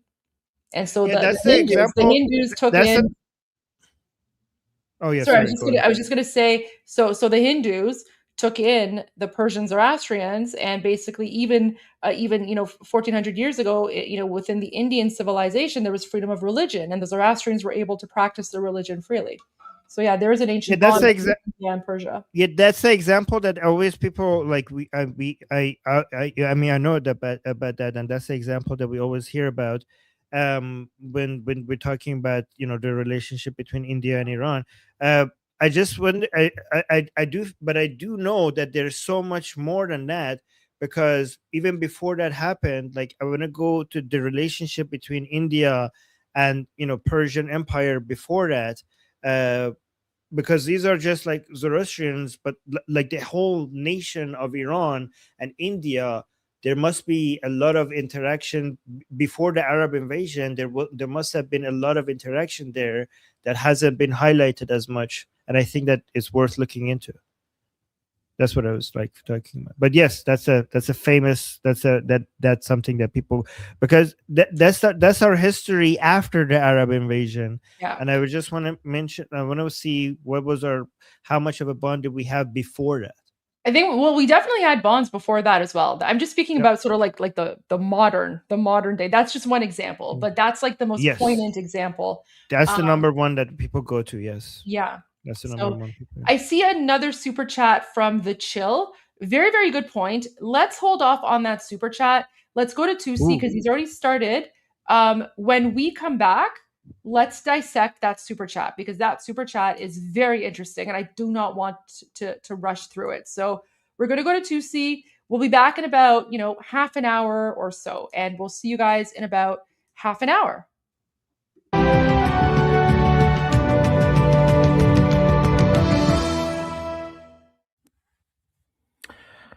Hello, ladies and gentlemen. Welcome to 2C TV. This is your global news channel. Amaya 2C, and the Islamic Revolutionary Guard Corps. Different factions are clashing against each other in Iran. We've had a number of drones being targeted and spotted around a number of cities, including the capital in Tehran. The air defense system has been activated in the capital, as well as in the cities of Tabriz and also Karaj.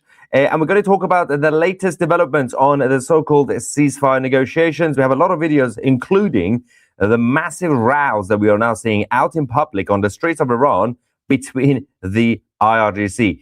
Before we begin, I do need to give a massive shout out. It's a very special day today, Friday. It's now Friday, technically, where I am in Paris, the 10th of April. Happy birthday to the COO of 2C TV, who also happens to be my wife. Yes, nepotism works. Danielle 2C, happy birthday. That's why we're here, obviously, as it goes now since last night. So we're going to keep this focused, obviously, and then I'm going to get out of here. All right, let's talk about the hardliners in the IRGC. Let me show you the video first, and then I'm going to explain exactly what factions roughly we're speaking of, who are currently having a meltdown. Also, the Crown Prince Reza Pahlavi earlier tonight attacked Keir Starmer of the United Kingdom. Oh, just keep watching. It's going to get even better. Look at this. So, that guy is a multitasker. I'm going to explain why. So the man you see holding a rocket, right, is usually you have the clerics, the mullahs, the ayatollahs, and their job is to do absolutely nothing, right? They just sit around and preach and issue fatwas or whatever. Then you got the IRGC military, the actual terrorists who just go around and kill people. This guy is a multitasker. So he's a cleric. You can see his turban, his crazy beard.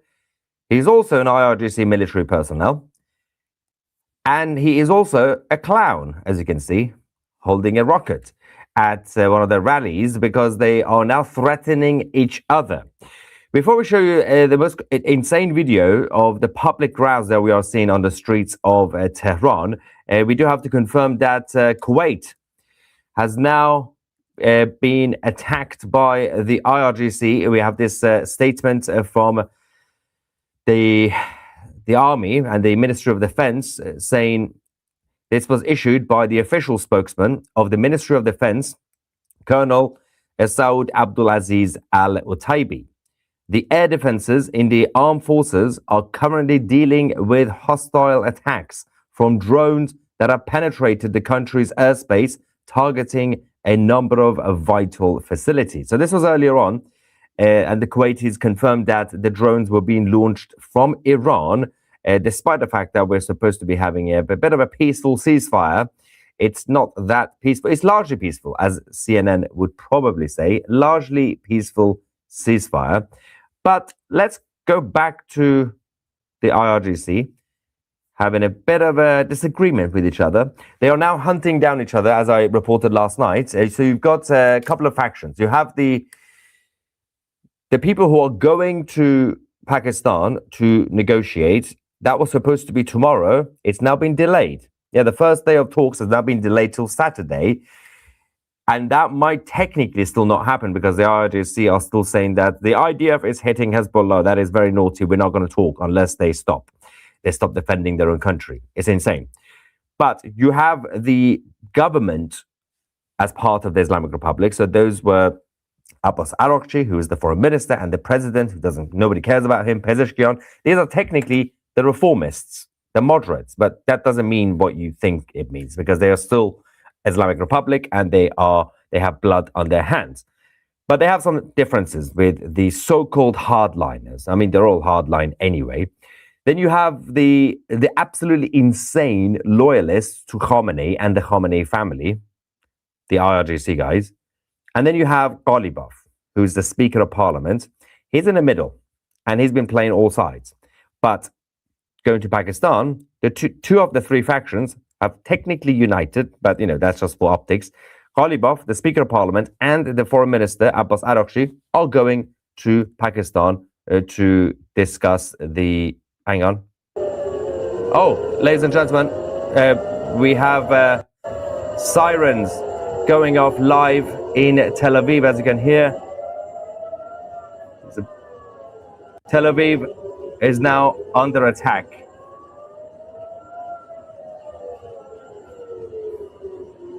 I'm going to get some more information on this. I'm assuming this is coming from the north, but missiles launched towards Tel Aviv.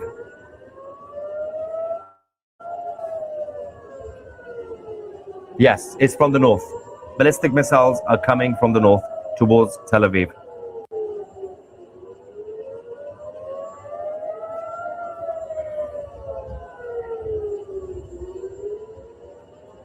Ashdod is also under attack. Ashdod is near Gaza in the south. There's also an attack in northern Iraq. The IRGC are now attacking Erbil as we speak. The US bases in northern Iraq, one of them is under attack. So sirens have now stopped. There will be an interception shortly. Okay, we'll wait for more information. So Ashdod, Tel Aviv being targeted. Also Iraq, northern Iraq, Erbil is now getting attacked by the IRGC. As you can see, everything is going absolutely fine. What is this, day 2, day 3 of ceasefire? Largely peaceful ceasefire. Meanwhile, let's go to the issues between IRGC and IRGC, because there is a huge faction of the loyalists, the insane ones, who are against the ceasefire, and they are fighting against those who are doing the ceasefire. They call them the compromisers, and they say death to the compromisers. Let's watch this.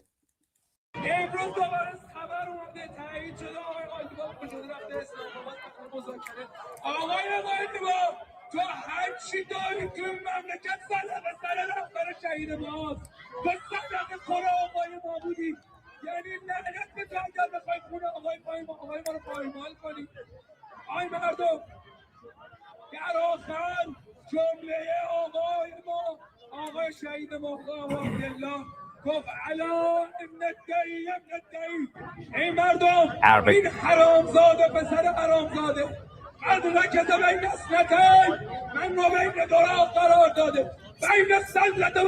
Speaking Arabic again.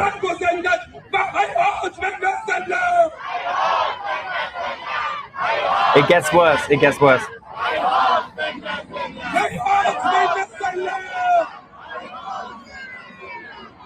It gets worse because obviously, in case you couldn't read the subtitles, he was basically attacking Ghalibaf, the Speaker of Parliament, who was going to Pakistan to talk to the Americans. And he was saying that these guys are selling out our martyrs and those who sacrificed their lives, and obviously we should be against it. Let's watch the rest of it from earlier on. Death to the compromisers.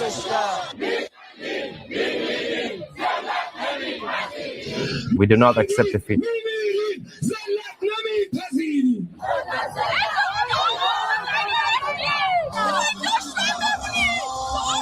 That's the same crisis actor.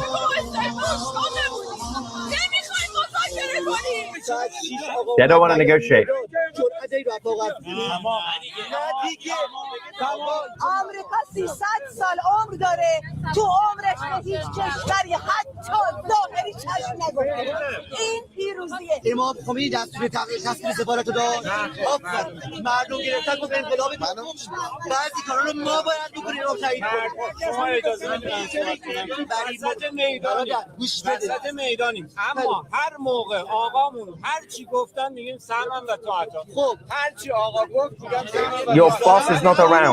این بنده خودم همینو میگه اگر این حرف شما رو بپذیرم اصلا ولایت امام حسن رو باید بکوبم به دیوار چرا بکوبم بله آیا امیرالمومنین اینقدر بیورده بود حکومت هم داشت نتونست صدقه بگیره نتونست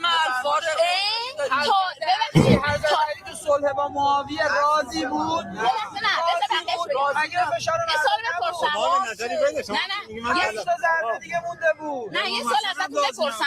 امام جامع میدونه به درگی مردم بدون پشتیبانی مردم نمیتونه این بنده خدا میگه وایسی ببینیم چی میشه ولی ساکت باش امیدوارم که این نباشه یه عمری ساکت وایسادیم پشتش خواهرام میگفتن رهبر تایید نکرده ما حرف اینا رو قبول نداریم این فقط یه چیز نشون میده یعنی پاس میدید به آدمای دور و بر که یعنی چی مملکت بر مدار نظم نمیچرخه فرصت میده به 4 تا عرازل پاشم میام بیرون همین نمیخوای یعنی بیاد بیرون اتحاد خالی البته خالی همون چیزی که ترامپ میخواد بفهم بده اتحاد خالی ولی هیچی این به ترامپ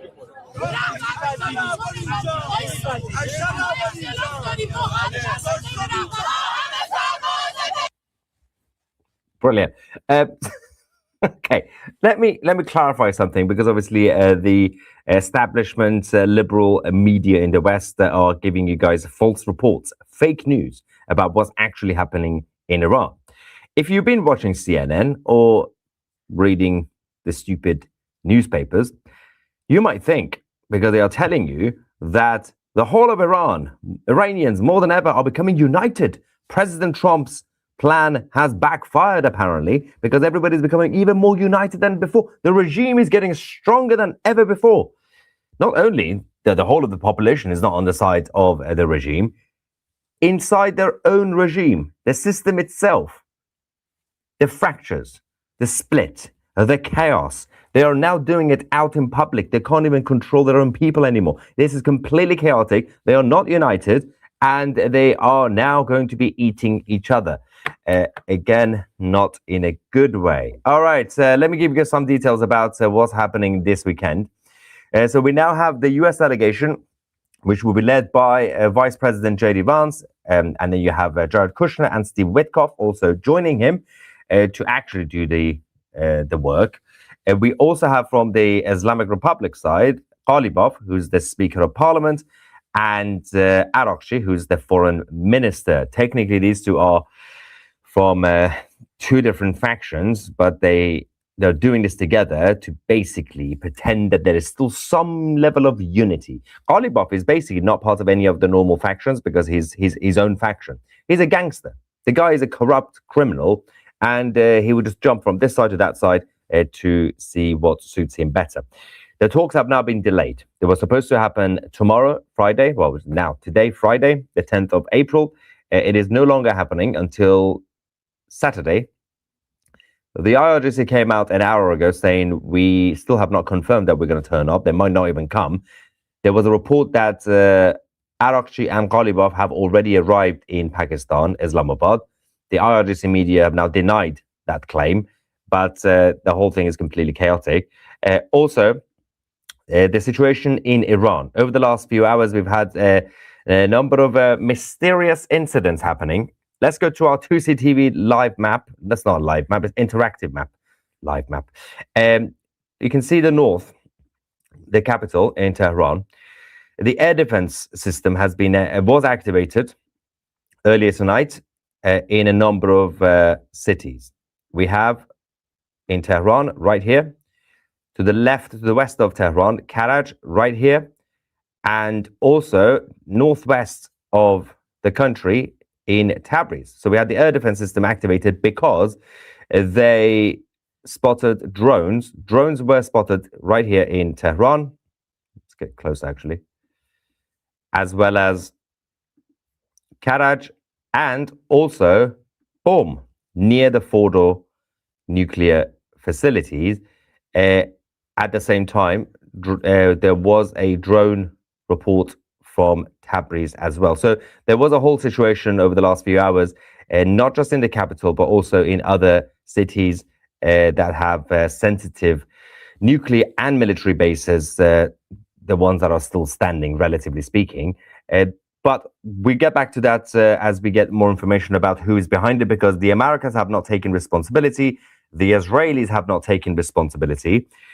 So it's not an Israeli drone or an American drone. It might still technically be Mossad or CIA, but it could be something else. It could be a different group. It could be potentially the Iranians who are against the regime, or it could be actually one of the factions who are kicking off against the others. Oh,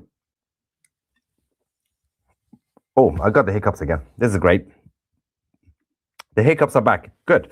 Emmanuel Macron has now told President Trump that the ceasefire with Iran must include Hezbollah and Lebanon in order to be sustainable. Now, obviously, President Trump decided to ignore Emmanuel Macron, rightly so, and there was a conversation about the whole saga around the proposal, because the IRGC initially published a 10-point plan, and they said President Trump has agreed to every single thing.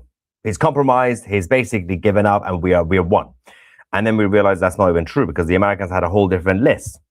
On that, I am actually going to be on Fox News again in about 1 hour time, less than an hour, if you're watching this live. It will be around 7:20 p.m. Eastern time. What is it now?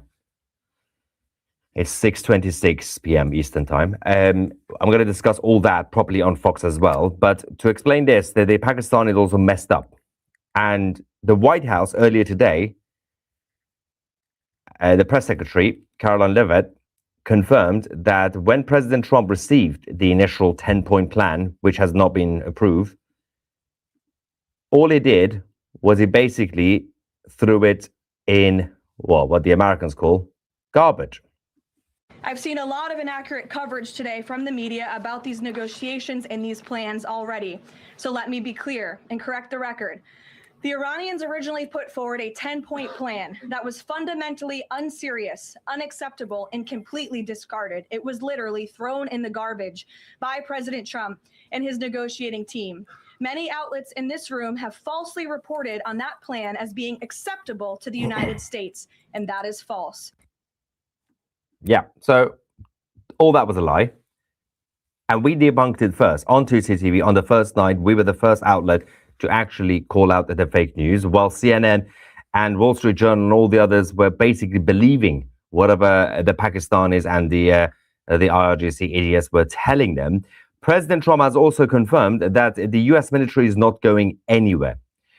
He says, all U.S. ships, aircrafts, and military personnel with additional ammunition, weaponry, and anything else that is appropriate and necessary for the lethal prosecution and destruction of an already substantially degraded enemy will remain in place and around Iran until such time as the real agreement reached, obviously, is fully complied with and everything else.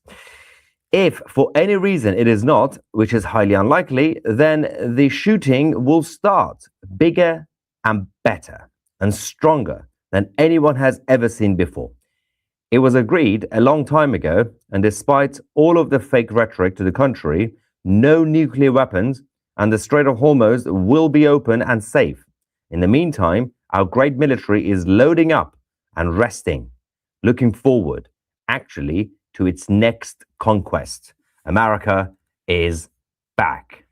Essentially, President Trump says, yeah, we're not going anywhere, despite what the Islamic Republic have told the media, that the Americans have agreed to withdraw their forces. The U.S. military is not leaving at all. We're going to quickly go to Lebanon, and then I'm going to explain the biggest problem, which is the Europeans, including also the British government, Keir Starmer, who has now been attacked earlier tonight by the Crown Prince Reza Pahlavi of Iran, rightly so. But in Lebanon, the Hezbollah supporters want you to think that they are extremely brave, they are extremely strong, and they're not going anywhere, and they never run away when they get attacked from Israel. That's what they want you to think. Well, ladies and gentlemen, we have this interview from Lebanon, in Beirut, southern Lebanon. This IRGC guy in a car with, I'm assuming, his wife, says, we will resist the Israeli threats. We will never flee. We will never flee. Guess what happens next? Watch. خليه يقصف وخليه يضرب ونحن بالمرصاد له والاتكال على الله والحمد لله مدينة سور صامدة رغم هيك العدو الإسرائيلي ما له أمان Wait. He's going. He panicked. He was like, oh, we gotta go. We're not going. Oh, we gotta go now. It's over. Why would you even bother? Stop. You could show that you're strong in a different way. Like, we knew what was going to happen. Considering there was also a heads up earlier, I'm not really sure.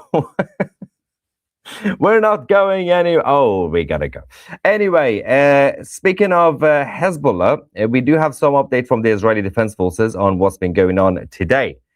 The IDF have now exposed Hezbollah's rocket launchers from the south of Litani as the Lebanese army, obviously their inventory has failed to actually do anything. So the Lebanese army have claimed that they have demilitarized this area on the 8th of January. The IDF calls it an absolute lie. Since the war began, Hezbollah has fired around 3,000 rockets and missiles from this exact area.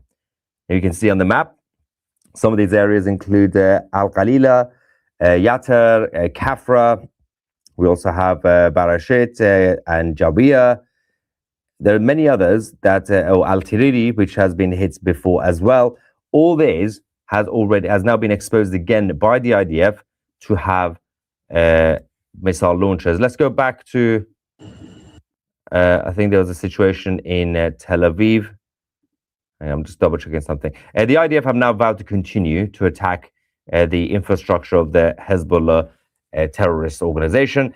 Keir Starmer, the Prime Minister of the United Kingdom, was interviewed earlier today, and he said something absolutely fascinating. Now, if you think what I showed you just now about that Hezbollah guy who was saying that he's very brave, he will never flee, and as the strike started, obviously he had to flee.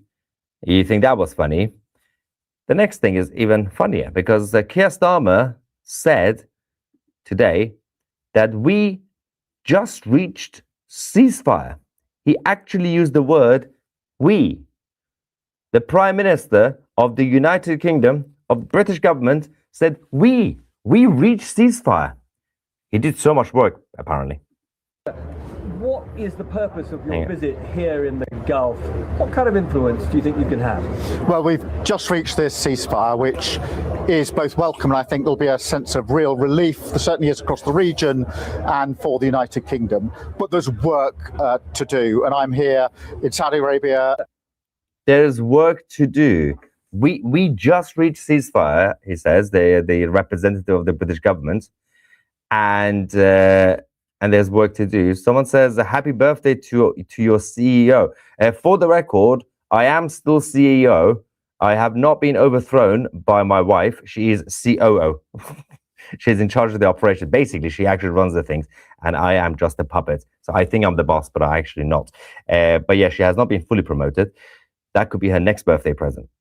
Now, while the Prime Minister says we just reached ceasefire and we have work to do, the Crown Prince of Iran in exile, Reza Pahlavi, said, well, he attacked him, saying the United Kingdom has endlessly appeased the criminal regime in Iran.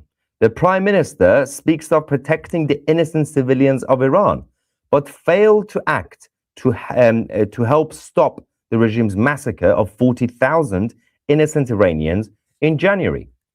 Only an end to this regime that brings terror to Britain's own shores will yield lasting peace and regional stability. Keir Starmer should follow in the footsteps of Churchill, not Chamberlain. He should support the Iranian people's fight for liberty. The Iranian people will remember who stood with them in their hour of need and who stood against them. There is still time for the government to change course, prosecute the IRGC, prescribe the IRGC. We can also prosecute if you want to. That slaughters the innocents, expel the legitimate regime's ambassador, and act to support the people of Iran. Well, while the Crown Prince said there is still time to change course, obviously he is correct to say that the Iranian people and the Americans will remember who was on their side and who was against them. And of course, the Israelis. They will also remember. Speaking of the Israelis, the Prime Minister, Netanyahu, also confirmed earlier on that there is not going to be a ceasefire in Lebanon, despite the false reports of the media. תושבי הצפון היקרים, אני גאה בכם.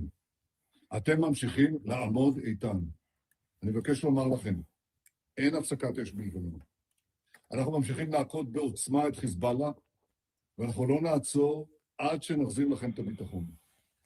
ההישגים הכבירים שלנו, גם באיראן וגם נגד ציר הרשע, הביאו לשינוי היסטורי במעמד של ישראל באזור. הם גם הביאו לשינוי לקשרים שלנו עם מדינות, קשרים שלא היו בעבר.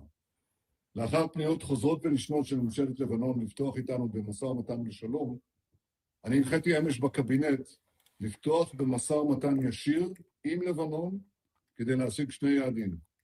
אחד, פירוק חיזבאללה מנשקו, והשני, הסכם שלום היסטורי, בר קיימא, בין ישראל ללבנון. ישראל חזקה מאי פעם, איראן חלשה מאי פעם. אני כבר הבאתי 4 הסכמי שלום עם מדינות ערב, אני מתכוון להביא עוד. שלום אמיתי, שלום מתוך עוצמה. Yeah, the Prime Minister was absolutely spot on. In terms of what you might have been seeing on the streets of Tehran, if you have been watching the legacy media, including CNN and BBC News, you might think that, well, we got the Iranian people out there in support of their government, of the support of the regime. Obviously, those footage are slightly misleading because obviously we've shown you what they're actually doing. These are the IRGC supporters who are fighting against each other. Small crowds, but they're not all Iranian citizens, are they? We've already shown you over the last few days the Iraqis who have invaded Iran, but in this one, the march that we had today in support of the Islamic occupation of Iran actually included a huge chunk of Afghans. Oh yeah, everybody from Afghanistan, you can come to Iran and pretend to be... Watch this. So the quality is absolutely terrible, but you can see the Afghanistan flag. You could also see, I'll point out, so that guy is Afghan. The guy with the hat is Afghan. The guy behind him is definitely Afghan. You can see his face. Genghis Khan was his father. And all the others. And also I point out the Afghanistan flag. Where is it gone? There we go. It's right there. Right there to the left, far top left. Well, right here. There we go. Apparently, these guys are now being portrayed as Iranian citizens. This is yet another IRGC rally. Unfortunately, the quality coming from the Islamic Republic state media is not the best these days. I'm not really sure what's going on. But what we also now have is the latest footage from actual Iranian people, the real Iranian people. Do you think they will be out supporting this occupation? No. We finally have the latest video from the uprising that we just had in the country. This is from Karaj, actual Iranians. Look at the crowd. Look at the crowd.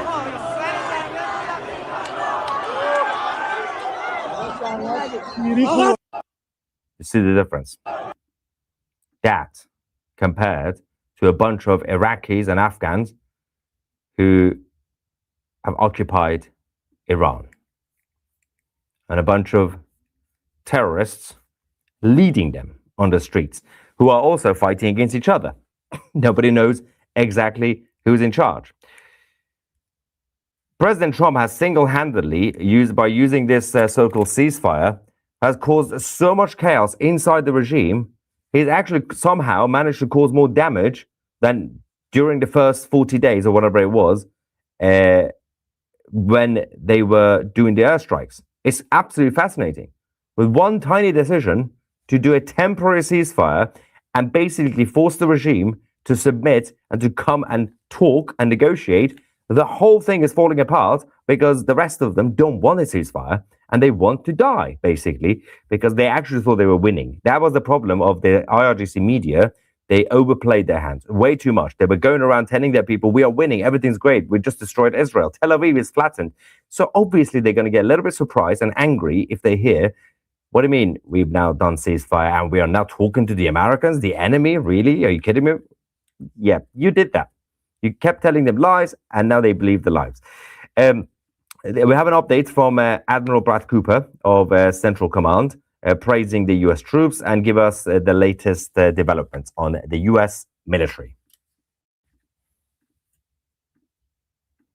Hi, I'm Admiral Brad Cooper, Commander of U.S. Central Command. Less than 6 weeks ago, more than 50,000 of America's sons and daughters in uniform launched Operation Epic Fury and embarked on a mission of profound consequence. We set out to dismantle the Iranian regime's ability to project power beyond its own borders, and we clearly accomplished this task. Iran has suffered a generational military defeat. The United States and Israel systematically destroyed Iran's ability to conduct large-scale military operations for years to come. Iran's conventional military capability, built over 40 years at the cost of billions of dollars, has been eliminated. As the president expressed earlier this week, our core strategic military objectives have been achieved after destroying Iran's missile, drone, and naval capabilities and their defensive industrial base. After successfully conducting more than 13,000 strikes on Iranian military targets and flying thousands upon thousands of combat flights, U.S. forces have paused offensive operations in accordance with the ongoing ceasefire. However, we remain present, we remain vigilant, and we remain ready if called. We also continue to stand shoulder to shoulder with our regional partners in maintaining the most sophisticated and largest active air defense umbrella in the world. At the beginning of this campaign, I sent a letter to the force expressing my expectations, and our extraordinary warfighters exceeded each and every one of them. So to all our soldiers, sailors, Marines, airmen, guardians, and Coast Guardsmen operating forward, you represent the strongest, most lethal military the world has ever known. In less than 40 days, you destroyed the military that Iran built for over 40 years. Your courage, grit, and ingenuity have served America extremely well. Finally, I want to close by remembering and honoring our 13 fallen warriors who made the ultimate sacrifice during Operation Epic Fury. We continue to hold their memories and their families, their friends, and their teammates in our prayers. Their selfless service and dedication will always be remembered as future generations follow their example and carry forward their legacy. Our men and women in uniform represent the best of America. I just could not be prouder and more humbled to serve with them, and I know the American people share that same pride. So to our warriors, stay sharp, remain resolved, and continue to take care of one another. Thanks so much, and Godspeed. Ladies and gentlemen, we have some breaking news coming from the President of the United States, Donald J. Trump. He has now completely hit back at the IRGC. He's just posted this statement saying Iran is doing a very poor job, dishonorable, some would say, of allowing oil to go through the Strait of Hormuz, or not. That is not the agreement we have. President Donald J. Trump. So there has been a number of moments we've had over the last few hours, massive tensions. The Islamic Republic representatives are still technically refusing to start the talks. We were supposed to be having the first day of talks today, well, Friday, the 10th of April. That's not happening. So they've delayed it till tomorrow, the 11th. And as things stand now, they're not going to be talking unless the IDF stop defending Israel against Hezbollah, who continue to launch towards them, including what we just showed you live from Tel Aviv a few minutes ago. And with all this nonsense around the Islamic Republic, different factions of the IRGC, all saying different things, including about the Strait of Hormuz being open, being closed, should it remain open, should it remain closed, and everything else, including demanding to have reparations from the Americans. That's not going to happen. It seems like President Trump is now using his the stick of the carrot and stick approach that he has to put more pressure, last-minute pressure, on the Islamic Republic, because about an hour ago, Ghalibaf, the Speaker of Parliament in the Islamic Republic, he himself also posted, time is running out. So he's trying to do what President Trump does, but from the other side. He thinks he can copy President Trump. Doesn't really work. Not going to work. So President Trump is going to basically put pressure on them now to force them to come and surrender. This is the only option that they have. But if they do, if the Islamic Republic agree to a deal and surrender, basically, once they go back from Pakistan to Iran, they are going to get killed by the rest of the IRGC. So President Trump has single-handedly, as I said, not just caused absolute chaos inside the regime, but also cornered them. If they don't take the deal, surrender deal, well, they're going to get killed by the Americans. If they do take the deal, they're going to get killed by the rest of the IRGC. So it depends what sort of death you want to have. So do you want it quick or do you want it rough and slow? Speaking of quick, we can now also confirm that the IDF have managed to eliminate the commander of the Lebanese Resistance Brigade's terrorist organization in southern Lebanon. This is Maher Qassem Hamdan, who was responsible for the recruitment of this terrorist organization, weapon supply, and also funding the Lebanese Resistance Brigades in Cheba. 8 additional terrorists who were also trying to flee the area have been eliminated. That has now been confirmed, as well as, of course, as we reported first on 2CTV last night, the nephew of the Secretary General of Hezbollah, Qassem. Now, the United Arab Emirates have released a statement earlier on condemning the attack on Israel's consulate in Turkey, saying that the United Arab Emirates has condemned and denounced in the strongest terms the terrorist attack targeting the premises of the State of Israel's consulate in Istanbul. In a statement, the Ministry of Foreign Affairs stressed that the UAE's categorical rejection of such attacks, emphasizing the necessity of protecting diplomatic premises, missions, and their personnel in accordance with international law and norms, particularly the Vienna Convention on Diplomatic Relations, which guarantees the inviolability of diplomatic premises and the protection of diplomatic staff. The ministry further expresses a strong condemnation of these criminal acts and its permanent rejection of all forms of violence, extremism, terrorism, basically the usual stuff. Okay, so that's from the Emiratis, and they are absolutely correct to call it out. We did have also, just before we came live, the latest map of the sirens. We had long-range rockets that were launched again from the IRGC's Hezbollah branch in South Lebanon towards Haifa. Obviously, following Haifa, we also had Ashdod and Tel Aviv getting targeted. We're going to get more information about the interception in Israel that has now occurred over the last few minutes. Before getting to that, one second, I think.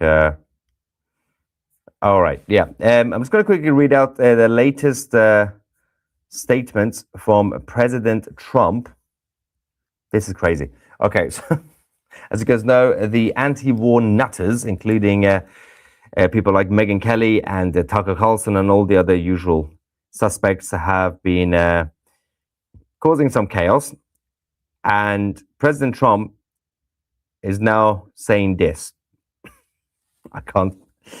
Are you ready for this? In case you haven't seen this on Truth Social already. President Trump says, I know why Tucker Carlson, Megyn Kelly, Candace Owens, and Alex Jones have all been fighting me, especially by the fact that they think it is wonderful for Iran, the #1 state sponsor of terror, to have a nuclear weapon because they have one thing in common: low IQs. They are stupid people. They know it. Their families know it. And everyone else knows it too. Look at their past. Look at their record. They don't have what it takes. And they never did. They've all been thrown off television, lost their shows, and aren't even invited on TV because nobody cares about them. They are nut jobs, troublemakers, and will say anything necessary for some free and cheap publicity. Now they think they get some clicks because they have third-rate podcasts, but nobody's talking about them.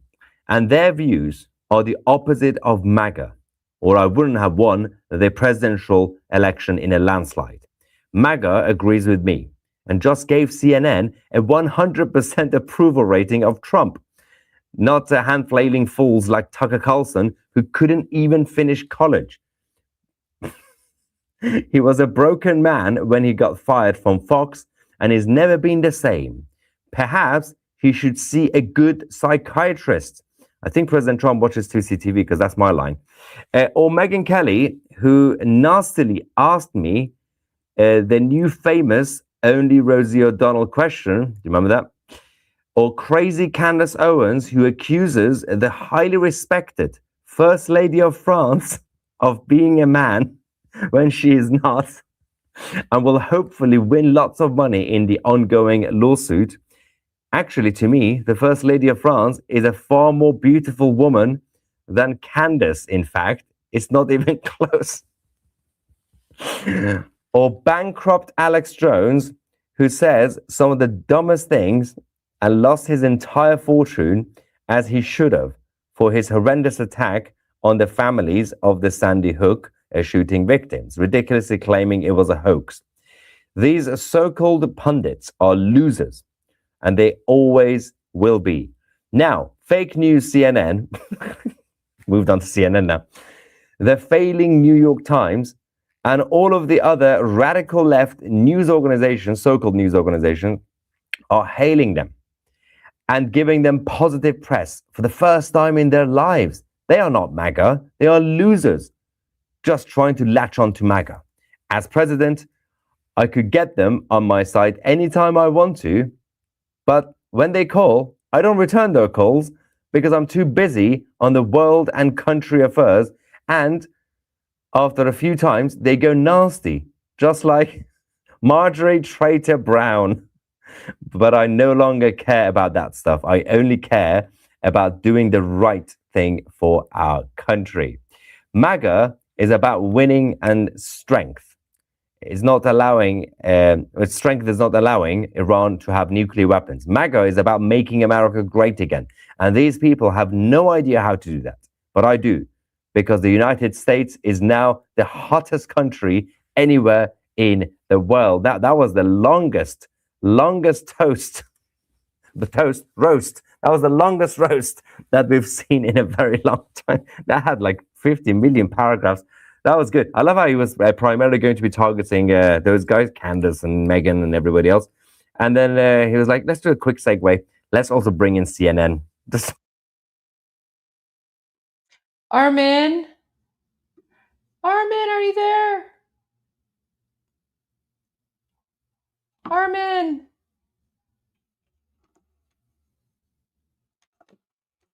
Guys, everyone yell Armin.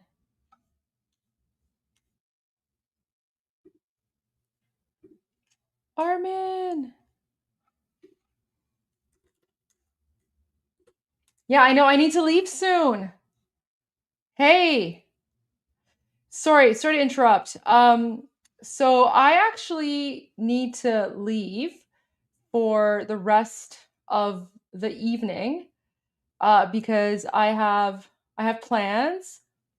So I was hoping, if you want to finish playing 2C, or if you just want to go to like the rest of the news. Yeah. Sorry guys, my sister is stealing me. So I have evening plans tonight. So Armin, I'm hoping you can take over the show. Yeah, shoulders are out. I know, shoulders are out. So before you go, can you meet my daughter? Oh my gosh, what's her name? This is Nala. Oh, Nala, so cute. Oh, I love her. And How then old we is also have she? This is also Pucci. آخه نالا ام پوچی ببینم براشون. Oh, I love dogs. So cute. Okay. So cute. Okay. All right, Armin, I have to go for the rest of the evening, so I'm Yes. leaving the show in your hands. Okay. And Yes. and then before I go, I also have to say I'm gonna have a bit of a weird schedule tomorrow and Saturday. So tomorrow I'm going to start the show a little bit early, just so that I can kind of go over some of the updates, so you don't have to join. The only thing is, though, I'm gonna have to leave at 3 o'clock, which is the time that you start your discussion group. So I don't know how we're gonna do it. Like, I literally have to leave because I'm gone, and I won't be able to join for the rest of the day tomorrow. So what we could do is we could start Iran Revolution live early and then just end before you go to your discussion group. It's however you want. Because when your discussion group is done, I won't be able to resume because I'm not going to be around. Okay. And then on Saturday, I'm actually going to be attending one of the global rallies that King Reza Pahlavi has asked Iranians to do. So if you want to speak about the global rally, definitely do that. So Saturday is also going to be a little bit weird. I don't know how long I will be able to do the show or what my schedule is going to be like. I will keep you posted on that. But no worries. Sunday we can go back to like the usual schedule. But that's sort of what's happening tomorrow and Saturday. And I'm saying this in advance so that people don't freak out if they're like, "Where's Goldie? Why isn't the show starting?" It's because I'm have some plans. So all right, but I do have to go before I'm late because I do have plans with my sister tonight. So okay, sounds good. I will be here for another. As long as you need to. Okay, sounds good. So I'm gonna go crazy. Actually, no, you can go crazy. Just no push. Okay, no push. Okay, no push. Okay. All right, because I've been looking for this opportunity to rage against this last show I saw on Piers Morgan. Yes, so let me know. Go for it. Yeah, do that if you want to do that, and then I will watch it later for sure. So, oh wait, enjoy. Yeah, Goldie and Rosie. Oh my gosh, yeah, you can't, guys. Well, that's it. Like, listen, when my shoulders are showing, I'm in incognito mode, right? This is why when I go out, I show my shoulders because that way no one can recognize me, right? Like, this is my costume, this is my disguise. So, all right, guys, I gotta go, but thank you all for everything. Thank you for tuning in, and I'm Israel Chai. God bless America. Payande Iran and Javid Shah. But I'm not going to say the last thing that Armin says. President Trump says. Okay. You can say that, but I won't. Okay. Praise be to Allah. There we go. What? Praise be to Allah. There you go. So I'll see you guys tomorrow for just a little bit. But there you go. All right. And now we get to see Armin after dark. All right, guys. Peace out. All right. Have fun. Okay, guys, do you want me to go over this one? I watched this one. I'm like, what the hell? Do you guys want me to review this with you guys? Because this was the most insane, nonsense-packed show of Piers Morgan I've ever seen my entire life. And I can tell you, he has had a few, but this one was one of the worst ones there. So let's go over that.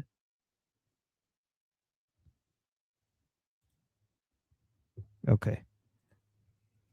The reality is nobody thinks this was a big victory.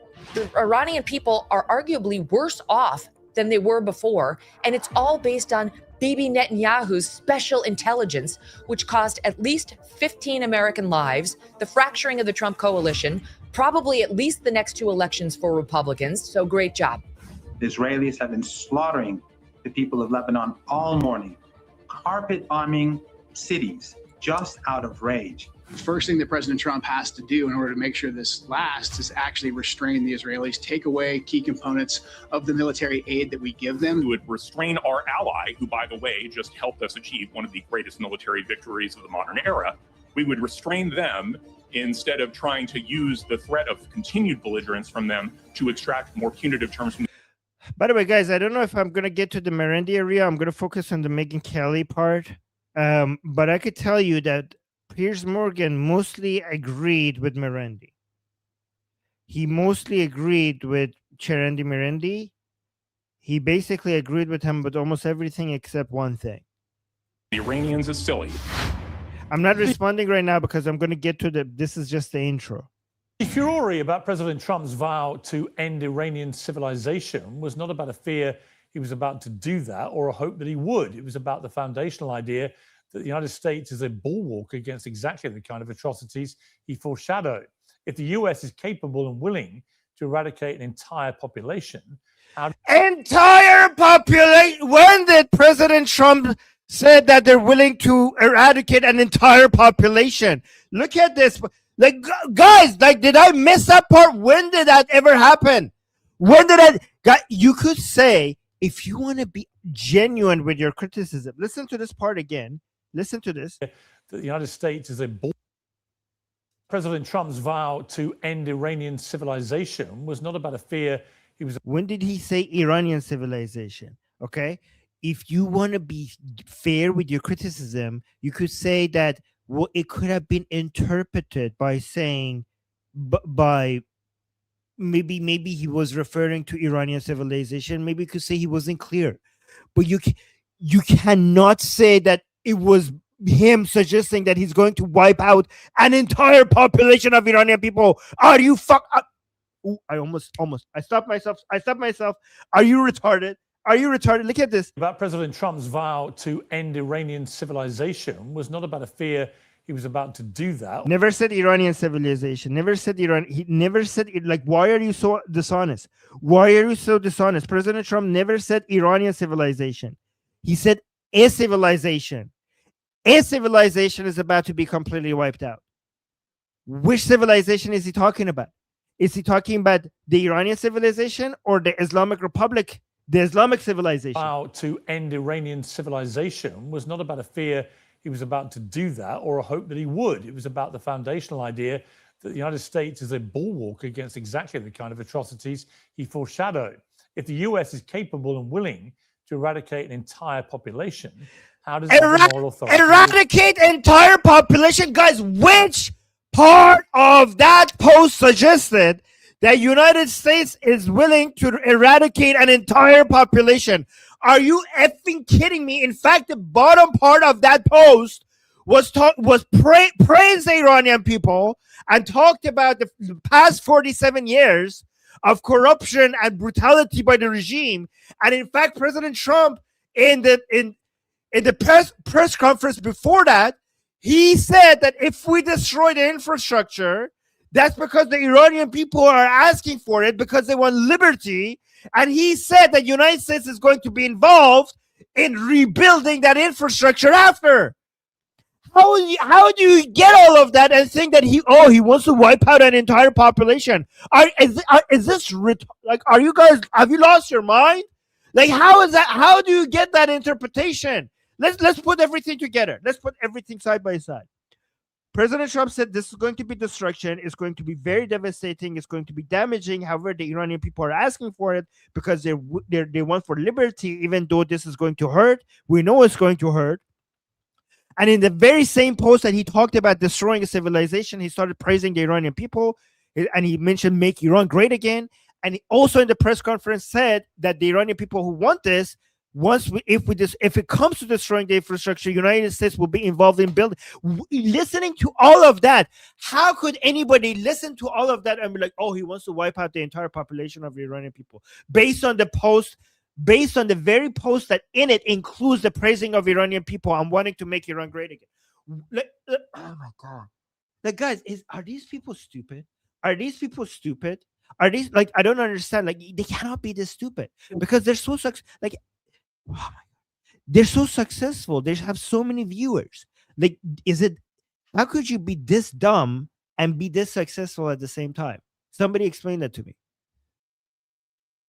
Global arbiter of right and wrong. Or maybe it's on purpose. Maybe it's just because maybe they're not retarded. Maybe they're going like in which way the wind is. I don't think they're retarded. I think maybe they're just looking at which way the wind is blowing. And now the money isn't anti-Trump. The money right now is being, when the money was in being pro-Trump, he was pro-Trump. Now the money is to be anti-Israel and anti-Trump. That is where the wind is blowing. These people are not retarded. These people are not retarded. These people are evil. These people are evil. They don't care about the truth. They don't care about the truth. What they care about is being on the side that is the more popular right now. Being on the side that makes you the most money and gets you the most viewers. Being anti-Israeli gets you more views and more support these days. And that's what they're doing. Entire population, how does it have the moral authority to be a global arbiter of right and wrong? But Donald Trump doesn't seem interested in that. Clearly, he sees the US as a muscular superpower which can throw its weight around to get what it wants. And to be clear, many people support him.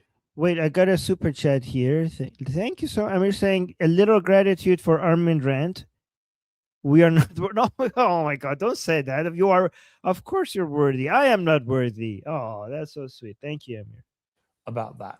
So, amid the shrieking noise and spin about the 11th hour ceasefire agreement, it's worth asking a simple question: did the US get what it wants? Well, the Strait of Hormuz is open, just as it was before the war began. But nobody is in any doubt about the fact that Iran. Wait, does this man not follow the news? Look at this. Open, just as it was. Did the US get what it wants?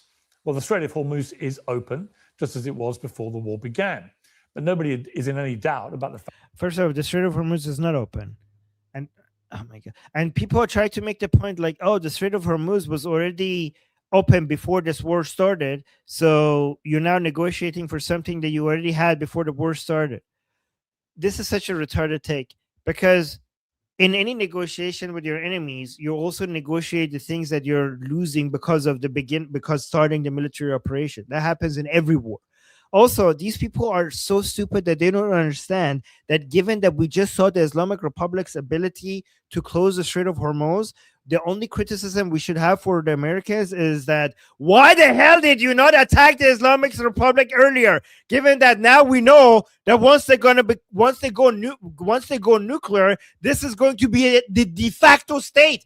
Guys, you have to tell this to anybody who everywhere. You have to be shouting this off the rooftops. Everybody who's complaining about oil prices, they have to understand that we are just getting a glimpse of what the world would be looking like if the Islamic Republic went nuclear. Everything you're complaining about,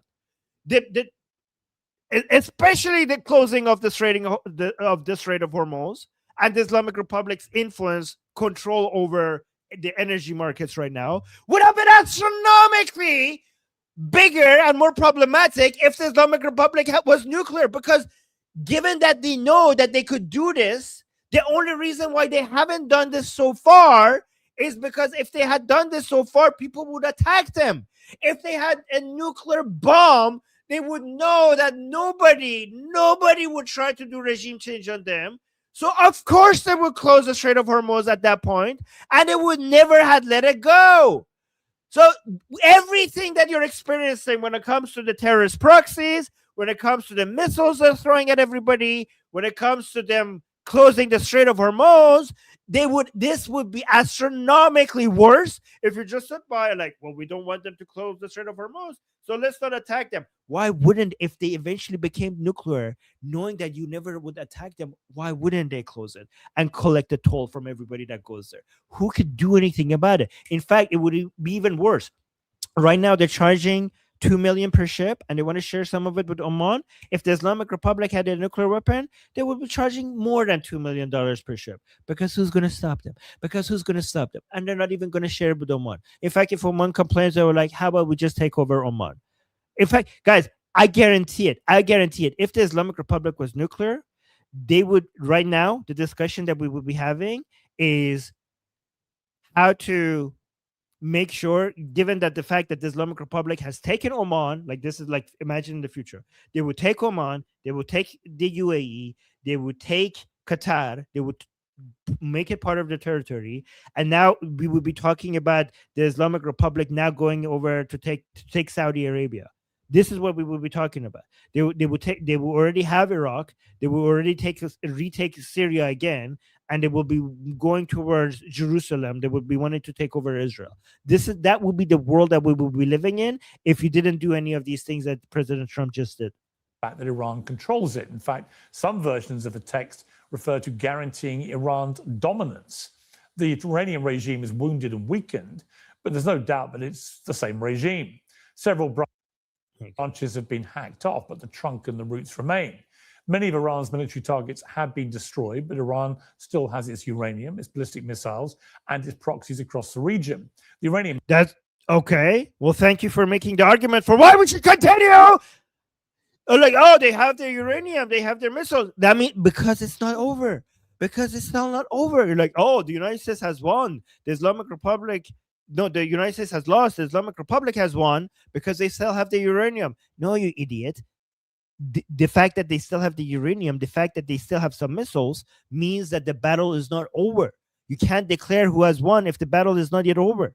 Plan, which Trump now calls a workable basis for talks, includes reparations for the damage caused, the lifting of all sanctions, and the release of Iranian funds. No, you retard. That's the Islamic Republic version of it. That's not the version. That's that. Oh my God, this is such. Just follow the news. Don't you have a research team? Don't you have a research team? Piers Morgan, I don't have a research team, and I follow the news enough to know that you're an idiot, that you don't actually know what's happening. The 10-point plan that you're pointing to is not the one that the Americans looked at and they liked. That is not the one. That is not the one. You're falling for Islamic Republic propaganda. Seized by the United States. It's a multi-billion-dollar windfall. What does he think? Wait, we got a super chat saying, ignorance, narcissism, and moral bankruptcy everywhere. The world needs a free Iran. Payande Iran.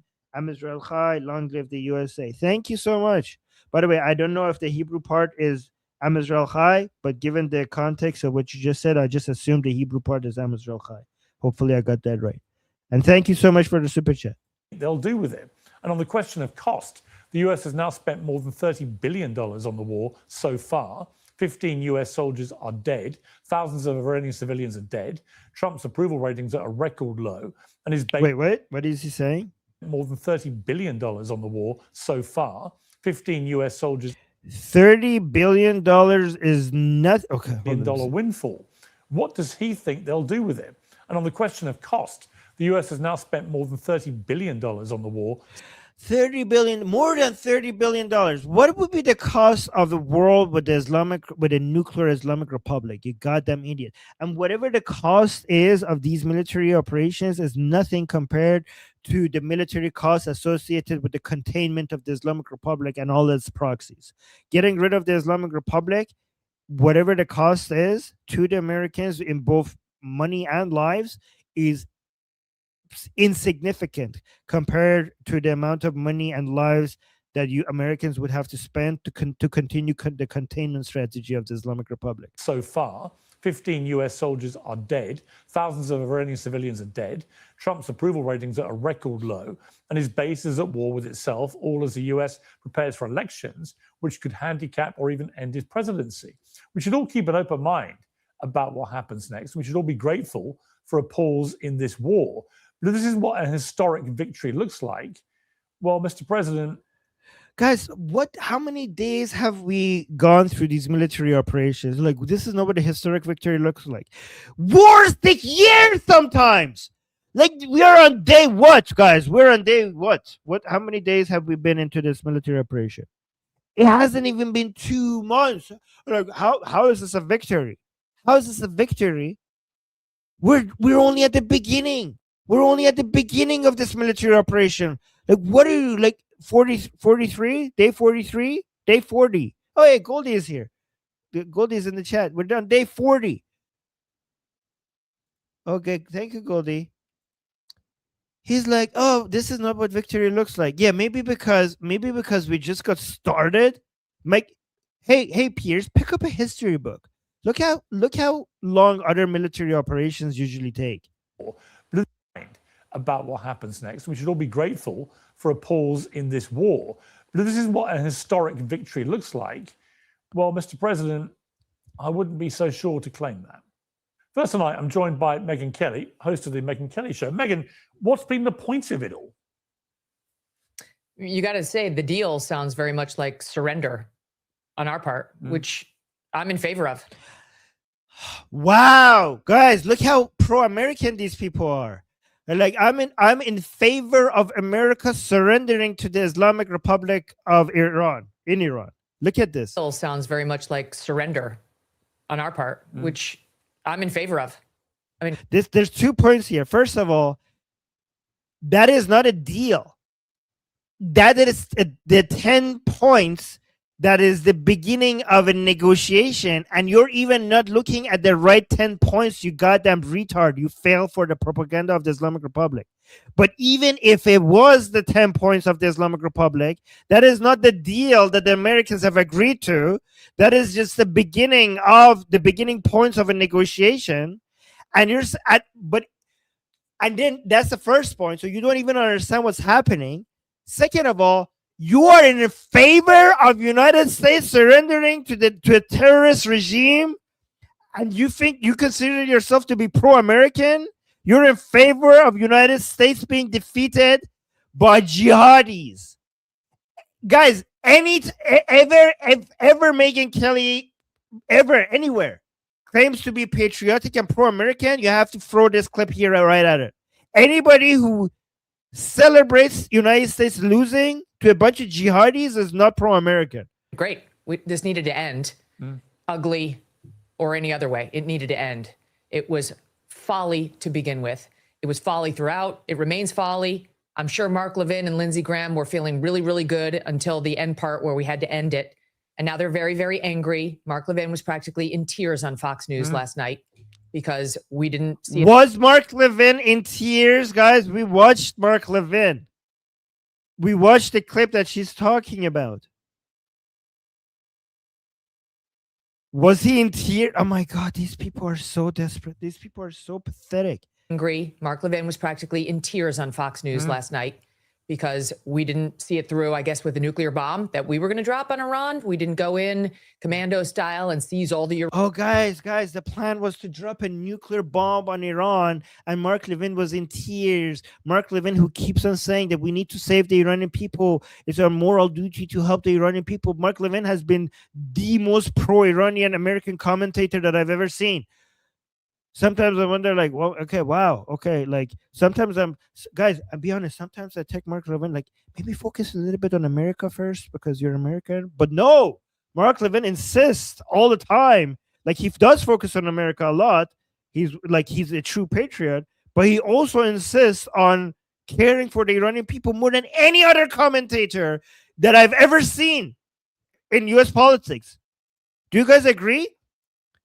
No other commentator keeps talking about, like, guys, like, we Americans have a moral duty to help the Iranian people. Like, I don't know if I would say that I would be that like that if I was American. Like, that guy is very much interested in helping the Iranian people. He thinks that's the moral thing to do. And that guy, Megyn, look how dishonest that you have to be. The most pro-Iranian American commentator in the world that I've ever seen, Megyn Kelly, is saying that guy was in tears because we didn't drop an atomic bomb on Iranian people. Like, it's not just that she's lying and misrepresenting the truth. It's like it couldn't be any more further from the truth. Like, anything she's saying has nothing to do with the truth at all. Uranium that we were going to drop on Iran, we didn't go in because we didn't see it through, I guess, with the nuclear bomb that we were going to drop on Iran. We didn't go in commando style and seize all the uranium. We allowed, according to the Israelis, according to the Iranians, that is, the war against Hezbollah to stop, which he wants seen through. He would love to see Lebanon completely bombed and to be made to look like Gaza. Oh my God. First of all, they're not attacking Lebanon. They're attacking Hezbollah. And the reason why they're attacking Hezbollah and they're doing such a good job at it is because Hezbollah attacked them first. Does anybody ever mention that Israel, just every time Israel starts attacking Hezbollah, they weren't just sitting around and they were like, guys, we're bored today. We don't have anything to do. We have this great military and it's just sitting by getting wasted. What do? Should we just go attack Hezbollah today just for fun? Guys, Hezbollah just attacked Israel. Do these people mention the fact that Israel is responding? That they cannot tolerate? Guys, like the Israelis who live on the side of the border with Lebanon, they still can't live in their homes. They're homeless and living outside of their homes. Should Israel just tolerate that? They're like, okay, I guess my people should be homeless. Like, they have to secure that area. They're responsible. Israel has the responsibility as an independent nation state, responsible for the safety of its civilians. When Hezbollah is dropping missiles at my civilians, I need to go secure that area. I need to go push Hezbollah, given that the Lebanese army unfortunately cannot do this because they're not armed enough. I need to go push back Hezbollah to the point where they cannot keep throwing missiles at my people. I cannot do anything else. It's a crime. I don't belong to be the government of Israel if I don't do at least this. They're shooting missiles at my citizens. Of course I have to attack Hezbollah. What else do you expect? Every other country would have done 10 times more. Every other country, if they were attacking such a way, they would carpet bomb the entire area. What are you talking about if they could? In fact, Israel is showing the most restraint compared to any other country in the world.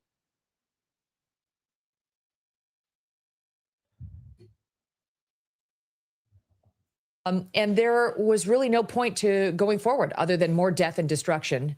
The Iranians proved to be tough MFers, and they really wow, guys, look at this. The Iranians are such tough MFers. Wow, like, guys, this is, I don't know. Is this treason? What is this?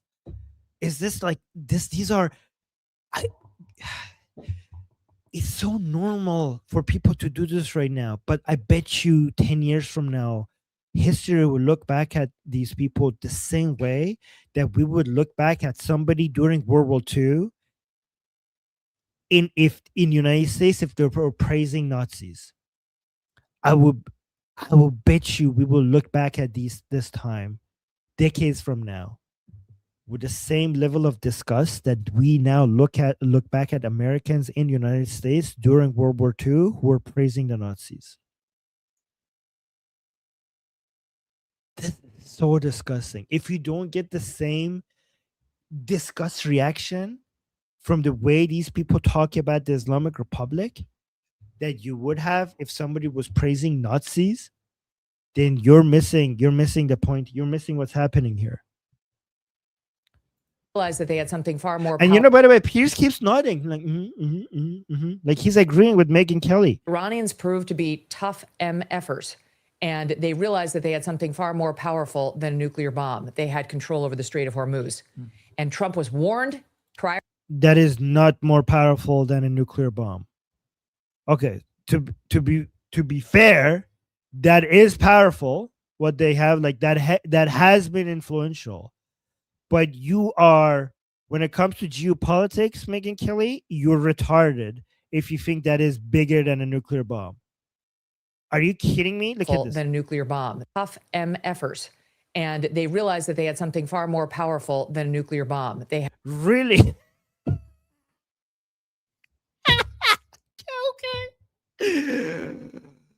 You idiot! If the Islamic Republic had a nuclear bomb, nobody would be attacking it. You goddamn moron! They would be treating it like North Korea. Like, okay, I guess it is what it is. Let's just let them be forever, I guess. You idiot! You think that oh my god. Guys, like, oil hasn't even hit $120 yet. That is an absolute miracle.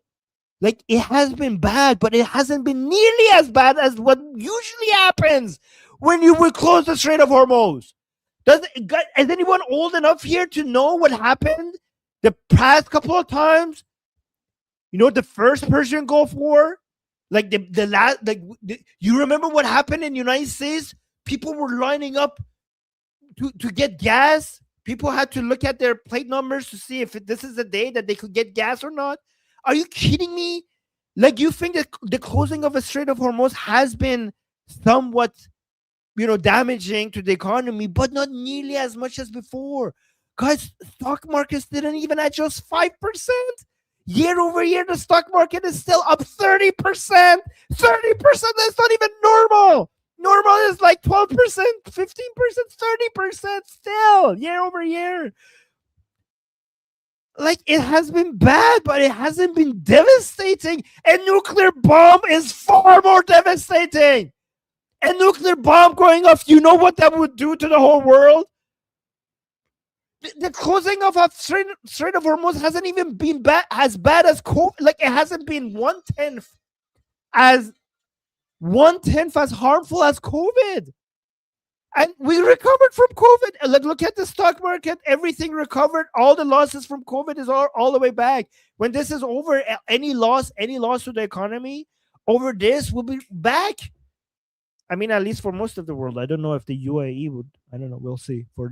Maybe not for some of the Persian Gulf countries. More than guys, tell me you don't understand geopolitics without telling me you don't understand geopolitics. You know how you do that? You say that Islamic Republic's control over the Strait of Hormuz is as more powerful than a nuclear bomb. You know who would consider Megyn Kelly to be retarded? The Islamic Republic, because they're so desperate to have a nuclear bomb. And if they thought control over the Strait of Hormuz is more powerful than a nuclear bomb, they wouldn't be trying to get that. Had control over the Strait of Hormuz. And Trump was warned prior to getting involved in this conflict by the chairman of the Joint Chiefs that they were not likely to collapse easily and that they probably would maintain control of the strait and could cause a global economic panic. And it's not. How is it a global economic panic? What, guys, look at S&P 500. You guys are exaggerating. This is not at all what you think it is. Oh my God. Let me see year over year. So in the past 1 month, oh my God, in the past 1 month, S&P 500 is up. In the past 6 months is up. In the past 5 days is up. Well, it has already guys, S&P has recovered everything already. In the past year to year, S&P 500 is up 25%. We already, oh my God. Oh, guys, in the past 5 days is up. It's the past 1 month is up. Here, let me show you guys. We're doing fine. Look at this. Here. Year over year, up 25%. 6 months up 1%. So this was the loss, and now we're back. 1 month. I thought it was worse, actually. Everything is fine. I mean, it could get worse, but it's not as devastating. How do we have a global economic panic and the stock markets are not even responding to it, apparently, to it? Amazing. He didn't listen. What he did with the Dan Kane warnings was rush to Truth Social, Trump did, saying, all Dan Kane knows how to do is win. And if I tell him to invade, he's going to win. Well, that's not really what happened. There was never any question we could decimate their nation. I mean, it is what happened. I mean, if we look at our chart here, we have our beautiful, beautiful chart. This is the win to me. This is a win. This is a win. Never in the history of military operations have we ever seen this fast the entire command structure of a army collapse. Never have we seen that ever. If this is not a win, nobody has won any wars ever. Navy or their Air Force. Of course, no one would ever second guess the power of the U.S. military. It's pristine and it's impeccable and it's truly awe-striking. But these battles in the Middle East have been fought now for 20 plus years, and we continue to learn the same lesson over and over. It is not their overwhelming air power or their incredible navies that keep us mired in quagmires. It's their insurgencies. It's this disparate way of fighting. Wait. Does she not remember liberating Kuwait? You're like, oh, we haven't learned these lessons from our battles in the Middle East. Who guys, who liberated Kuwait from Saddam? Was that a failure of a military operation in the Middle East? Like, was that a failure? Was that a failure? That was one of the most successful military operations in history. And by every measure, it was a success. So it's almost as if you can win wars in the Middle East. Almost as if it's possible. It's possible. You're like, these people have a memory of a fish. They're like, I just remember Iraq, and somebody told me that the Iraq military operations was unsuccessful, so I'm just going to assume that all military operations in the Middle East are doomed to fail. And I'm going to say that this is exactly what's happening here. After only 40 days! After 40 days! Because I just remember Iraq bad, so this is also bad. And within 40 days, I'm going to say military operations in Middle East bad because Iraq, because I don't remember, by the way, Iraq, I don't remember the first war that we had with Iraq, which was very successful. I just remember some people telling me that the second one was bad. So Middle East war bad, we will lose. And within 40 days, I have determined that we have lost this one as well. Okay, you're an idiot. That we don't know how to handle. We can't tamp down with the... We don't know how to handle. Who won the war against Saddam to liberate Kuwait? Mahmoud. Power of an aircraft carrier, which, by the way, we had trouble getting anywhere close there after they figured out how to attack it. And you know, we've already learned this. Trump watched us learn it. And so what led Trump, at 79 years old, to sit in there in that situation room when Bibi Netanyahu was seated as an equal? Yeah. Trump didn't even sit at the head of the table. Trump sat at the side of the table, and Bibi was across from him as an equal. Oh, no! Oh, guys! I'm anti-Trump now! This is a betrayal of America! Trump was sitting at a table, and he was sitting next to Netanyahu instead of sitting at the head of the table. This is treason! This is treason! This is not America first. America first means that the president sits at this head of the table instead of on the side of the table. I didn't know this. He sat next to Netanyahu. I'm sorry, guys. I am also anti-Trump now. How dare he? How dare he sit at the side of the table next to Netanyahu? America first means that you sit at the head of the table.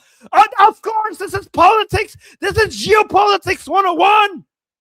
If you care about your country, when your ally, when the head of the country of your ally visits you, you make it clear that I sit at the head of the table and you sit on the side of the table. This is politics 101. I didn't know that President Trump did that.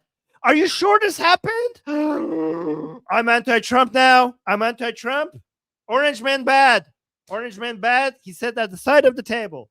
He sat at the side of the goddamn table. Everything is lost. Mission abort. Mission abort. The Israelis have fooled us. They're in control. Trump sat at the side of the table with them. Oh my God. I'm so sorry, guys. I take everything back. I take everything back. Everything that I believed in was a lie. Trump sat at the side of the table next to Netanyahu. Oh my God.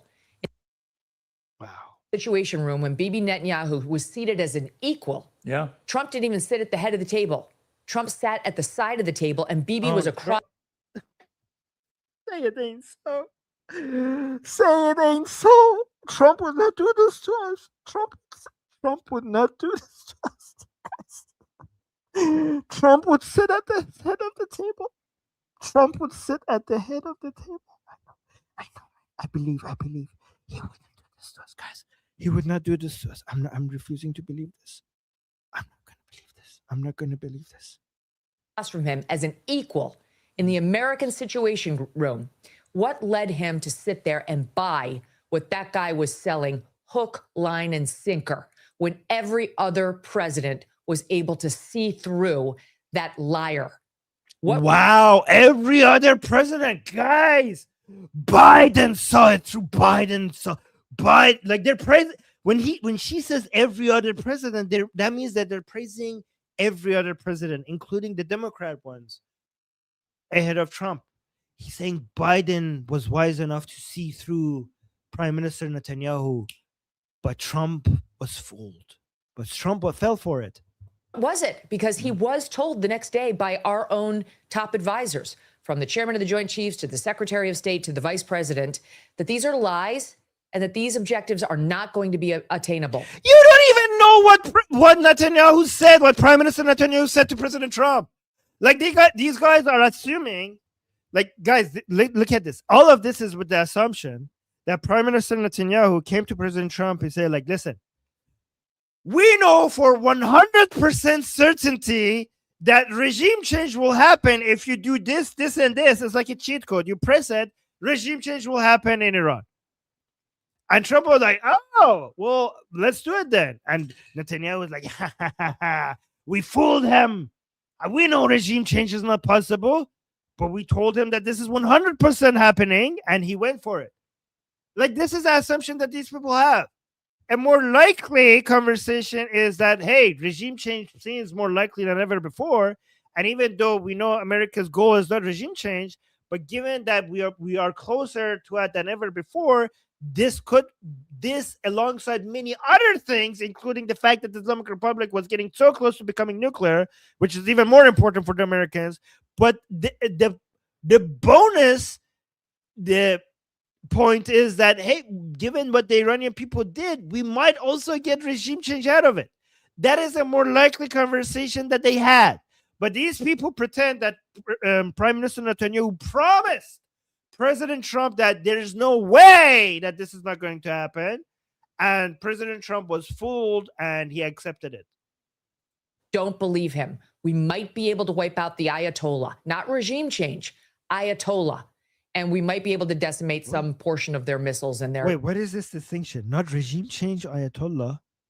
The regime is Ayatollah. I mean, it was. Attainable. Don't believe him. We might be able to wipe out the Ayatollah, not regime change, Ayatollah. And we might be able to decimate some portion of their missiles and their military. Okay, that's true. But the goals as stated by Trump when we actually did pull the trigger were all over the board. And to this moment, he's pushing the BS claim that we affected regime change. No, we didn't. It's the same regime, just different players. There isn't somebody more moderate in there at all. We have no reason to believe that. In fact, it looks like the Iranian Revolutionary Guard is in control now, which is far more... Well, that is true. We don't have regime change, and the people in charge are more durka right now than before. That is true. That is true. However, if we have learned anything regarding what President Trump puts out there, is, as Mahir Tusi says, don't take him literally, but take him seriously. It's just like President Trump, if you look at his post, it's like a roller coaster. One day we go from an extreme one end to all of a sudden an extreme other end, and it's confusing. And it seems to be, I mean, it's supposed to be confusing because they're confusing everybody, including the Islamic Republic. And it's the madman strategy where the Islamic Republic has no idea what the hell is going on. So they cannot predict the next move of President Trump, because one day he says, we already done regime change and these people are now the best of all people. So President Trump usually likes to praise the people he's about to F up. Okay. President Trump, when he starts talking to the enemies and starts praising them, that's when they should be the most afraid. Right. So part of the strategy where President Trump says we had regime change is because he's saying, like, oh, these people are now good. And because he's basically sweet talking to them before he F's them up, right? Like that's what he usually does. That's what historically he has done. And this just seems to be part of his madman roller coaster strategy that he has. That, I mean, some people hate it, some people love it, some people are confused by it.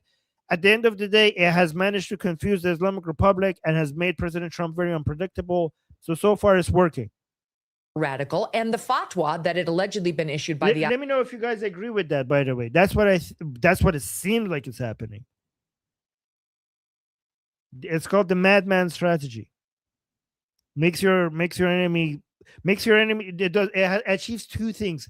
It makes your enemy confused and scared, and also the whole "we're going to end the civilization" thing. It worked. It worked. I mean, did he end an entire civilization? No, but saying that made us. And also, guys, praise be to Allah. The Islamic Republic is looking at all of that. It's like, this man is crazy. he would actually blow the entire country up. Let's go talk to him, right? So it works. They came and they're now giving the Americans 2 weeks. Maybe I don't think it's going to last. Maybe it will last 2 weeks. Maybe it won't. We don't know. But it's giving some breathing room to the Americans to replenish their interceptor stockpiles, to bring the two of their ships, the George W. Bush and Boxer, airstrike carrier groups into the region, and give some time for the Islamic Republic to have some internal divisions. So, that whole madman strategy is working. The Islamic Republic doesn't know what they're dealing with. They think the man is crazy and might be able to do anything at any time. Ayatollah on developing nukes is gone. Iran is... What? Wait, what?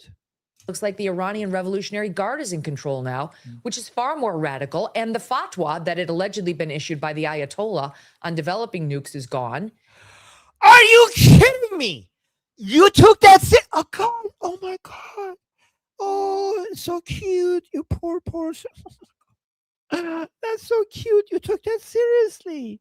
Oh, guys, these people trust Ayatollah. Megyn Kelly trusts Ayatollah. You know what she's saying? She's saying the fatwa that Ali Khamenei has given against the atomic bombs, that fatwa is gone. Oh my God, that's so sweet. You took that seriously. You believe the Ayatollah. Oh, that's so precious. You're a special one, aren't you? You thought that was serious. You thought the fatwa was serious. Oh, look at this. This is cute. She believes the Ayatollah. She thinks that because Khamenei gave a fatwa against nuclear weapons, maybe that was holding them back. She thinks that was holding them back. Oh, she thinks, it's so cute when children try to do geopolitics, guys. It's so cute when retarded people try to do geopolitics. But the Ayatollah said so. Guys, the Ayatollah said so. The Ayatollah issued a fatwa. They don't want atomic bomb. They wouldn't lie to us, would they? The Ayatollah never lies. The Ayatollah never lies. He said, he put a fatwa, said that we're not going to have nuclear bomb. It's not like he could issue another fatwa and then remove his fatwa. No, that doesn't work like that. When Ayatollah issues a fatwa, that word is final forever. Oh, wait, can they? Can they issue a fatwa and just willy-nilly remove their previous fatwa? No. Oh, my God. I don't want to live anymore. In a world that you cannot even trust an Ayatollah? That fatwas can just come and go? Really? I don't know who to trust. If you can't trust your local Ayatollah, then you can't trust anybody. Say it ain't so. Hold on, we got some super chat. Oh, we got this super chat saying she's old school MSM. She knows how it works by spinning the news. She made her camp with the anti-Trumpers and now she's stuck. So sell the lie sell the lie. Yeah, guys, being anti-Israeli is so profitable that because President Trump is pro-Israel, then they have to also throw President Trump under the bus because it's just too lucrative right now to be anti-Israeli. And then we got another super chat saying Trump wrote a book on how he does negotiation and people are still baffled by how he does things. It is ridiculous. Yeah, I mean, you're right. That's actually a good point. And also he has a history of that. So they shouldn't be surprised. Iran is more powerful economically. It controls the strait and now is demanding the lifting of all sanctions against it. And what Trump did with that 10-point plan was go from Monday saying, no, not good, to Tuesday saying, very workable. We can do it. Oh, guys, I wonder why President Trump went from saying like, no, F you with this 10-point plan to all of a sudden saying like, oh, this actually looks good. It's almost as if it was a different 10-point plan. It's almost as if the Americans were like looking at it, were like, well, F you, that's not workable. And then Ghalibaf came up with another 10-point plan that we haven't seen that is a lot more flexible. And then America was like, okay, we could work with that. It's almost as if J.D. Vance told us publicly that the first 10-point plan that they gave us, we threw it in the trash. And then they came up with something else. It's almost as if they told us. Oh, they did tell us. Like, what changed? The plan changed. The 10-point plan changed. That's why President Trump's tone changed. As a means of saving face to bail off of his insane threats about annihilating an entire civilization. So I don't know how we got here, Piers. I'd like to know just as much as anybody else, but all I can think... Oh my God, did he destroy an entire civilization? Guys, if you're taking everything President Trump is saying literally, then President Trump is Muslim because he said praise to be Allah. Okay? Then, yeah. In my head, based on what I've read in the paper, is we got here thanks to Bibi Netanyahu, Lindsey Graham, and Mark Levin. And ultimately President Trump. That's not to take agency away from the president who was... Look at this. Look at this. Piers Morgan has been agreeing with everything Megyn says so far. It's like, you know, whenever Piers Morgan hears something that he disagrees with, he doesn't let the other person finish his point. You know, it's the name of the show is ridiculous. They call it Piers Morgan Uncensored. It's Piers Morgan Censored.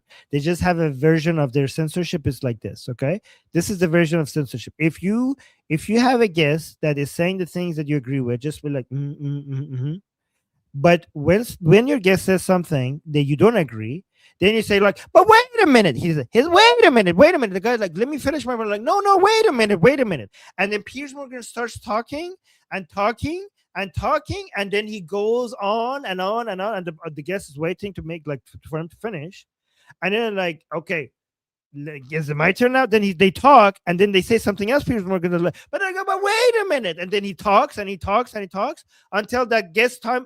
Look at the amount of time Piers Morgan gives to the people he agrees with compared to the people he disagrees with. He interrupts them and he eats into their time until there's no time for them left. And this is just a version of censorship. So the name of the show should be Piers Morgan Censored. The form of censorship is that I will interrupt you and I will keep talking until I take away most of the time that you had to make your points. Bamboozled. Ultimately, President Trump. That's not to take agency away from the president who was bamboozled. I don't know why. He was too weak to say no. He was too gullible to see through the lies. One way or another, he allowed himself to be pushed into this insane conflict that caused, forget, you know, the blood and treasure we spilled. As you point out, at least 15 service personnel. I believe we're being lied to about the total number of deaths. We're being lied to by the total number. Okay, this is. You're saying that the American soldiers died in these military operations, and the United States is lying to the Americans? Like, do these soldiers not have family members? Like, I would understand if sometimes the American, you know, the American government delays giving out the name of the soldiers who have fallen. But usually when it happens, they just say like, we have 3 or more fallen, but we're not going to release their names yet. But to claim that the United States lies, like, how could they lie? These people have families. You think American soldiers could go missing and the United States government is just going to be able to hide that? Look at this. You know what this means to me? They want more American soldiers dead. Let me know if I'm pushing this too far. Megyn Kelly is like, this is what Megyn Kelly is thinking. Megyn Kelly is thinking like, damn it, only 15? How could we demonize President Trump with only 15 American soldiers dead? That's not enough. They wanted more American soldiers dead so that they could attack President Trump with it. And that's why she's like, oh, they're lying to us. Like, screw you. America, the United States military, like, She pretended to praise U.S. military at the beginning. Now you're saying the armed forces of the United States. If you're anti-Trump, that's one thing. That's against the president, and it's very American to be able to attack your president. You know. However, if you're attacking your armed forces to the point that you're saying the armed forces of the United States are lying to Americans regarding the number of soldiers, you don't even understand the culture within the U.S. armed forces. The amount of respect they have for every single man and woman that is serving is so high. They treat these people, they worship these people. You think that the American men and women serving to protect this country could die, and the United States military is just armed forces are just going to hide it? How dare you? How dare you? Like, screw you. This is such a level of disrespect for the armed forces to say that they are. This is an act of. This is betraying the Americans. This is such a major accusation. Do you guys agree with that? With me on this? To me, this also shows that these people wanted more American soldiers dead. They're saying like 15 is just too low. They're like, God damn it. 15, only 15? I'm going to make something up. 15 is not enough to demonize President Trump. Let's just say, like, I'm sure they're lying to us. It's way more. Way more. And wounded. Look at this. Forget, the blood and treasure we spilled. As you point out, at least 15 service personnel, I believe, were being lied to about the total number of dead and wounded. But we don't know what the accurate death toll in Iran is. How many civilians in Iran died? How many died in our allies around? Not as much as the Islamic Republic managed to kill in 2 days, you goddamn idiot. How many Iranians killed in our military operations? Here's the thing, Megyn Kelly. Ask the Iranian people what they prefer. Do they prefer to continue to be killed by the Islamic Republic? Or are they willing to pay the price, even in civilian casualties, by American Israelis military operations, given that they know that number will never reach even a fraction of what the Islamic Republic does to them? Guys, I don't know. Was Megyn Kelly this outspoken when the Islamic Republic was killing the Iranian people? I don't know. I'm not going to accuse her of not doing it because I don't know. Even though I'm hating on her, I don't want to accuse her of something. But what does anybody know? Was she this outspoken when the Islamic Republic was killing Iranian people for the past 47 years? And if you say, like, oh, civilians died among Iranians, there is literally no military operation on the planet at this scale that would not have civilian casualties. If you're saying that we shouldn't have military operations because civilians died, then no military operation is justified. And if no military operation is justified, then just get rid of your army. What's the point of having an army?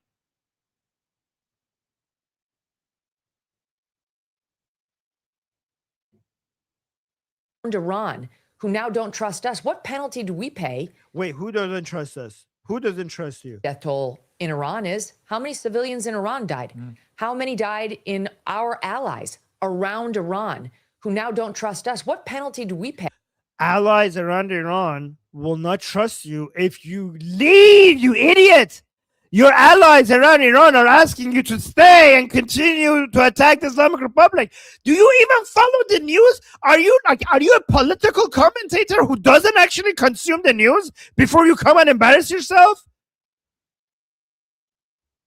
Isn't it Saudi Arabia and the UAE are out competing Israel when it comes to them asking United States to continue until the Islamic Republic falls? Lady, like, did you know that as a political commentator, part of your job is to actually look at what's happening? Other than the cost and the 15 lives that we expended, which count for a lot, but we didn't take the brunt of Iran's response. Our allies did, with whom we did not consult prior to starting this war. Oh, guys, I wonder if I wonder why the Americans didn't consult with their allies before they attacked. Does anybody know in the chat? Does anybody know? Maybe because it would have been leaked and the Islamic Republic would have been able to start. Okay, everything regarding this military operation shows that the United States wanted to surprise the Islamic Republic by giving them the impression that maybe they're not going to attack.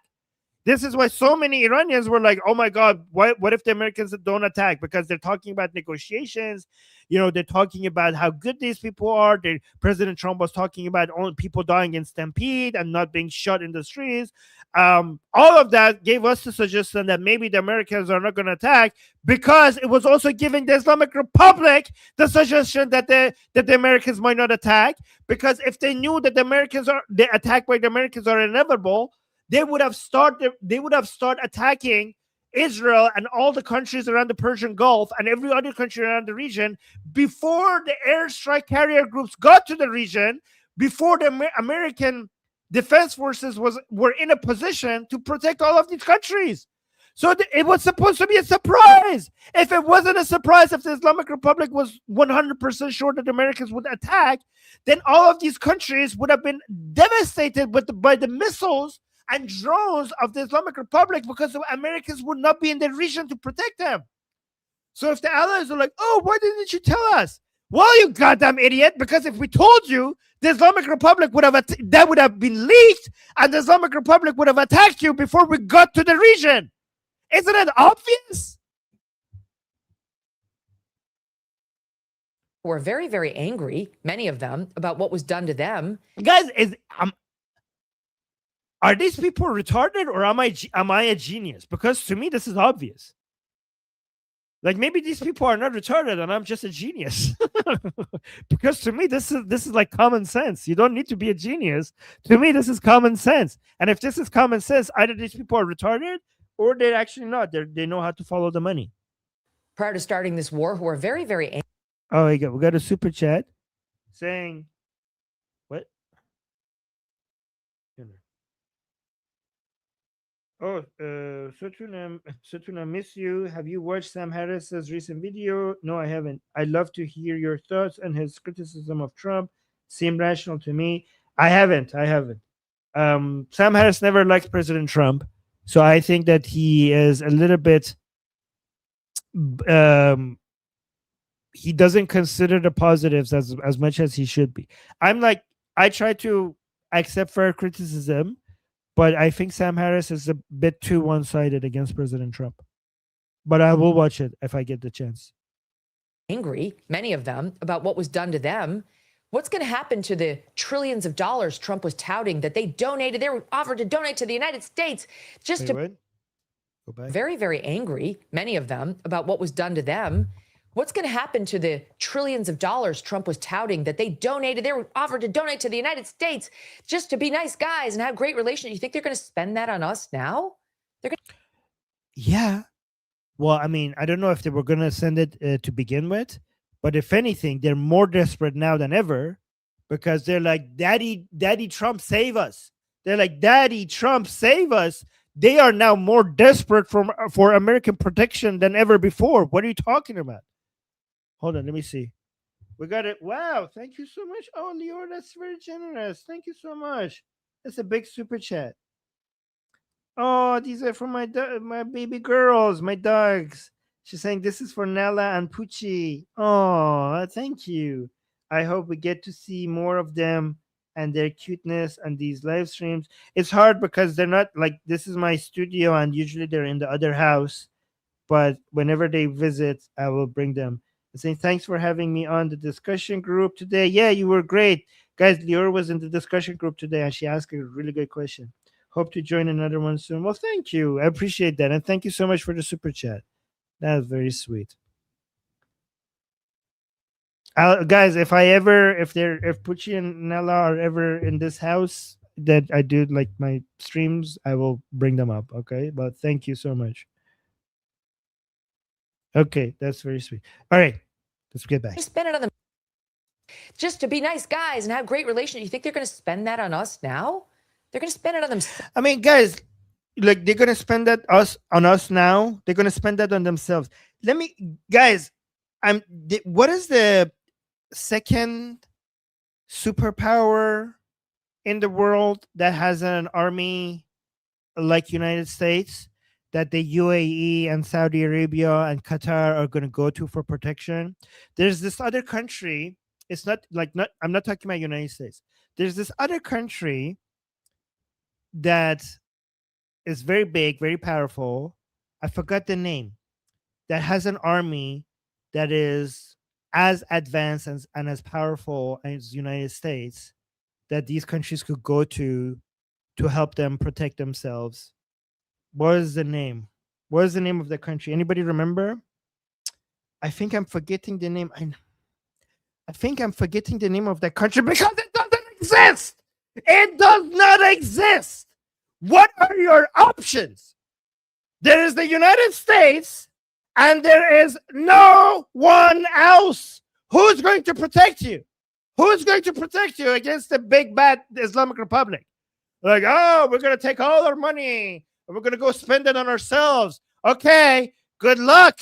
Build a Patriot system. Build a THAAD system. Let's see, build your own airstrike carrier groups.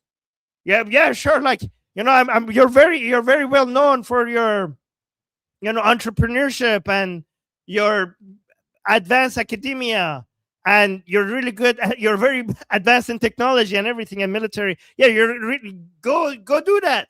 Just go do that. Take all of those trillions of dollars that I don't even know if you have actually, but spend it. Build your own army. Good luck. Okay. Sure, like, oh, you go to this other imaginary superpower on the planet and spend it on them. Ask for their protection. They're like, oh, because of all of these attacks, they're not going to spend it on us anymore. Who's going to protect them? Are they, guys? Are they not going to be more desperate for U.S. protection? Are they not going to be more desperate for U.S. protection? What choice do these countries have?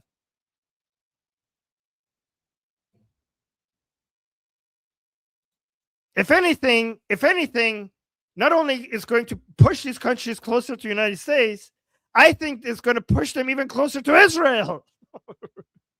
I think it's going to even push them closer to Israel because they need the protection. Wait.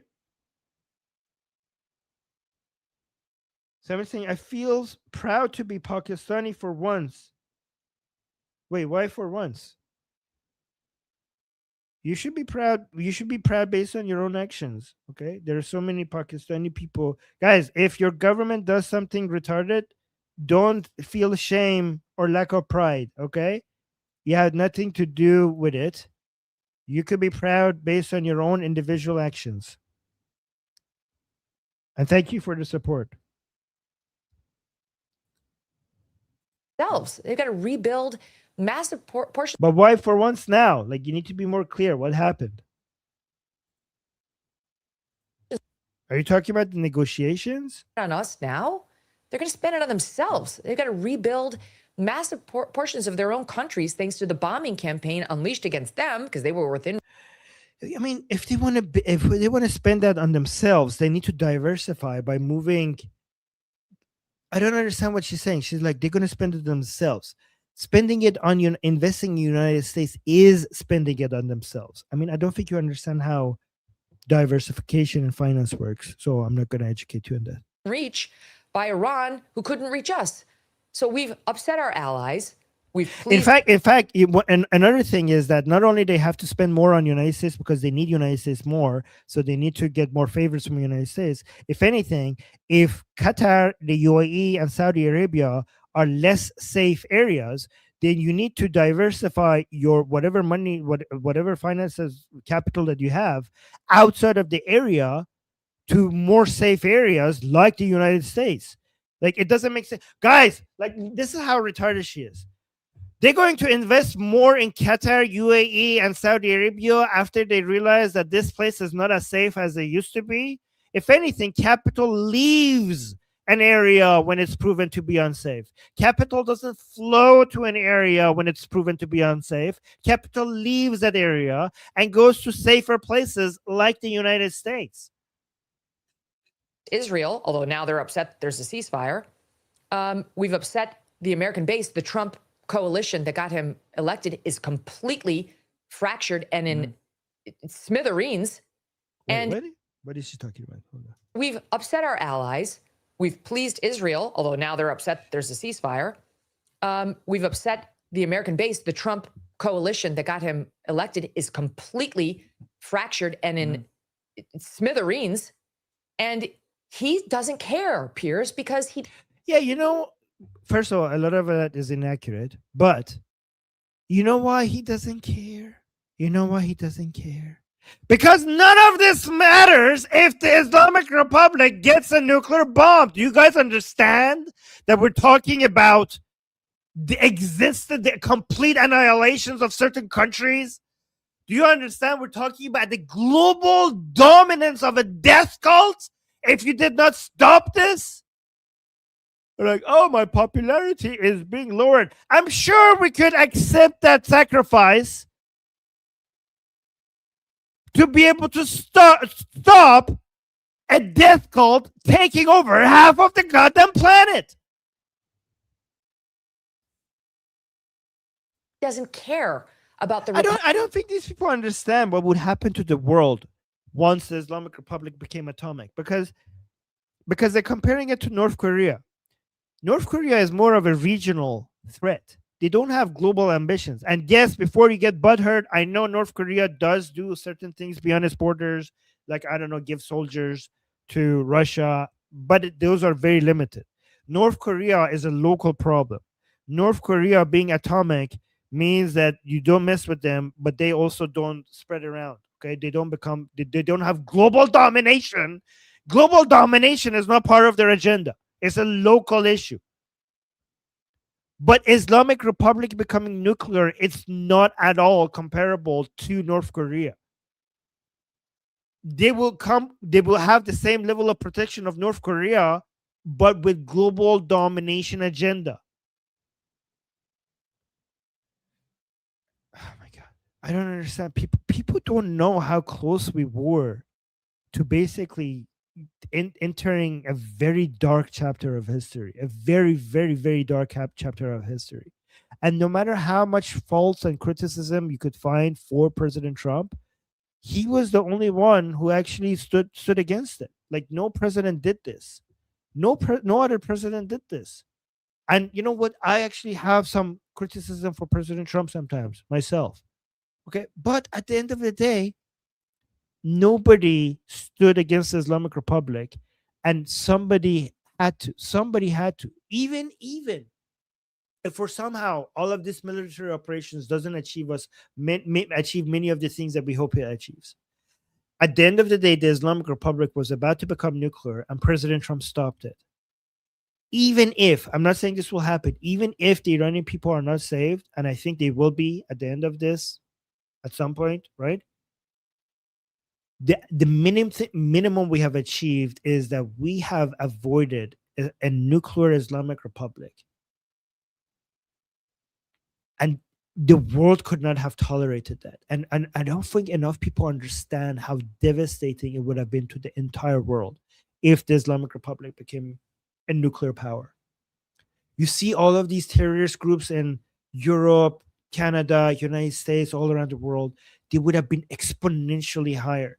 The Islamic Republic would become a factory for terrorism all around the world, because they would know nobody would be able to come to Iran and stop them.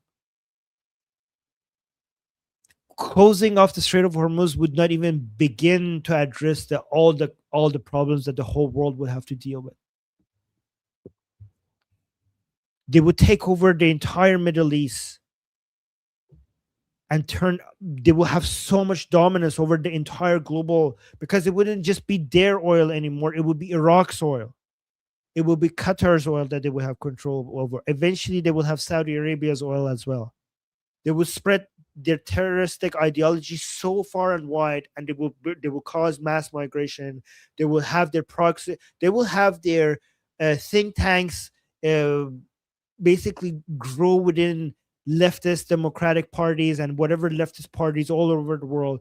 They would do what Qatar is doing when it comes to using their soft power, but times 100 everywhere on the planet, because they will have the full protection of their atomic bomb, knowing that nobody will come and do regime change on them. It would be a completely different world. And the person who stood against it was President Trump. So even if he does something that I don't like sometimes, I don't care. He stopped it and nobody else did.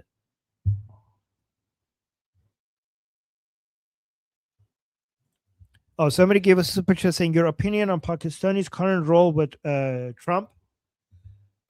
Honestly, at first when the ceasefire was announced, I was upset because I thought that this is going to give some breathing room to the Islamic Republic. But now that I'm seeing the effects of the ceasefire, I feel like it's actually working a lot in our favor and is damaging the Islamic Republic and is giving some breathing room to the Americans instead. So I guess the role here was positive. But when it comes to Pakistanis, I don't like to generalize, because every time people mention Pakistanis, the first thing that comes to my mind is not the Durka blasphemy laws and other stuff that comes out of Pakistan and the crazy mass migration that is not the best of Pakistan, the worst of Pakistan that comes out. That's not the first thing that comes to my mind. Whenever you say Pakistani, the first thing that comes to my mind is the secular activist friends that I have inside Pakistan that are risking their lives fighting Islamization, to be more exact, and Islam, and my atheist Pakistani friends that are fighting Islam altogether. That's the first thing that comes to my mind. And when I think of them, I wouldn't dare basically say negative things about all of Pakistan, because I remember those Pakistani friends that I have, they're heroes. Those people are heroes, and I love them. Oh, and yes, Harris Sultan. Let's remember Harris Sultan, who's Pakistani.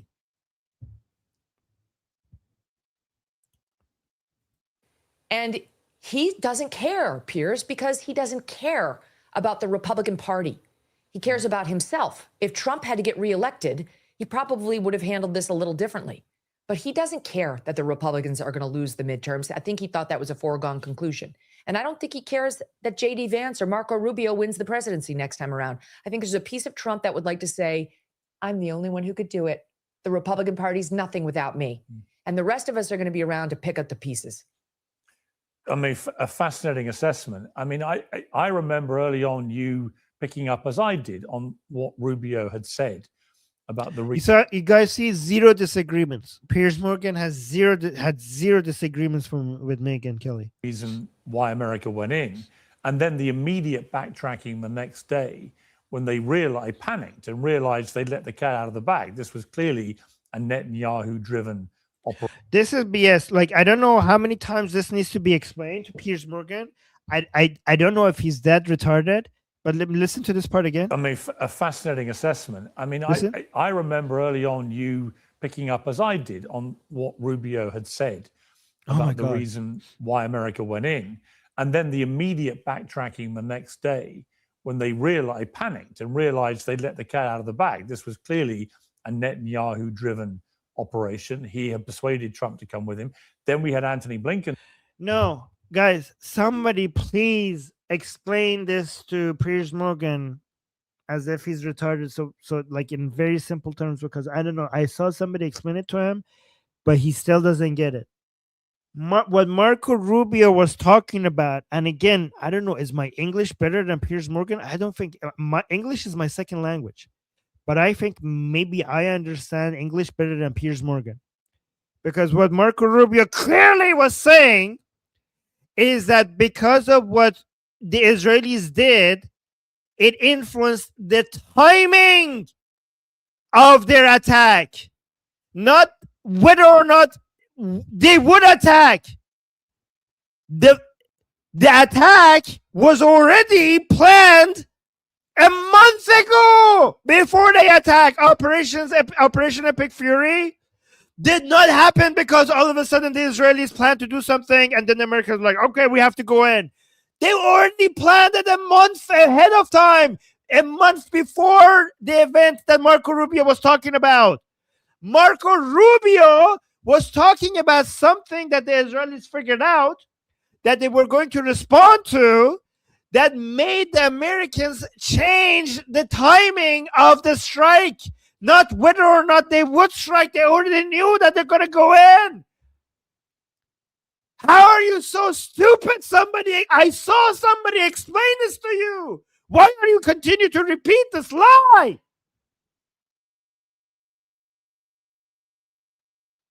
Guys, do you guys get what I'm talking about? Like, do you guys understand this? Because I don't know, is this complicated?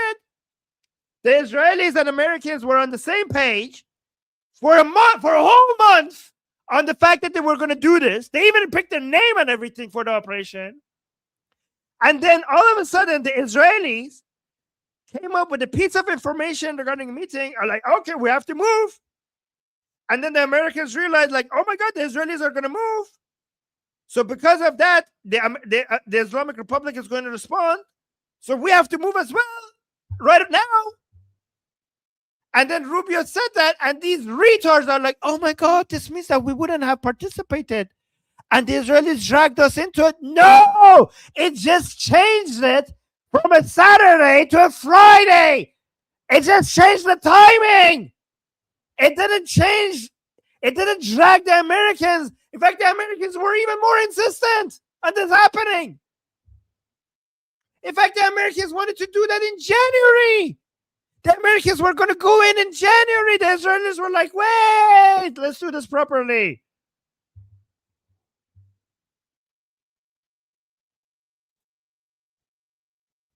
Okay, you guys get it in the chat. I'm so glad you guys get it, because sometimes when people don't get it, people are like, I'm like, is this so complicated? Is this complicated?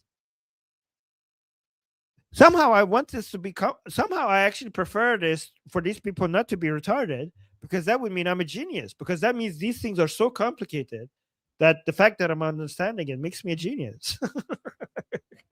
But you guys are telling me like, no, Iron Man, it's actually simple. Okay. And saying, well, actually, he tried to do this when Biden was president, when Obama was president, and both times those two guys said, no, we're not going to come with you. And then he didn't attack. So he clearly got third time lucky with an American president that would come with him.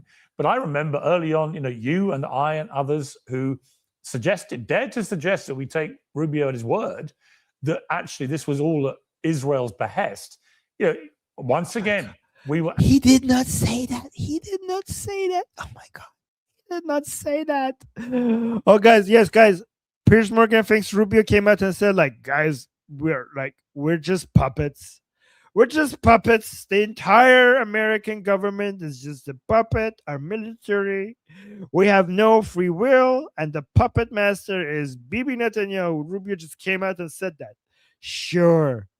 Anti-Semitic if we said that. It sounds okay.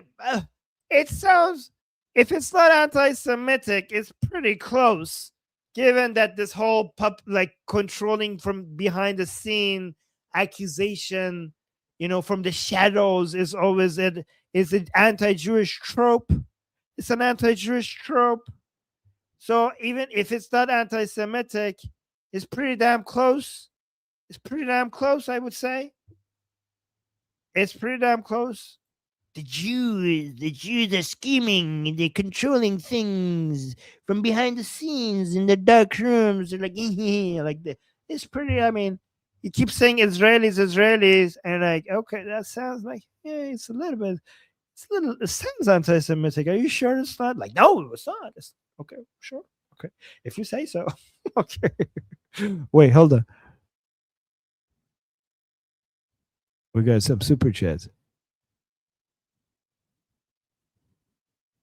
Oh, 2 super chats saying Armin, Piers, and Megyn, they know the real truth, but they just push the Jew-hating propaganda anyway for the sake of it. Yeah, I don't know how much they believe their own nonsense. In my experience, to be able to be good at spreading BS, you first have to lie to yourself and make yourself believe it. This is what I've noticed with people. So maybe they somehow, something deep inside of them, know that they're BSing, but they don't let themselves know that they know, so that they could be better at BSing people. Because to be a good liar, you first have to believe the lie. And then we got another super chat saying, Armin, your energy is perfect for yeshiva study. Okay. Okay. Well, my knowledge is not good enough for that, but okay.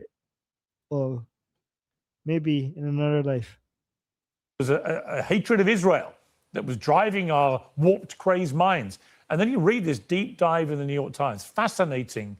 I mean, what's most fascinating to me, they've got somebody on the inside telling them exactly what happened in that situation room, which is fascinating. But when you by the way, given how retarded these people are, I wouldn't be surprised if that New York Times, I mean, I wouldn't be surprised if he's right regarding that what New York Times article said. I mean, they BS all the time, but it might be the entire opposite, and Piers Morgan didn't even understand it. So I wouldn't trust Piers Morgan to tell me what an article actually said. I would have to actually read it myself. This person's like reading comprehension and listening comprehension levels are very, very low. Given how he still doesn't understand what Marco Rubio said, I wouldn't trust him to describe what an article was actually saying. I would have to actually go see what it said. See it all laid out. It's crystal clear. That's exactly what happened. Okay, Netanyahu got in that situation room at the White House, like you say, unprecedented. The way he had the guy from Mossad on the big screen, he had him there with his. It was like two equal partners, and he persuaded Trump in that room to go in. It's crystal clear.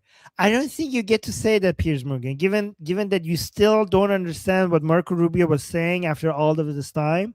I don't think you could be trusted to tell us what's clear and what's not clear. And I think Trump will regret this.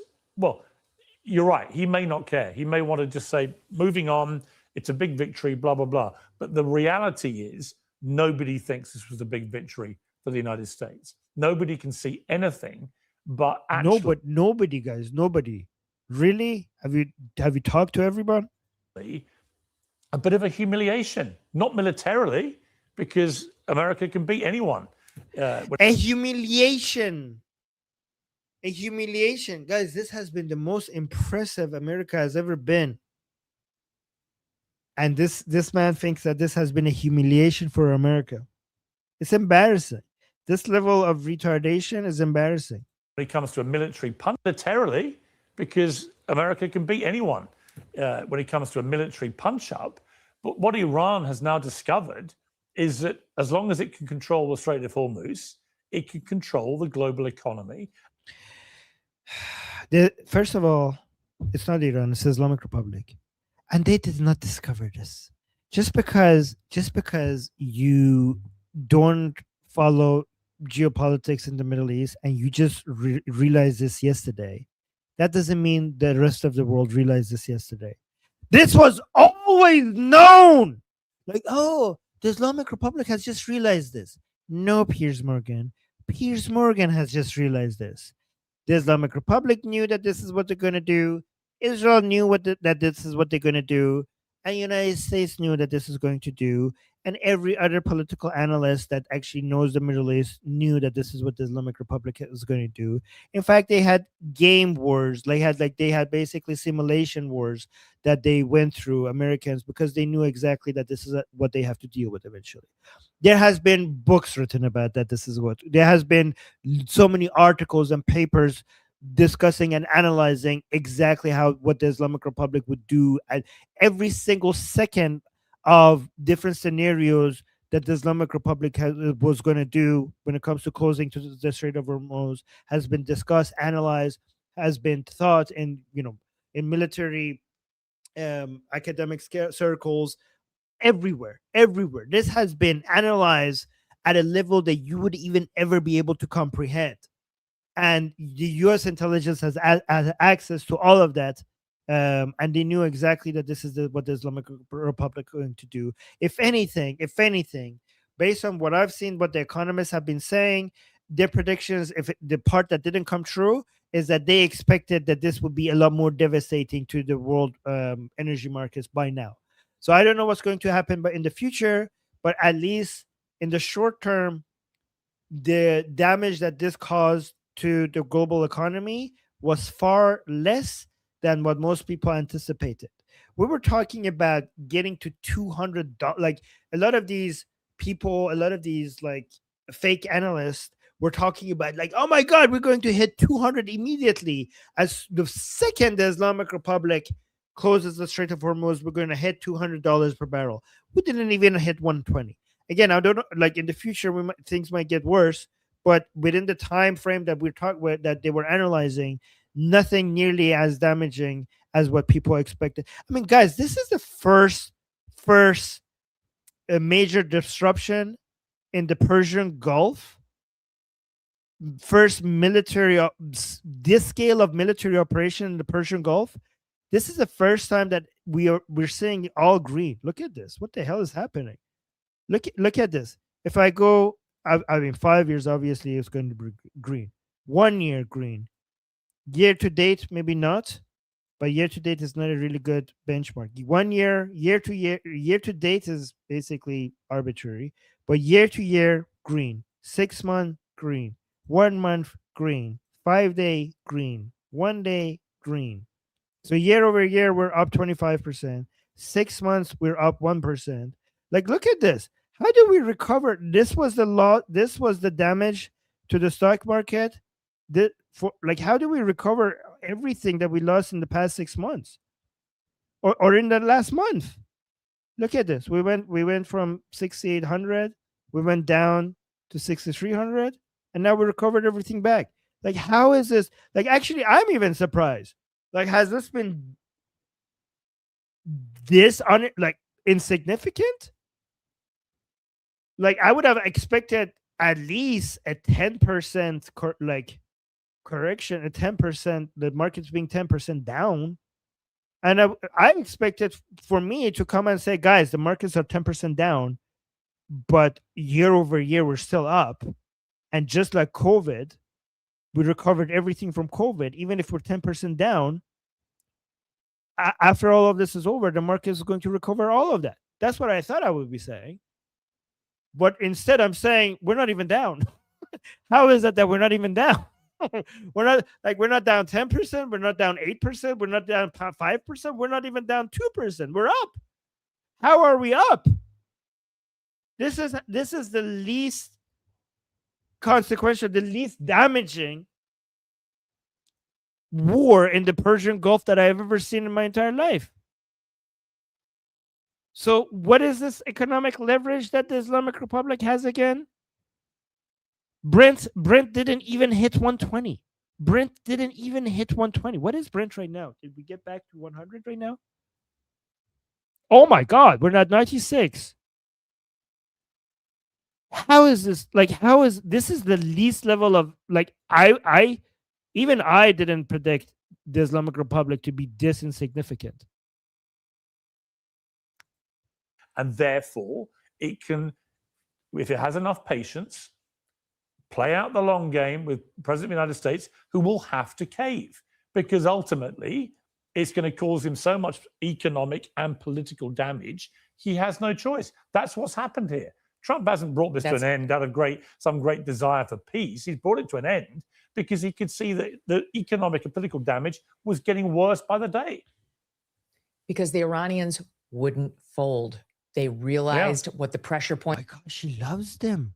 She loves the Islamic Republic. They wouldn't fall.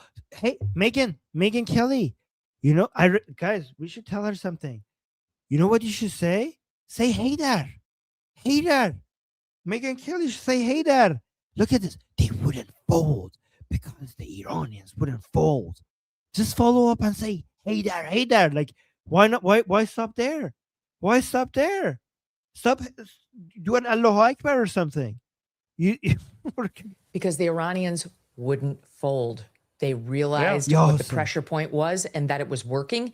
And they watched Trump's poll numbers spiral downward in every piece of the coalition that elected him. And they realized that their ability to just withstand the beating was working, was getting them to where they needed to get. Because look, there was never majority support behind this war. There wasn't some groundswell of support behind this war.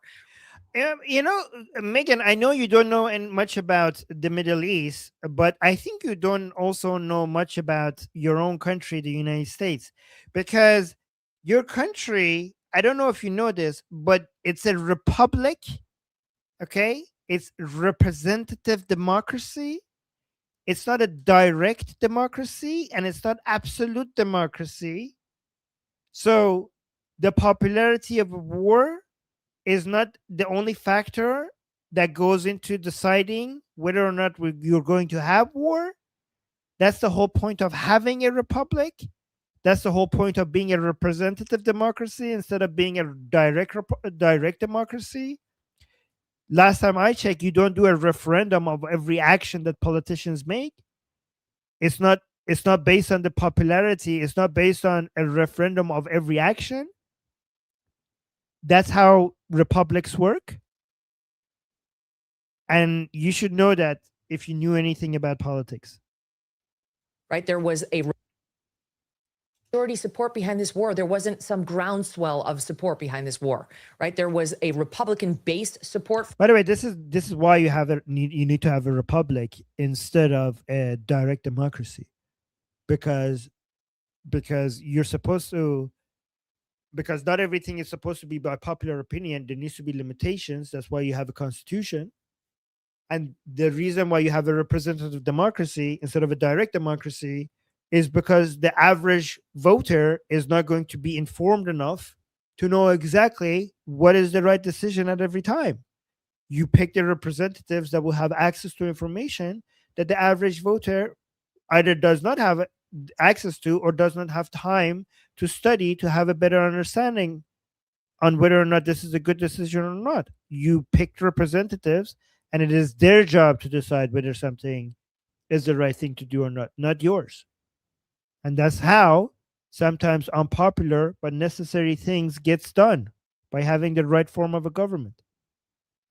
Some groundswell of support behind this war, right? There was a Republican-based support for the war, but the Democrats didn't support it, the independents didn't support it, and very soon into the war. By the way, guys, is it okay if I sometimes get nerdy with like these political theory and stuff like that? Because I think sometimes going back to the basics is good for us to have a better framework of making sense of all of these things, right? Republicans stopped supporting it too. MAGA supported it. As MAGA dwindled, by the way, it was already only about 15% of the population. It's getting smaller by the day.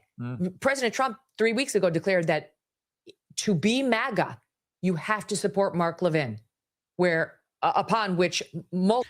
Yeah, I mean, he started MAGA, so I guess he gets to define it. Like, why? Like, well, no, he doesn't get to define what MAGA means. I mean, well, then who does? Like, do we have a dictionary definition? Like, if he started it, so he gets to define it. Why not? Multiple formerly diehard MAGA people who are dedicated to it said, I'm out. If those are the stakes, I'm out. Why would I support that warmonger who's Good. Don't let the door hit you on the way out. Said, I'm out. If those are the stakes, I'm out. Why would I support that warmonger who's frothing at the mouth over the idea of lives being cost in Iran, civilian or otherwise? He's who? Mark. Oh, God, look at this. Look how, are you kidding me? Look how he's describing Mark Levin. Her understanding is Mark Levin is like, yes, less lives. Oh my God, give me American soldiers dead. Oh, yes. Iranian civilians dead. Oh, I like that. Let's have more people die. Are you kidding me? This is like cartoonish. Like, if you want to be against Mark Levin, at least understand what he's saying and criticize what he's saying. What is this bizarre? What is this straw man? This is the mother of all strawmans. Like, what are you? You're creating this image of him. Like, look at this. Like, this war. First of all, none of these people are warmonger, because if anything, they're not asking for a war to start. the war has already started. The war started 47 years ago by the Islamic Republic. They declared war on the United States. If anything, these people are trying to end the war that started 47 years ago. But I know you don't understand that because you're too stupid. But this part, look at this part. I'm out. If those are the stakes, I'm out. Why would I support that warmonger who's frothing at the mouth over the idea of lives being cost? Yes, guys. Guys, Mark Levin just really enjoys people dying. This is what he's doing. He's going to President Trump like how could I convince President Trump to get more people to die? I can't just live unless people die. Like what the Ron, civilian or otherwise. He's a disgusting fool who's well past his prime. We should not be listening to him. He understands politics way better than you. You have no idea. Yeah, I have no idea. He's so much higher level than you. You're not even. You're not stupid.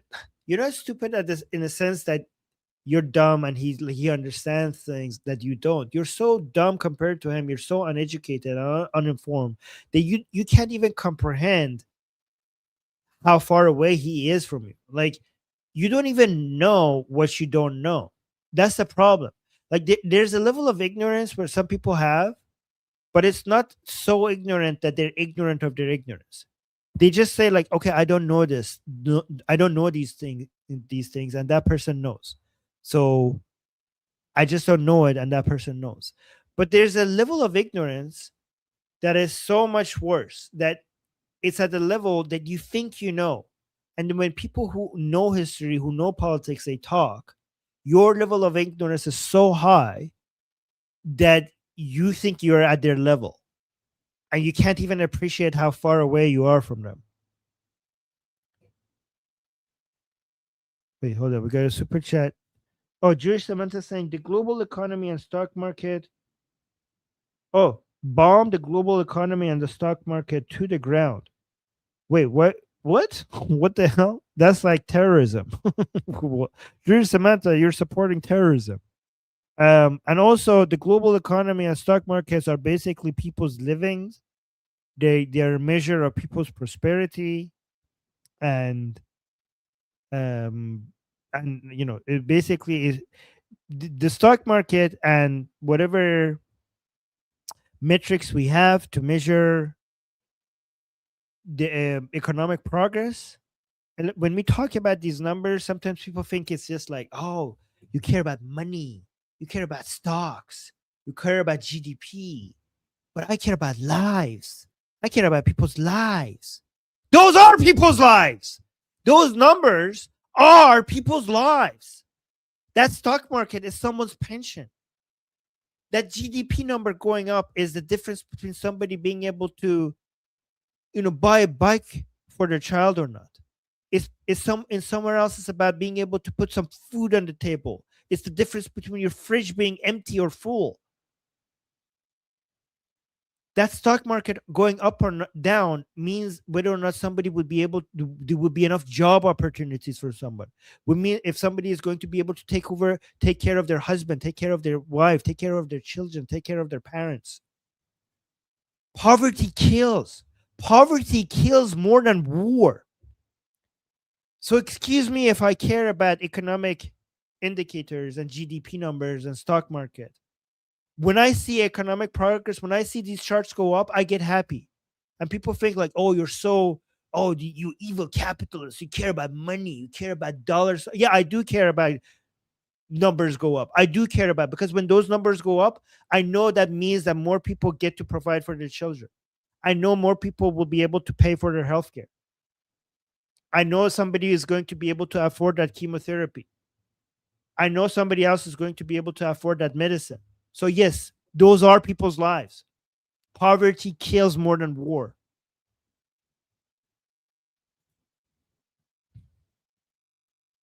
When people can't afford resting time, when people don't have time for exercise, when people can't afford healthy food, when people can't afford their health care, when people don't have a diverse diet, those kill in a way that is boring. And that's why people don't follow it. People don't follow that people don't follow numbers of people who die because of lack of economic progress, because that's a boring way to die. When people die in explosions, that's newsworthy. So we follow that. But the number of people who die just because their lifestyle is not where it should be, that's a boring way to die. So we don't care. We don't care. We don't follow that. But I follow that. I follow that.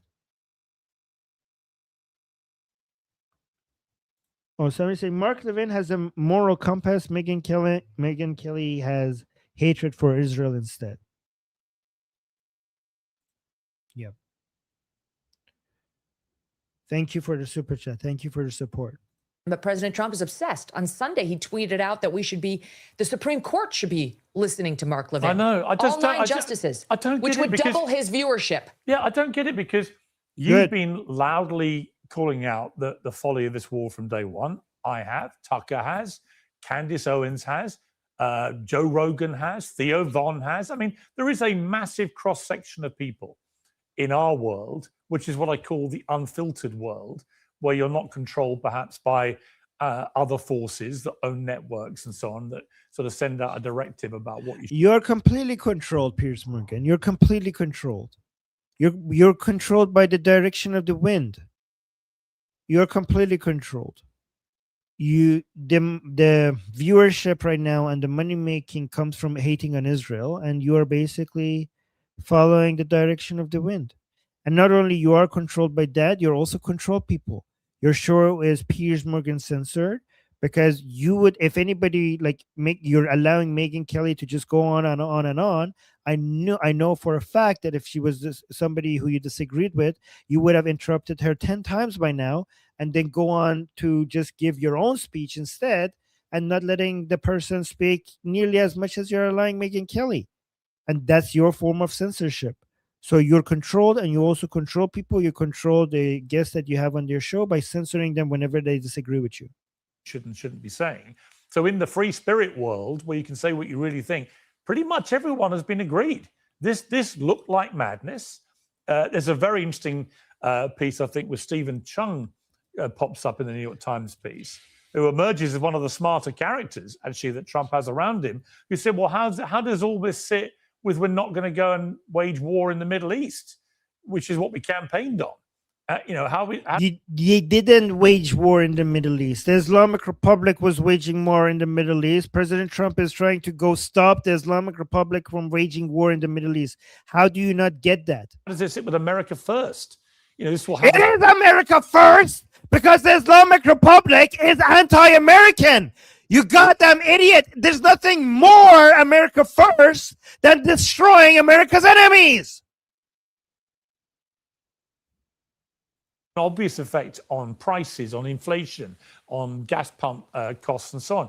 How does any of this work? And there's no real answer, according to New York Times, in the room to that. He just raises this specter of, this is the elephant in the room. This is exactly the opposite to what we campaigned on. So I think politically it's been disastrous for Donald Trump. And I just don't understand. Who cares? Who cares? We're stopping an atomic death cult. If the price is popularity, so be it. So be it. And I thank President Trump if he's sacrificing his popularity to stop an atomic death cult. Well, thank you for doing what no other president dared to do. Other than he got bamboozled by Netanyahu, why he took such a gigantic risk. I don't either.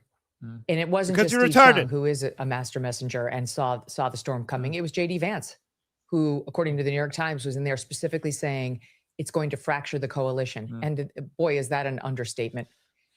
Trump is now underwater, and he wasn't before, with men. Don't forget the gender divide that happened in 2024. The women went overwhelmingly for Kamala Harris, and men went for Trump. Now he's underwater with men, including with young men and young people. The young person coalition that Charlie Kirk delivered to the president is gone. They've abandoned Donald Trump. The working class, Piers, The latest poll that just came out showed he's 2 points underwater with the working class. That's been Trump's base from the beginning. They were the unshakable foundation that got him elected over and over. And they're gone. They're very angry. They care about what's happening in Iowa, not Iran. They don't want days and days and more weeks. They don't care. They care about what's happening in Iowa, not Iran. I'm pretty sure they would care about what's happening. They should care about what's happening in Iran if the Islamic Republic became an atomic power that controlled the entire Middle East, kept expanding its forces to Iraq, to Syria, to Lebanon, easily would have taken over the Arab countries around the Persian Gulf, potentially would have taken the oil-rich parts of the Shia, oil-rich parts of Saudi Arabia, and dominate the energy market. I'm pretty sure in Iowa you would feel that. I'm pretty sure you would feel that in Iowa. I'm pretty sure if the Islamic Republic became atomic and richer, it would be able to empower NIOC and many other lobby groups like NIOC, and the progressives in the United States would be more and more willing to take their money, and they will keep growing their roots. They're all over the progressive. I mean, they already have, but imagine 10 times the amount of the Islamic Republic's ability. Like, forget about Qatar. Qatar would be nothing. Qatar's influence over American politics would be insignificant to an atomic Islamic Republic with so much control over the energy coming out of the Middle East. They would be all over your politics. It would be all over your media. I'm pretty sure people in Iowa would feel the difference in their politics once the Islamic Republic keep growing into like all the think tanks, all the lobbying group, all the funding of these progressive leftist terrorist groups. I'm pretty sure people in Iowa would feel that.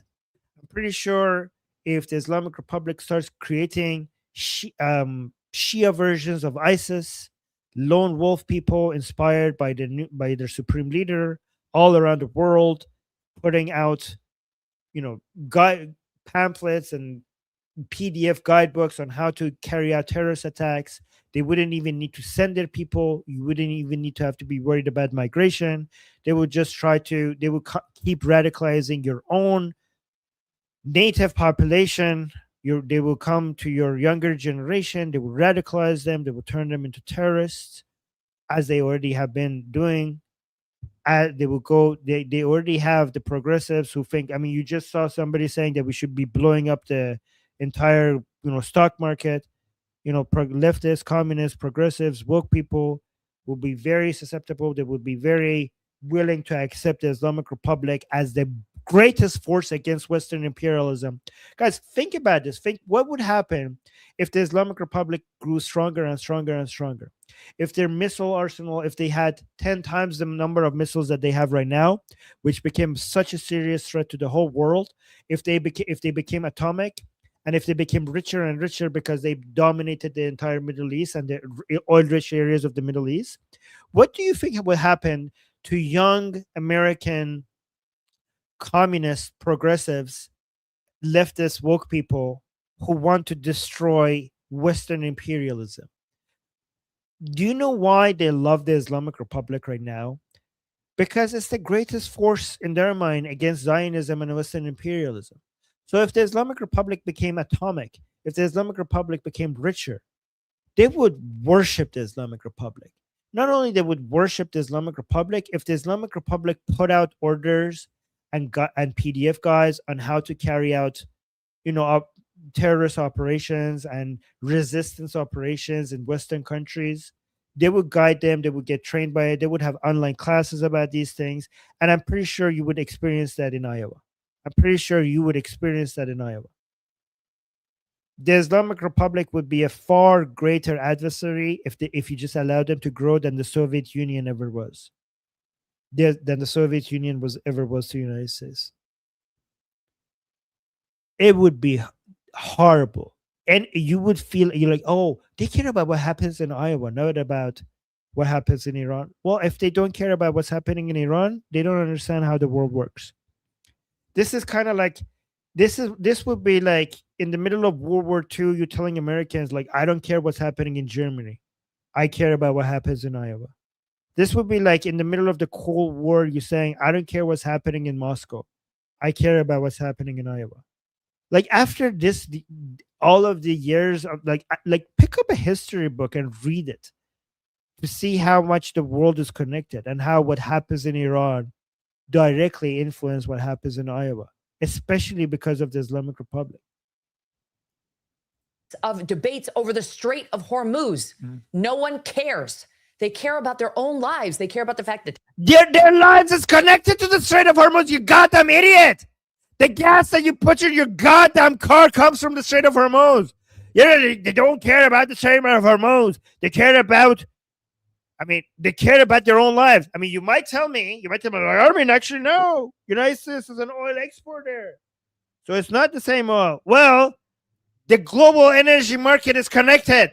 It's all connected. It's all mixed together. It doesn't matter if you're an oil exporter. If you cut supply somewhere, prices go up everywhere. It's all connected. So of course your life is connected. Your life has always been connected. In fact, the Islamic Republic has killed more Americans than any other adversary of the United States in the past 47 years. I'm sorry, you didn't know that you were already at war with these people? Like, we don't care about what happens over there. They killed American soldiers and American citizens for the past 47 years, more than any other country. You don't care about that? they can't pay for health care. They can't buy a home. Young people cannot get a home even though two people are working. They wouldn't be able to buy healthcare or homes more if it wasn't because of U.S. military presence all around the globe. Do you not understand this? They're like, oh my God, why are we over there? We can't afford things over here. The reason why you could afford anything at all, is because of U.S. military presence all around the world and their military operations. It's the U.S. military presence and their bases and their operations that is the force behind the global security that makes maritime trade possible. Without that, everything, everywhere would have been astronomically more expensive. You do that by supporting your allies like Israel. You need to be present. No other military can do that. United States has to be present everywhere, or else everything would be 100 times more expensive. Nothing that you see around you would even be possible if it wasn't because of United States being there. When something is threatening, when there's a threat against world peace, and there's nothing more of a threat against world peace than the Islamic Republic. It's exactly this response by United States that has made the world a safer place, that has made things affordable. When you open your fridge, everything in there is as affordable as it is because United States has made maritime trade possible with its giant military and the security that it provides. But you're retarded, so you don't understand how commerce works. Non-stop, round the clock with no vacations. Do you guys understand it? Do you guys understand what I'm saying? Like, I don't know how. Do you guys understand this? I need you guys to understand this. Country. President Trump promised he would do something about that. Now we see the leaked soundbite saying, can't really worry about anything at the federal government level other than military. Everything else has to be done at the state. Then they pulled that down off the internet because they didn't mean to share it. He said it at an Easter breakfast that was supposed to be private. Well, it's going to be the campaign ad for every Democrat in these midterms. So he's lost working class. He's lost men. He's lost young people. He lost Hispanics by some 50. Guys, you know what we need to do? Like, we lost Hispanics. We lost young men. We lost this. We lost that. You know why we lose these people? You know why we lose these people? Because these people don't understand basic economics and politics 101. This is why I have my discussion group. This is why I have this discussion group, politics discussion groups, to basically go over all of these basics. And eventually I'm hoping to grow it and have courses there, and people could come and basically discuss all of these topics. And this is my ad. So I'm going to put it in the chat. Just come join our discussion group. I put the link in the chat because we go over all of these over there. Link is in the chat. Points. Every single gain with Hispanics is now gone. It's eradicated. Blacks, he had made some inroads with black voters. Done. You name it, they're all gone. The question is now not who has he lost. The question is who remains.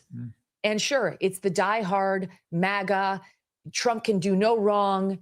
It's people with common sense. He's some savant. Whatever he says is right. That's great. He'll always Look at this. Piers Morgan is like, He's just saying, nodding his head. He agrees with all of this. Those people. You can't win national elections with some fraction of 15% of the electorate. The vast majority of Republicans would call themselves America First, but not necessarily MAGA, certainly not the way Trump is now defining that term. And he misunderstood his own base twice critically in the past year. And both times are really undermining him right now. Oh, is she going to talk about Epstein? She's talking about Epstein, isn't it? One was Epstein, thinking he could just say, Epstein, who's that? No one's talking about Epstein. He misread the base, which very much cared about it. By the way, guys, I'm going to say something that is very unpopular. And I wonder if you guys agree. This is very unpopular, so this might backfire for me telling you guys. I think the Epstein case is really exaggerated. The main evil guy in the Epstein case was just Jeffrey Epstein. It was Jeffrey Epstein. I think that he was the guy. He was the bad guy. I think he had some people going around finding him these children. I haven't seen any evidence that he had clients. People oh my gosh, there were so many rich people involved. I'm looking at it everything shows that it was him and a whole bunch of people he hired to go get him some kids, and he was the bad guy. I haven't yet seen any evidence of other politicians and rich people being involved. He was the horrible guy, and that's all the evidence we have. I think people just, I don't know, am I missing something? I'm not saying other people being actually involved. I mean, I'm not saying they're not involved, but if they are, there's no evidence for that yet. Do you guys agree? Or is this how? Yeah. I think people just made a whole bunch of conspiracy theories out of that. Epstein. One was Epstein, thinking he could just say, Epstein, who still cares about that? Oh, you guys agree with me? Okay. Oh, yeah, Prince Andrew, maybe. I don't know. But it wasn't because remember, they came out and say there's no client list. Okay. And then these Nick Fuentes people and all these Vosh and all of these commentators are oh my God, they lied. There's the files. There's the Epstein files. They told us there's no Epstein files. They lied to us. I'm they didn't say there's no files. They said there's no client list. But everybody oh my God, they lied, everybody. President Trump, the FBI, they all told us there's no files. They told us the files don't exist. But look at this. There's all these files. They never said there's no files. They said there's no client list. And there is no client list. The files, they say they weren't talking about all the files. Okay. How could they say there's no files? They had released some of the files. They wouldn't come and say there's no files after they released some of it. Oh my God. I don't know. Twice critically in the past year, and both times are really undermining him right now. One was Epstein, thinking he could just say, Epstein, who still cares about that? No one's talking about Epstein. He misread the base, which the reason why Epstein became so big because the Jews. It's the Jews, guys. This is why I think that the Epstein story has been exaggerated, because, oh my God, Israel, this is a Mossad agent. This is the Jews from behind the scenes controlling. Guys, there's a reason why the same people who keep going Epstein are the same people who are anti-Israeli. That is not a coincidence. That is not a coincidence, because Epstein is not just Epstein. Epstein, for these people, is the same anti-Jewish trope where Jews do weird things to children. That is why this story is big. This is a trope, more than 1,000-year-old trope, that Jews drink the blood of children, they do eat the children, they do that to children, they do this to children. And Epstein being a Jewish spy for Mossad, and it also works very well for this anti-Jewish trope where Jews control politicians from behind the scene, like they're the puppet masters, they're like the deceivers. It just works so well with that whole anti-Jewish trope, and that's the whole reason why this is big. These people are not trying to save any victim, like, oh, the victims. Who's not listening to the victims? And by the way, the victims that they're talking about, okay, no, I'm not going to go. Okay, they're not trying to save any of the victims. This is an anti-Israeli agenda. It has nothing to do with saving victims. Nothing to do with saving victims. This is just a way to attack Israel. And that's why these are the same people. That's why you see the loudest people about, oh, Epstein files are exactly the most anti-Israeli people out there. Undermining him right now. One was Epstein, thinking he could just say, Epstein, who still cares about that? No one's talking about Epstein. He misread the base, which very much cared about Epstein. Not so much because they care about Jeffrey Epstein, but they care about elites being able to get away with murder and protect each other when the common man... So they're saying, I love you, Armin, but I disagree. Come tell me in the discussion group. Come tell me why. Which part do you disagree? Come in the discussion group and tell me. I like people who disagree with me to come talk to me. Again, link to the discussion group in the chat. Cannot. And the unwillingness to turn over stones that the base had been demanding be turned over so we could figure out, is there some sort of child predator sex ring? Is there an elite cabal working to hurt people that gets protected because they have money and we don't? And Trump could... No, that's fake. That's a fake conspiracy theory. I mean, there is a cabal, but it's not Epstein. Epstein created an operation for himself. He wasn't... There are industries that do that, mostly in third world countries, but Epstein was not one of them. Epstein created an operations to basically get children for himself. The rest of it is made up. Not get rid of that with a shrug of a shoulder, and ultimately it resulted in legislation he had to pretend he favored that was crammed down his throat and he had to sign, though it had enough loopholes in it to drive a Mack truck through. But in any event, it was a step forward on Epstein that he didn't want to make and was forced. Yeah, by the way, yeah, exactly. Somebody's saying it's literally called Islam. Yeah, that's a good point. Guys, you want the original Epstein files? Here's the original Epstein files. It's called the Quran. Have you heard of it? This is the real Epstein files that these people refuse to talk about. It's called the Quran. It literally tells you that you could have what Goldie calls it, inappropriate relationship with children before they have their period, even before they have their period. You don't even have to go to the hadith to get there. The Quran says that. The Quran even says you don't even need to go to the hadith to talk about Muhammad's age with Aisha, marriage with Aisha at 6 years old. You could go to the Quran itself, and the Quran is actually worse than what Muhammad did, because if you go to the hadith and see what Muhammad did, you have to wait until she's 9 to be able to consummate the marriage. But if you look at the Quran, which is higher authority, you don't have to. You could do it before she has her period.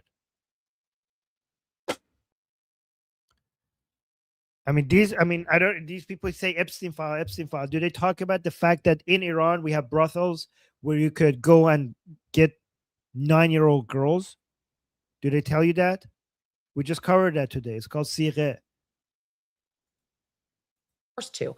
And this is the second one. And this is a much, much bigger and more serious betrayal of what he ran on and of what was important to his base, which does include the America Firsters and not just MAGA. Or as Marjorie Taylor Greene has been saying, at this point, she's not America First. She's America only. And I think a lot of us are getting to that point. We are sick of being the policemen of the world, of being dragged into conflict after conflict by Bibi Netanyahu. The world will, if you don't go and destroy your the threats against you around the world, you got them idiot. It will come for you where you are. Like, how do you not know that? These are the same, like, oh, we're so sick and tired of being the policemen of the world. These would be the same people who would be defending Hitler, who would be saying that we shouldn't get involved in the war against Nazi Germany. We're like, oh, why are we policing the world? Why is it that something is happening in Europe? Europe's problem. Europe's war is Europe's problem. Megyn Kelly, back around World War II, she would have come out and said, Europe's war is Europe's problem. Why do we have to go fight Hitler? Stay out. America first. That's what she would say. That's what she would say. Why are we policing the world? That's what she would say. By Israel, who's supposed to be our special ally, but in what they're special at is getting us to fight their wars and get involved. No, you idiot! They actually did the opposite. Israel has managed to keep you out of wars because they have killed more of your enemies than any other country, including the United States itself. Israel has killed more of America's enemies than any other country in the world. You couldn't ask for a better ally. They didn't drag you into wars. They kept you out of wars by killing your enemies for you without you getting involved. I grew up in Iran. From the very beginning, they told us that Israel is the little Satan and United States is the big Satan. The United States is the ultimate destination. It's the ultimate goal to take down the United States, but Israel is in the way. Israel is blocking them. Israel is the wall they have to go through. They can't attack the United States because they need to take over the Middle East first. And to take over the Middle East, Israel is stopping them. They consider Israel a tumor in the Middle East that is stopping them from growing. That's what they think. That's what they say. They're like, we have to remove it first before we could go for the United States. This tiny little country, they have all of those countries, but this tiny little country, Israel, is destroying all of their plans. Syria wanted to go nuclear, Israel stopped it. Iraq wanted to go nuclear, Israel stopped it. The Islamic Republic in Iran wanted to go nuclear, Israel stopped it again and again and again and again, without any of the world, without the rest of the world helping it. Israel was like, hey guys, these guys are going nuclear. Are you going to do anything about it? They're like, no. Like, okay, I'm going to do it then. Israel did it every time. Every time. Israel, every time these people were uniting, Israel stopped them. This tiny little country in the Middle East, there was they tried pan-Arabism, Israel destroyed them. They tried Sunni pan-Islamism, Israel destroyed them. Now they're trying Shia pan-Islamism, and Israel is now fighting that again. Many times alone. The only reason why the United States is supporting Israel because they just saw how good at it they were. The United States wasn't supporting Israel to begin with. Israel just proved to be just so good at destroying America's enemies that the United States were like, okay, let's support them, I guess. At first they were against them. Do you know that? You know United States was against Israel? They put sanctions on the United States put sanctions on Israel. But at some point they said, like, oh my God, these people know how to fight and they're killing our enemies. Let's be friends, I guess. Israel is protecting the United States for every single Israeli soldier that is in the battlefield. That's 10 American soldiers that don't have to be there. Because it's more costly if you do it from all the far away. Israel has better information in the Middle East because they're involved. They know these people, they know the culture, they know how to fight them. If United States, if Israel wasn't there, it would have been 100 times more expensive in both lives and money for the Americans to be able to stop all of these people. Supporting Israel is the best investment that the United States has ever made. It has kept the United States out of so many wars. You have to be retarded not to get that.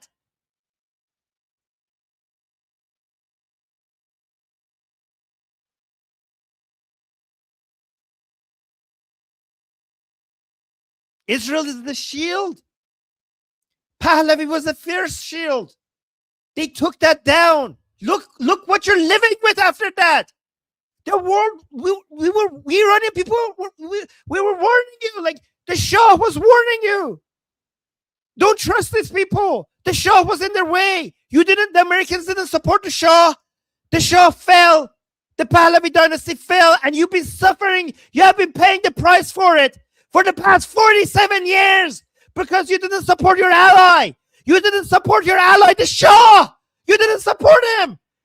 And look at what's happening in the past 47 years. You're not learning from that. Now you're not supporting Israel. Not supporting Israel would be far more devastating because you didn't back up the Shah and you lost Iran as an ally. If you don't support Israel, you're going to lose the entire Middle East. The entire Middle East. Phase 1 was to get rid of the Shah because the Shah was a U.S. ally and the enemy is the United States, so we take over Iran. Phase 2 is to take down Israel because Israel is the ally of the United States and we need to take over the Middle East. That's phase 2. Guess what phase 3 is? Phase 3 is the United States. And as long as Israel stands, they're going to be stuck at phase 2. And if you supported the Shah, they would have been stuck at phase 1.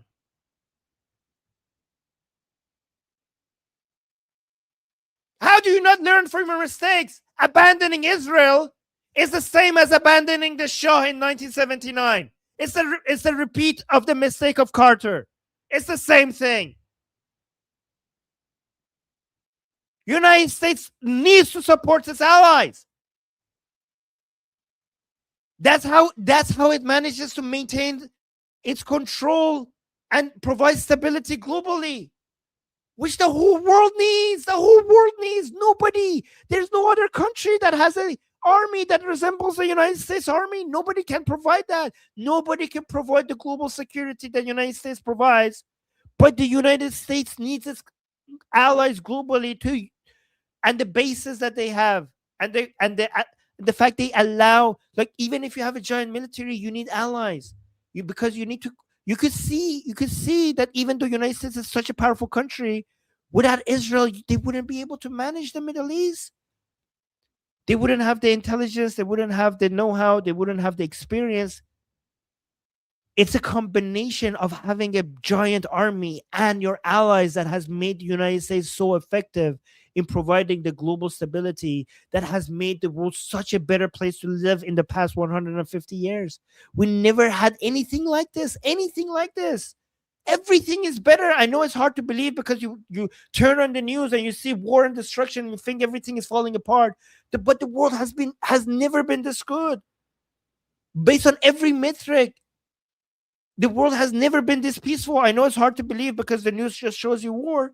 But the world has never been this peaceful, and it's because of the stability that the United States military provides with the help of its allies. Don't abandon your allies. You did that already with Iran in 1979. Don't repeat that mistake. And you don't have a better ally than Israel. Their conflicts that they can't fight by themselves. That's what Dan Kane said to President Trump the day after Netanyahu came for the 7th time and was sitting in that situation room like an equal. He said that they're great on intelligence. That's supposed to be the area in which they're so special to us. They share their intelligence. They're great on it. But that intelligence doesn't always seem to pan out like the regime will fall easily. The Iranian people will revolt in the streets and take over. With how? They don't have. They will, you goddamn idiot. They're just waiting for the command of their leader. They've been told. The reason why they are not out yet is because they've been told by everyone not to. Oh my God, these people are morons. Don't bet against the Iranian people. We were told many times that Iranian people will never come out again, and they ended up being wrong every single time. Every single time. The Iranian people will come out again when the time is right, and the time is not right now. Guns, bombs would be raining down. Wasn't this thought through?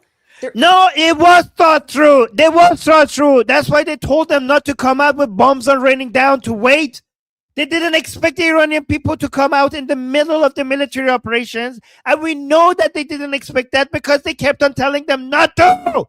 Of course they would. Like, follow the news, actually. Like, listen to what's happening. How do you not know this? How are you a commentator without actually knowing what's happening? Isn't regime change. The Iranian people are arguably worse off than they were before. And it's all. The Iranian people are not worse off because the number one thing that the Iranian people want is the death of their oppressors. And the Israelis and the Americans have gifted Iranian people with that wish more than anyone else.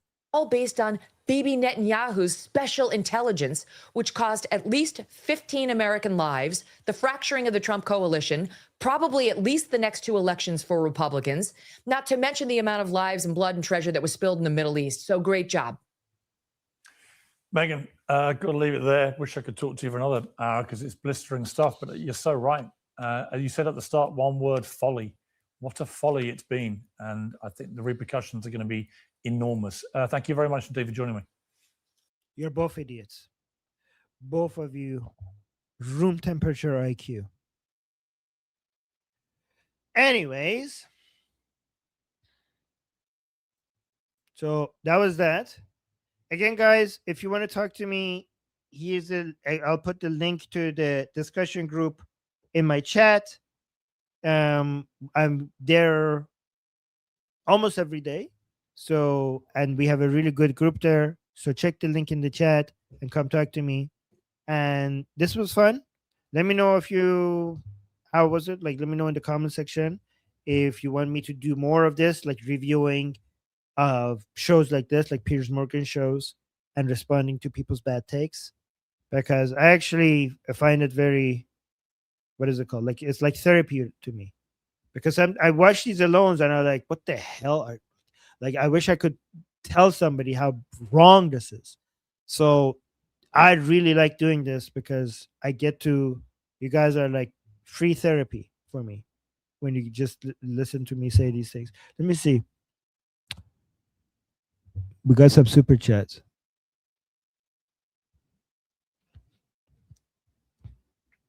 Super chat saying, Armin Khassan Abashi. Oh, merci. Trump's new post is reshared by the White House. It's a very important one. Please share it. Okay. Thank you for telling me.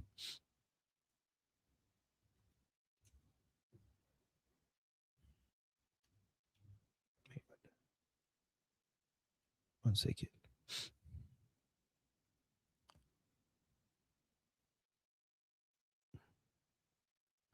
Okay. Let's bring this up.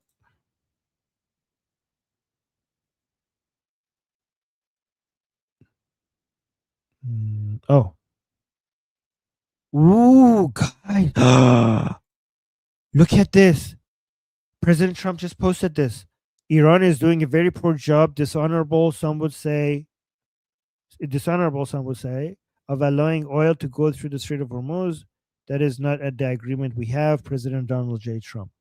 Wow. Okay, thank you for that. Thank you. Okay, guys, we knew it. We knew it that this is going to be like this. We already said that. And then we got another super chat by Amir saying, glad you didn't brought Khomeini banned book. Okay, yes, that's too spicy for YouTube. I welcome you people to come hear about the horrid crimes in that book at Armin School Group discussion. Well, thank you, Amir. Thank you. Yeah, guys, again, come talk to me there. That's a really that community is growing, and it's a really fun place to have discussions about politics. And then we have another super saying, "Love your rants, but you're okay. You're going to have a stroke. Don't worry about me. This is actually good. Like you see me getting like, yelling at all, but I'm actually enjoying it. So don't worry about me. I'm fine, and I'm not gonna have a stroke. I'm very, very healthy. I exercise. I drink a lot of water. I get enough sleep. I have a very good diet. So don't worry about it. Anyways, guys, I'm gonna end it here. Oh, thank you. Saying was great. Thank you. Okay, thank you, guys. I'm glad you guys enjoyed it. Okay, good. So maybe when other times when Goldie needs me to fill in for her, we'll do more of this. Okay. All right, guys. Say it with me. I'm Israel Chai. Long live America. Javid Shah. Pie and Iran. See you guys tomorrow.